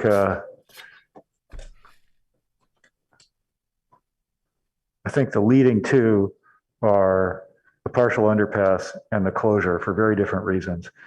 I understand the point about keeping bike traffic level underneath, but again, bikes still have to go across Alma, which they don't have to do on the other options, right? And so weighed against that. And so I think if I had to choose between the viaduct and the partial underpass, right, I think the partial underpass would makes a lot of sense, assuming it's feasible, right? Again, I worry that by putting a focus on Churchill now, while we haven't dealt with Charleston and Arastradero, the place we don't want to get to is we're going down the path. Okay, now we need to get funding. Now we need to start construction and so forth. We haven't resolved Charleston or Arastradero, but we've got something here at Churchill. So we're going to charge forward on Churchill. But Churchill is the most complicated and the least important of these, the least urgent of these. It's got less traffic. Okay, the safety problems are lower, and the complexity is much higher. Right? We need to deal with Charleston Meadow, and Yeah, so if I could make a motion on Charleston Meadow, I'd do that instead. So I think we need to get Charleston and Meadow leading on this, okay? And I worry that if we go down we pile onto the Churchill path, it's not the most important, right? There are a lot of unknowns still floating around on this, okay? Will we really get to 14 trains an hour by 2030? We don't know that. I mean, we got hybrid work from home. We got the Omicron variant. There's still, traffic on. Usage of Caltrain is still very, very low right now. There's a lot of unknowns here. Okay, we might not need to do anything at at Churchill for many years to come. Right. So to charge into this now, okay, before we deal with Charleston Meadow, I think we're putting the cart before the horse, and we really ought to shift our focus there. Councilmember Koo. I think I spoke to my to the reason why I don't believe a viaduct is going to be a good option or alternative.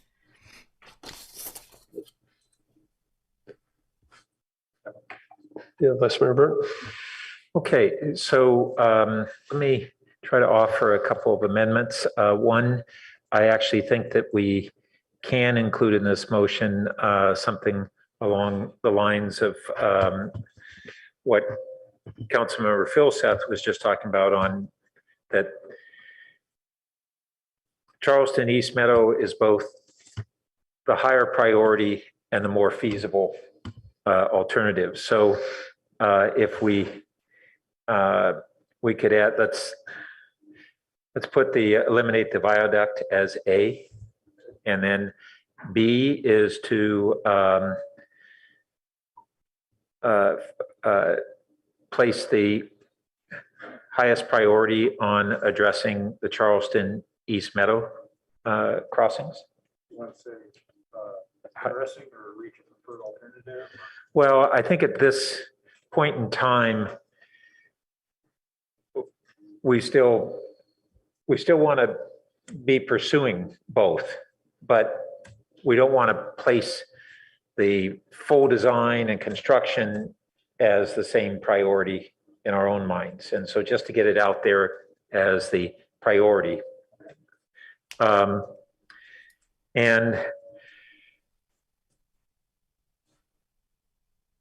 then let's see. Stakeholder outreach.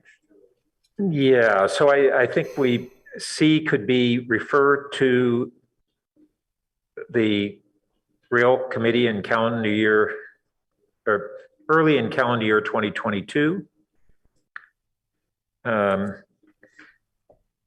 Review of the guiding principles and criteria.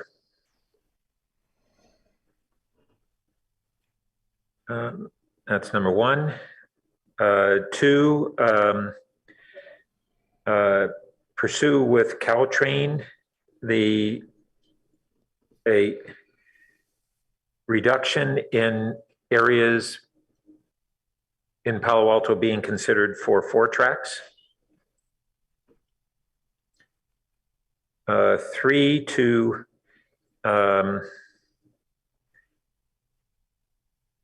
facilitate an engagement with PAUSD and Stanford.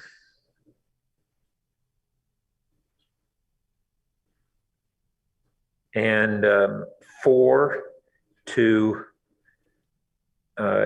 engage with Caltrain through the LPMG and staff, design alternatives and construction methods preferable to Palo Alto. So on 3 there, engagement with PAUSD and Stanford, you mean specifically on the preferred alternative for Churchill? No, actually that should be expanded on all grade crossings. So we can just, after Stanford, say on all grade crossings. If I excuse me, if I can chime in just really quickly. One of the items that we're seeking feedback tonight is approval of additional, I would say tasks is probably a better word than studies. And one of those is outreach. So just noting that, one of those is task 9, which is outreach, which included the outreach to PAUSD, Stanford, and Payback. Yeah, and I certainly envision that there'd be a collaboration on this with staff and perhaps with the consultants. But I don't know that we need to hire the consultants to talk to PAUSD, for instance, and work out that process. So I'd leave it up. I don't want to try to define that tonight, but I'd want the rail committee to have a lead role in working that out. I mean, we really haven't seen the engagement through the process to date of these two critical stakeholders, and we can work with staff to work out that process. Let's see, and then on a D, it would be D rather than 5. Yeah.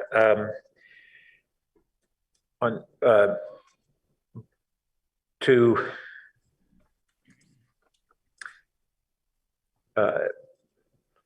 eliminate the Kellogg area as a bike ped crossing alternative. And a D, that would be a D1, and then D2 would be to evaluate a South Palo Alto bike ped crossing in the vicinity of Adobe Creek, consistent with the 2013 rail plan.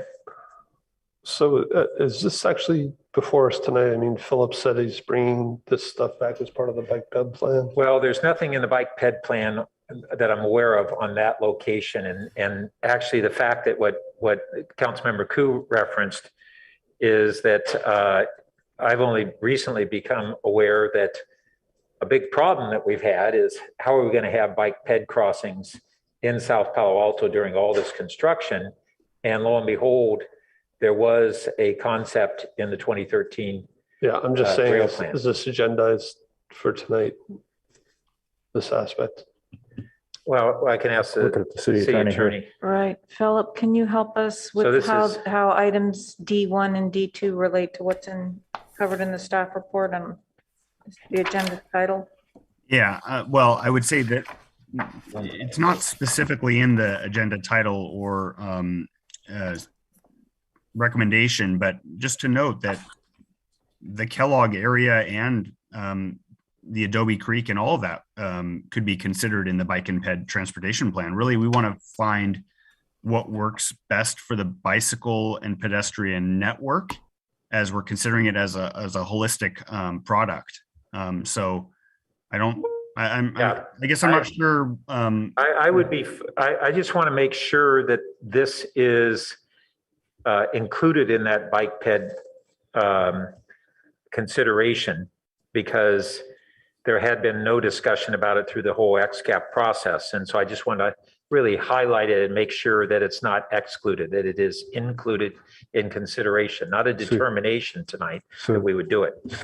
Yeah. Eliminate the Kellogg area as a bike ped crossing alternative is certainly. Well, that doesn't allow us to transcends that, right? So that wouldn't allow us to compare Kellogg and Seal at a later date. So I think having more options would be preferable for consideration in the bike. Okay, so then I'll rephrase D1 to say, pursue Seal as a preferred bike ped crossing over Kellogg.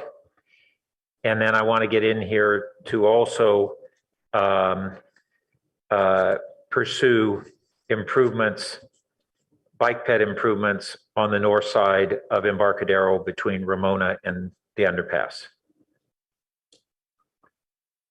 And I actually think that's our our most lowest cost, easiest to do improvement in the whole bike bed consideration.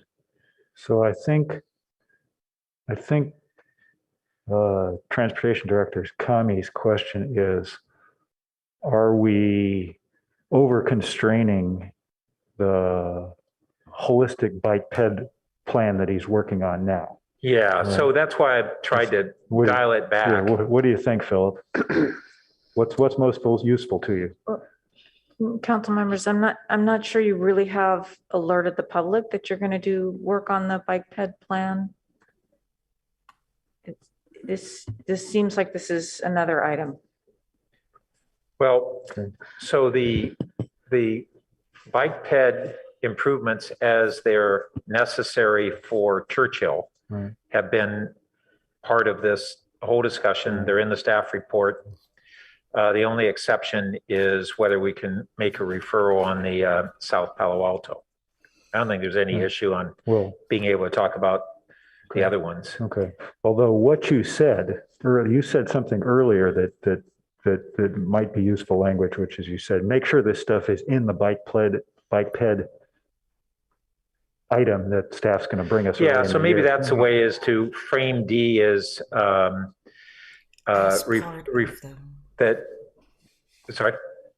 Oh, I was going to just suggest as part of the bike ped cross. Make sure the bike ped plan includes. That's right. So let me just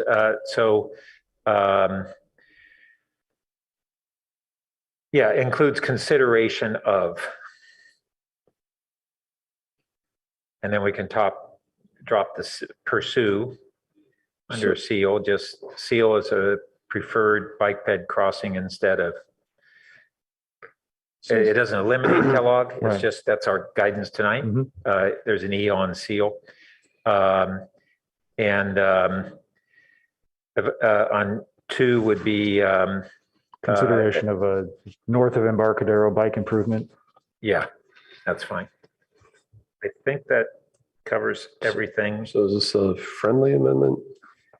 Yeah, I'll accept it. Right. Okay. The seconder is Lydia. Yes, accepted. Okay. Is it okay to add planned after bike ped? Sure. Yeah.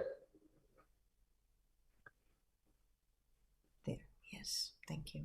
Sorry, and it would be the bicycle and pedestrian transportation plan.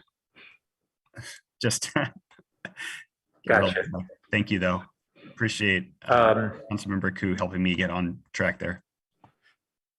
Yeah, and on D2, Philip, do we need to clarify the area? It's really what was already in that the fragment of the previous project. Well, the intention is to not look at just not go the multi-million-dollar project out to El Camino at this time, although you may be doing that as part of the bike bed plan, but to put a more immediate focus on this low-cost, high-value fragment as part of the bike ped plan consideration. We're just trying to give guidance on some things that we want to see, make sure they have strong consideration in the bike ped plan. Yep. Well, these are things that we would certainly be looking at into the bike and ped transportation plan.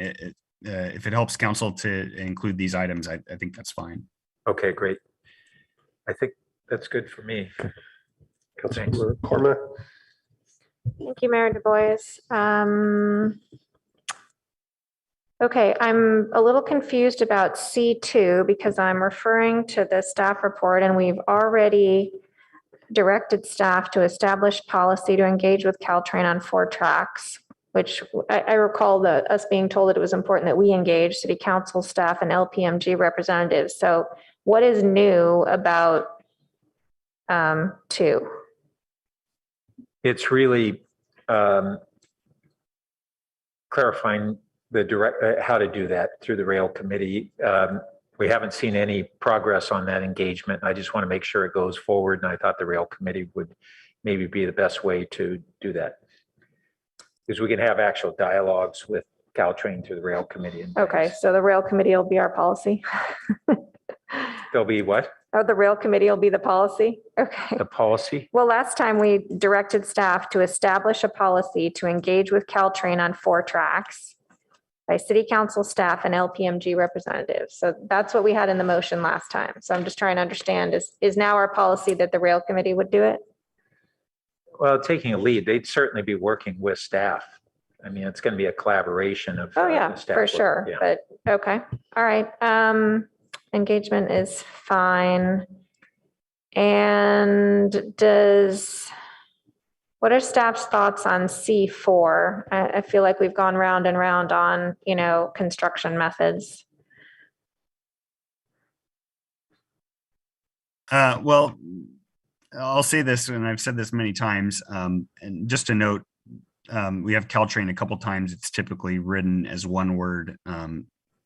So if we move with this motion, we could probably fix that. But typically construction methods are something that you determine a little bit later in the process. Once you get into, preliminary engineering, environmental, and you determine construction methods. So I'm not sure, and I'm actually curious maybe if AECOM wants to get in here, is if this motion were to pass and we're down to 2 alternatives, if that becomes something that becomes more reasonable for consideration. But I'm also not sure whether what's being referred to here is the box jacking evaluation as a construction method, and just noting that there's a cost there's a cost associated with conducting a study to do that box jacking evaluation. We're not confident that there will be a cost savings from using that method. Can I offer that? So the intention here is to work with Caltrain and other cities on the corridor, and this has been discussed with the LPMG and agreed upon in principle by Sebastian Petty, who heads the grade separation work for Caltrain. And that, for instance, there's design standards, and then there is a construction method, and that's probably principally the jack box. Intention would be that we would not be absorbing the cost of that. The Caltrain will do that because it has implications on the entire corridor. And Caltrain is recognizing that that's something that could potentially reduce the cost of construction at a whole number of locations. And so that's a distinction. Is up until now, we kept hearing from staff and our consultants that if we wanted to pursue these things, it would be on our dollar, but that's not what the intention is here. It would be Caltrain looking at design alternatives, vertical grades, vertical curves, different things like that, even freight speed. Those are things that Caltrain would look at as within the system requirements, and a group of cities who are sharing similar concerns would be working with Caltrain to define what we are interested in them evaluating. Okay, well, it's been a difficult to figure out when to have that conversation with whom. So I'm going to interpret this as a place to have a more focused conversation. I do feel like it's missing a word. I don't quite understand how we go from staff to design. Yeah, I think it's missing the word "to." Okay. Thank you very much for that explanation, Vice Mayor Byrd. I understand now, and I'm trying to remember what the plan that Caltrain is working on is called. It's not their design standards, but they're looking at some sort of study where they'll be, trying to look corridor wide at. Yeah. And I think this is really what you're referring to, is having staff and the LPNG and staff engage with, and the rail committee engage with Caltrain on really that project, or that project where they'll be evaluating design alternatives and construction methods region-wide. Right. Okay, so thank you. That's very helpful, and it seems like a reasonable next step. I'm just going to go to C1 and D1. So with C1, I feel like it's going to be a little too late for us to review the guiding principles and criteria if we've already narrowed things down so much. I think it's a worthwhile discussion. I just say it's a little bit, horse after the cart, or whatever the inversion of the metaphor would be. And then D1, help me understand what's so important about eliminating Kellogg and choosing Seal. What information do you have that leads you to believe that's the right decision to make now? Well, I've been baffled by Kellogg really being on the table if you're doing Seal and improve Embarcadero. It just doesn't add value. If you look at geographically, who would take Kellogg? And there's almost nobody that would take Kellogg as a bicyclist if you do those other two improvements. Well, I think you're assuming we're doing Seal. I wasn't sure that was an assumption. And then if you're going to choose between Kellogg and Seal, once again, if you've improved on Embarcadero, then there's far better advantage for bicyclists going to Pali principally and other people, and even grade schoolers to go at Seal than it is to go at Kellogg. So that may all be true, but I'm not ready to make that decision tonight. I think we should stick with what we said last time, which is put everything in the bucket. Well, that's why, just to clarify, we added the preferred as opposed to a stipulation. Yeah, I don't have enough information to make that decision tonight. I appreciate your reasoning, but I would prefer to wait for the entire plan. So are the maker and seconder willing to take that out, or do we need to split it out for voting?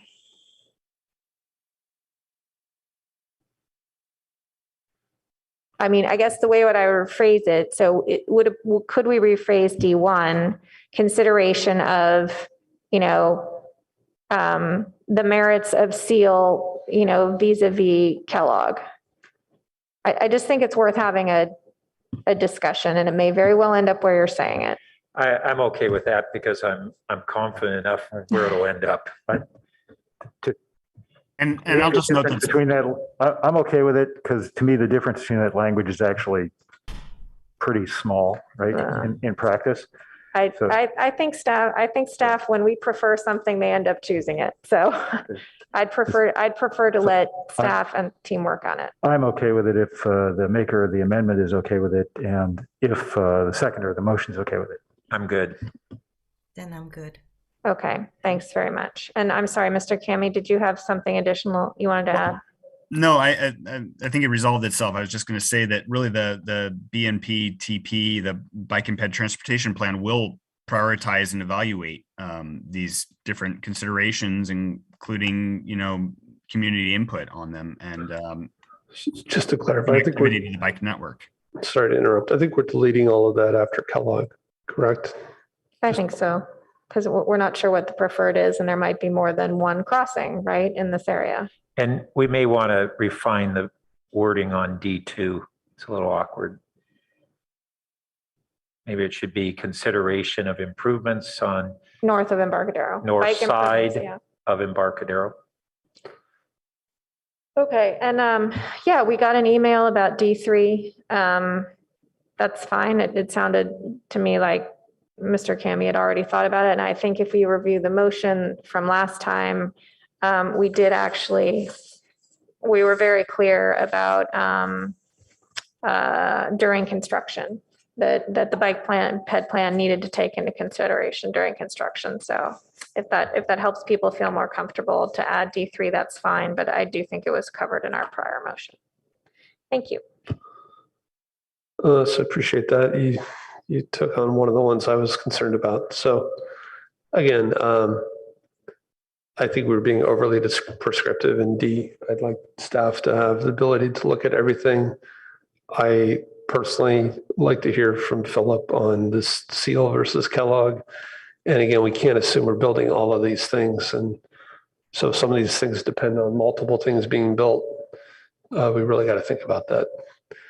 I guess I have one friendly amendment, which would be given B, that we're saying, I think trying to capture Council Member Fulseth's comments about not moving too far ahead on Churchill before we resolve those. Would you be willing to consider a friendly amendment to A, which would be eliminate the viaduct design alternative and make the partial underpass the preferred with the closure as a backup? No. Okay. So I guess I'll go ahead and make that as an unfriendly amendment. And again, the idea here is we're still saying B, that we're going to get down to one alternative for Churchill potentially, but then we're going to go focus on Charleston and Meadow and also get to one alternative there. I'll second that. Okay. So again, I'd love to hear your explanation for the no. I think all I'm doing is putting a priority between the two remaining alternatives. It's really not meant any different than that. So that's just my thinking. And again, my goal would for us to get to be a preferred alternative at each crossing. So, Councilmember McCormick. The criteria is really pretty straightforward. And the objections to the partial underpass are significantly more limited than to those of closure of Churchill. So I think prioritization and ordering is where what I've been asking for from the beginning, whether it's criteria or these alternatives. So I think this is a reasonable step forward. And frankly, it would reduce the amount of time probably staff and we have to spend on this particular topic, freeing us up to go work in South Palo Alto. So to the clerk, the second underpass should say with closure as backup. Closure with mitigations. Not with the underpass, but delete with the underpass there.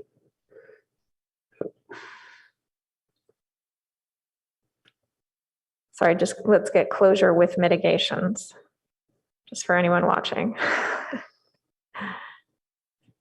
Okay. Any comments on the amendment? Councilmember Stone, your light was on from before, I think. All right, no hands, no comments. Let's go ahead and vote on the amendment, starting with Councilmember Cormack. Yes. Councilmember Tanaka. Yes. Councilmember Filseth. No. Vice Mayor Burt. Yes. I'll vote yes. Councilmember Koo. Yes. And Councilmember Stone. Yes. Okay. So I'm good with the rest of the motion. Councilmember Stone. Well, it was already mostly addressed on D2, but I noticed still, I think just the last phrase on D2, bike improvement can be removed. Just to clean that up. But that was already the final, the last two words of the sentence.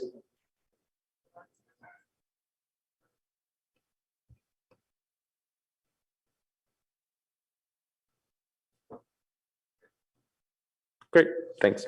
I'm prepared to support the motion. Okay, last call.